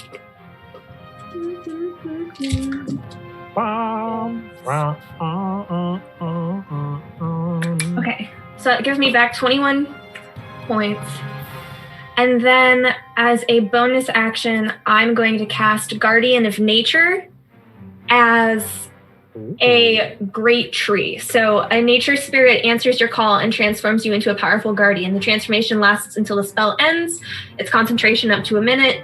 And I've chosen great tree, so my skin appears barky, leaves sprout from my hair, and you can't cast 2 spells in the same turn. I can't. Not unless it's a bonus action cantrip. It's a bonus. Its casting time says 1 bonus action. It's still a spell. If you've cast a spell, then you wouldn't be able to cast a second spell. It's okay. It's the action economy varies between. You can cast 1 spell and then. Got you. Okay, well, I need Cure Wounds more, so we're gonna stick with that. Smart. Smart. So it was healing. It healed 21. Right. You can bonus action Wild Shape again though if you wanted to. I can't because doing the elemental used up both of them for me. Gotcha. Okay. So you put the healing spell on you as that wild sword just emanates out of the white huge blizzard as you're still just hearing like muffled sounds of battle going on around you. A sword just comes through the white, slashes at you. Get taken aback a bit, down on one knee again. Take a deep breath. This green healing energy just comes through the palm of your hand. Put it on your chest, just calms you down a bit as you're able to kind of try to focus and get through this. Your wounds start to close up just a little bit, giving you a little bit of healing energy into you. Okay, anything else? That's all. All right. Okay, up next we got Prince of Frost, baby. Right. Baby. So, making an attack. Crap, he's having to read the box text. Box text, people! can I call him Little Bastard Man? I feel like that word works for him. Yes. Little bastard man. Little bastard man. I mean, if I'm being honest, bastard. I really liked it to start where I called him Dairy Queen. I was going to say, Dairy Queen was a pretty good one. So the blizzard starts to drop and dissipate once more. And as this happened, that solid white in front of you becomes clear. No one's no longer blind and deaf. As all of a sudden, Nezrin, the prince, appears right in front of you as you were the first person you saw to make purchase with a sword, and lunges again with 3 more sword attacks onto you.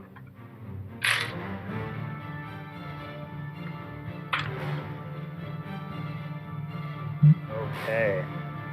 That's going to be a 27 for the first one. Natural 1 on the second. And a 22 on the third. 2 are going to hit.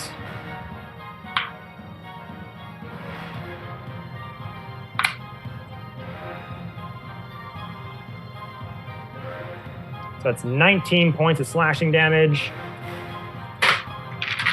Plus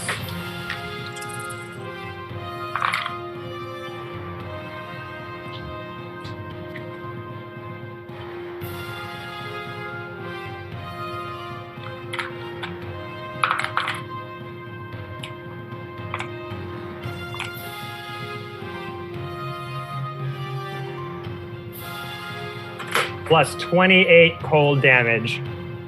As the sword just once again, all the blizzard just drops and this Prince of Frost rushing at you with the bitter end. Makes all these slashings against you. How you looking?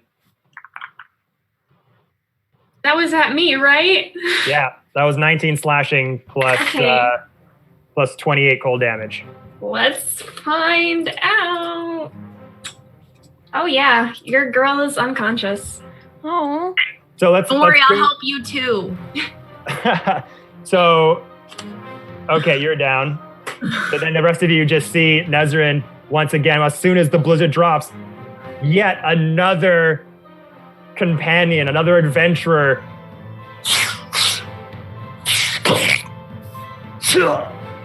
Sword strike right in the throat, the clavicle of Nezrin, as the Prince of Frost just standing there. Once the blizzard drops, you just see the image of the Prince of Frost with this killing strike, sword embedded in the neck, as all of you look on as he takes it off.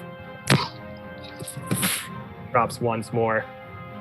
And then, for his bonus action, Guys, I lasted so much longer this time. Really You did.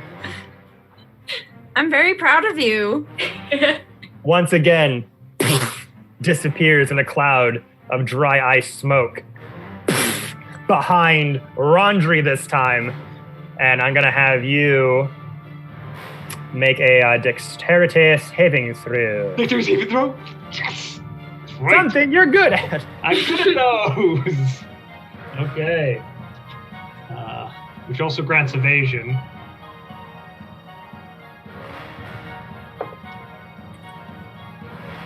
That's a dirty 20. Yeah, you're good.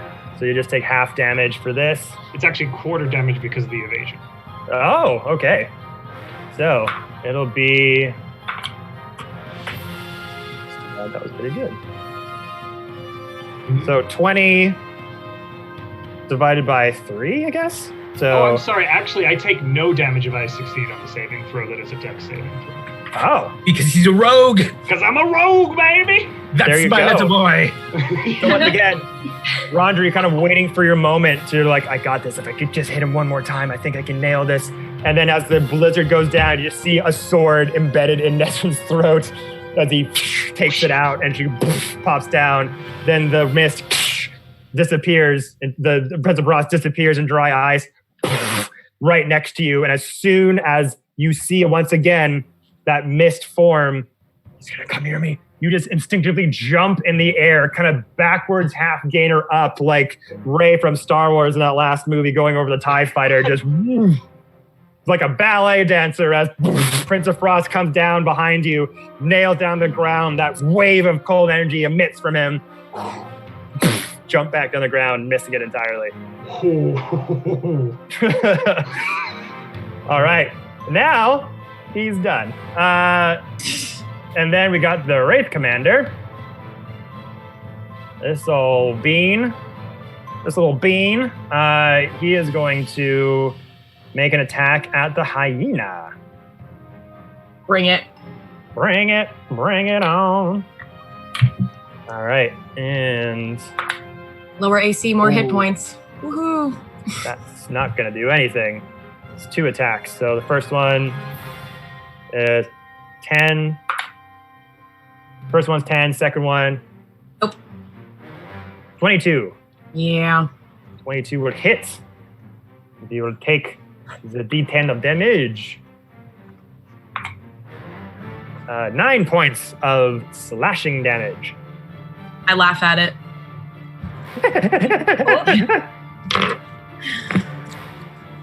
All right. Once again, just raked on the hide of the hyena, laughing it off, not phased at all. And then we got our little dude down here, our other little Wraith warrior, come up from behind Ramel, gonna make an attack. I'd like to see him try. Well, it's a natural 20, so He did it! I'm so proud of him. It's another one. What the fuck, guys? This is probably the best rolls I've ever had in my whole D&D career. There's no longer a fun game. Glad to be here. He exactly matched mine. Fate is punishing us for some reason. I blame you. Oh, yes. This is 3 months in the making. that first one shot we did, that encounter in the forest, oh my god, that was a massacre. It was a mess, yeah. It was a massacre. Wait, was that the one where we shot your big dude with a couple big shots? Or is Yeah. I got 3 Oh. in a Wait, you're row. so sore about that? Oh, come on. He's not, but apparently Fate. I hold grudges all the time! It's been 4 months. Quarantine has stewed my brain! I have nothing else to focus on! This whole Twitch channel was just to get back at Rondry. Talk about the long con. Yeah, long con. All right, so that's 8 doubled 16. 16 points of slashing damage as a All right. Wraith warrior just sneaks up behind you, and your sort of symbiote armor just ever moving around, just sees a little bit of an opening as a little bit of space is made, just stabs it right in the sweet So, spot. as a reaction, may I cast Hellish Rebuke? Sure. All right, I'm gonna cast Hellish Rebuke at a 2nd level spell slot. Let me just So happy. let me just roll that real quick. Okay, so that's 3d10 fire damage, and I I rolled a 10, a 4, and a 3, so that's 17. 17. As soon as the Wraith sneaks up onto Ramel, sees the living armor kind of moving around, just sees this solid opening where he can just see like the actual skin. I think I got to make a dex save for your. Oh yes, you Thing, do. right? It is a dex save. I'm sorry, I just automatically assumed. You die. So It is that's a 17. to it's a pass. 10. It's a 10. Okay. So he sees this opening behind you, and the Wraith just goes in for a strike, and the symbiote just grabs on to the sword. He goes, he's trying to get off, and the symbiote just snakes its way over to the Wraith. No! Just covers the whole Wraith's body and just smashes it into Disgusting. nothingness. And just absorbs and consumes the Wraith as its body just dissipates into dust. I Nice. don't Good want to job there. overuse it, but I'm very uncomfortable with the energy we created in this room today. And at the end of your turn, Ramel, a legendary action will be used. What the? Wait. Of did course. not get a turn? I didn't take a turn. That was a reaction. That was a monster's turn and then a reaction. Uh-huh. Oh, sorry. Yeah. That's right. Yes, that was a reaction. Sorry, after the monster's turn. Kevin's That's right. just excited to kill us. He's Right. trying to kill me specifically. He's on a DM high right now. Girl, I'm already down. I know I'm coming. All right. So that was the hit. That happened. Now it's Ramel's turn. I think Now it's it's my turn? No, Rondry. Fuck. It's Sorry. Rondry's. It's cool. I get it. Gosh, that's happened like 6 times now. I'm so sorry. Well, he's Oh, no, such sorry, a good rogue. He hold on. disappears from the turn order. Rewind. Stepping this back. Now that the monster's turn is over, I'm going to now use a legendary action. Yep. That's job. how we do stuff here. Good We're shot. Yeah. professionals. DMing so hard right now. Okay. I love it. So at the end of the monster's turn, using legendary action to attack Rondry with the bitter end sword. Let's go. Oh, I'm dead. Bye. I'm so sorry. can only heal so many people. That I is know. a 24 to hit, Rondry. Uncanny dodge. All the time with the cat. Yeah, that's what you got to do. Mm-hmm. And here we go with the dammies. With the dammies. Oh, damn. Them slick dams. And oh, We got a 6 points of slashing damage. Rolled a 2 on that. plus the cold. Ooh, their face isn't promising. I have 12 hit points left after the 6 slashing. 13 points of cold damage. Oh no! No! Halves. Yes, it's halved! Uncanny dodge! So that's actually, I only took... So I love how the hat 15 just disappeared. So 19 Oh, total. everybody, I have no hair. The headphones are still there, but the hat is gone. So 19 total becomes 9.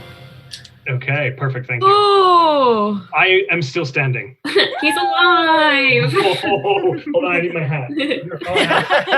Good. As your body, your halfling body kind of finishes that ballet-ish flip, the Prince of Frost just able to emanate as you're just coming down, just hits you in the air on the way down, hits you right in the side of the rib cage, taking a slash, but land down with a bit of a hit, but still standing. Oh, Hell guys, yeah. coming down to the wire here. Okay, so now that the Wraith Warrior is done, now Rondry, it is your go. The cloak flares up again, allowing Rondry to hide in an attempt to make a sneak attack with his rapier upon the Prince of Frost. Okay. Here we go.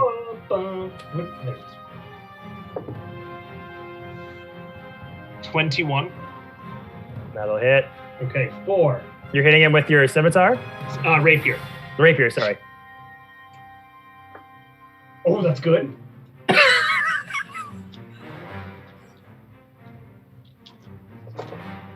Okay, that is 10, 12, 15, 16, 17, 3, 4, 5, 6, 7, 28 points of piercing damage. 28. Rondry, how do you want to do this, my man?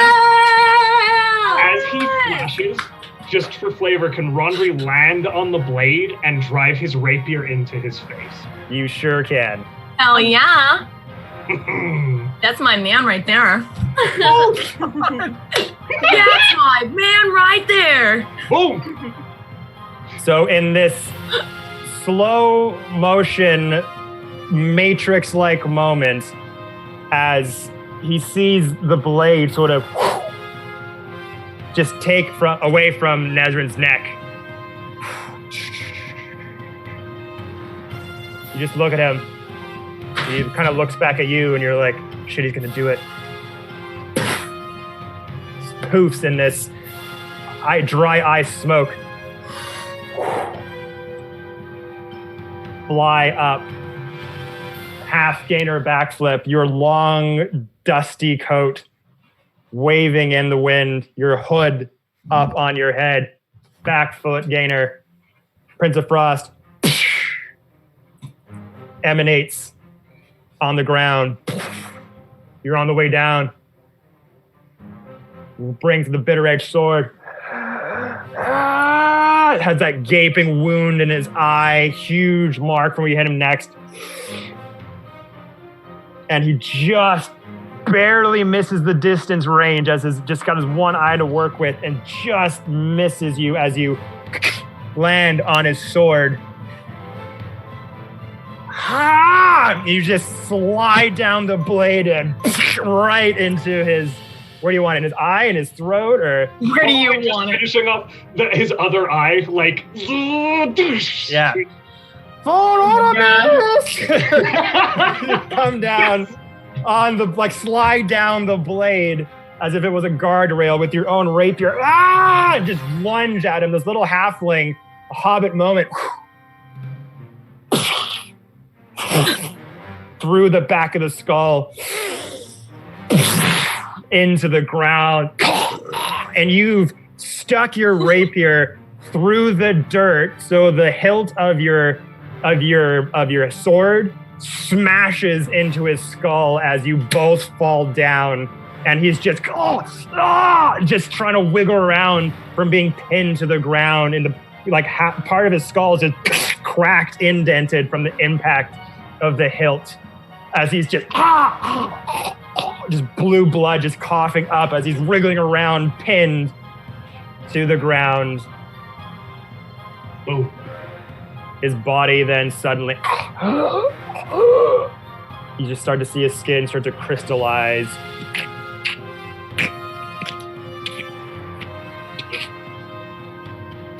And his body is just frozen in place. We're still in combat? You are not in combat anymore. Wait, Okay. isn't the Wraith commander still present? Still alive? As soon as the... let me change this here. As soon as the Prince of Frost is defeated, the commander, who is about to go on from one more swipe, goes... Hot. and dissipates into the air. Does the blizzard also go away? All gone. The blizzard... 15 the health blizzard's points back. Blizzard's gone. The scene around you is clear. There's no blizzard anymore. You just see off the distance fights going on. Those two groups of adventurers that were fighting side by side with you are dealing with their own versions of Prince of Frost, battles ensuing. But you look down as all the smoke stacks in the distance rise up from these ensuing battles. You look down, the Prince of Frost, his contorted body frozen in place. Pull my rapier out. I'm gonna run over to Nezrin, actually.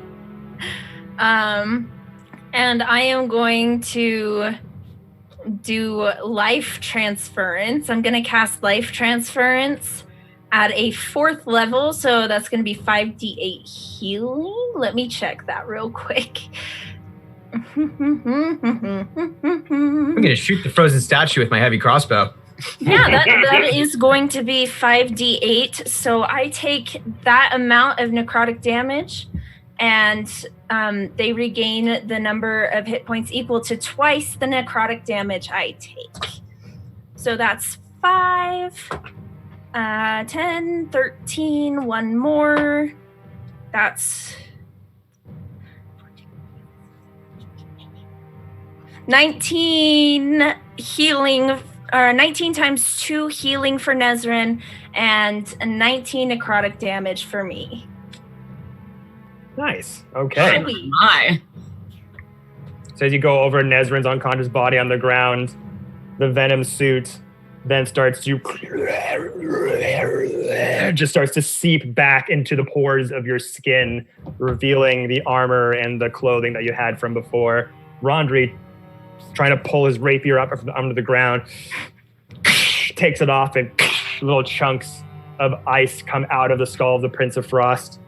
Bend over to where Nezrin is, heal her up. As you take sort of like this necrotic damage and it's able to do it, you start to see little black veins start to pump up through the throat and kind of along the arms as this sort of necrotic energy is being used to heal Nezrin.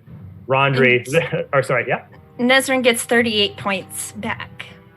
Get back, okay. Uh-huh. So with that, Nezrin, 38 points of HP enters your body, and you wake up as this huge slash where that last sword attack was starts to stitch up and heal and close around your neck. I'm gonna say straight up, Romel's eyes are pure black, and like there's veins crawling up her face. So Nezrin's gonna open her eyes and be like, "Oh my God, what is wrong with your face?" And as she finishes casting the spell, the black veins kind of subside and like trickle down, and the whites of her eyes start to show again. And she's like, "I saved you." Well, thanks. You want to help? Well,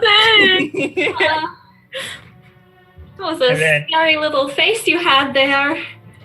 Oh, and I'm gonna stand up. That's And, necromancy. Ramel, from now on, you don't refer to yourself as I. You refer to yourself as we. Oh no. Like the king from Cursed when he says "we" every time he talks. It's so annoying. And then Orbis, you wanted to shoot a crossbow bolt at the frozen body? Yep. All right, roll attack. Is he still under the effect of my Hexblade's curse, or is that gone? It's gone. It's dissipated. Okay, I got a 19 plus 9, so 28. No worries. You just like looking up from a distance. Just as soon as Rondry takes that rapier out of the ground, shatters into 1,000 little pieces. I got him! Yes!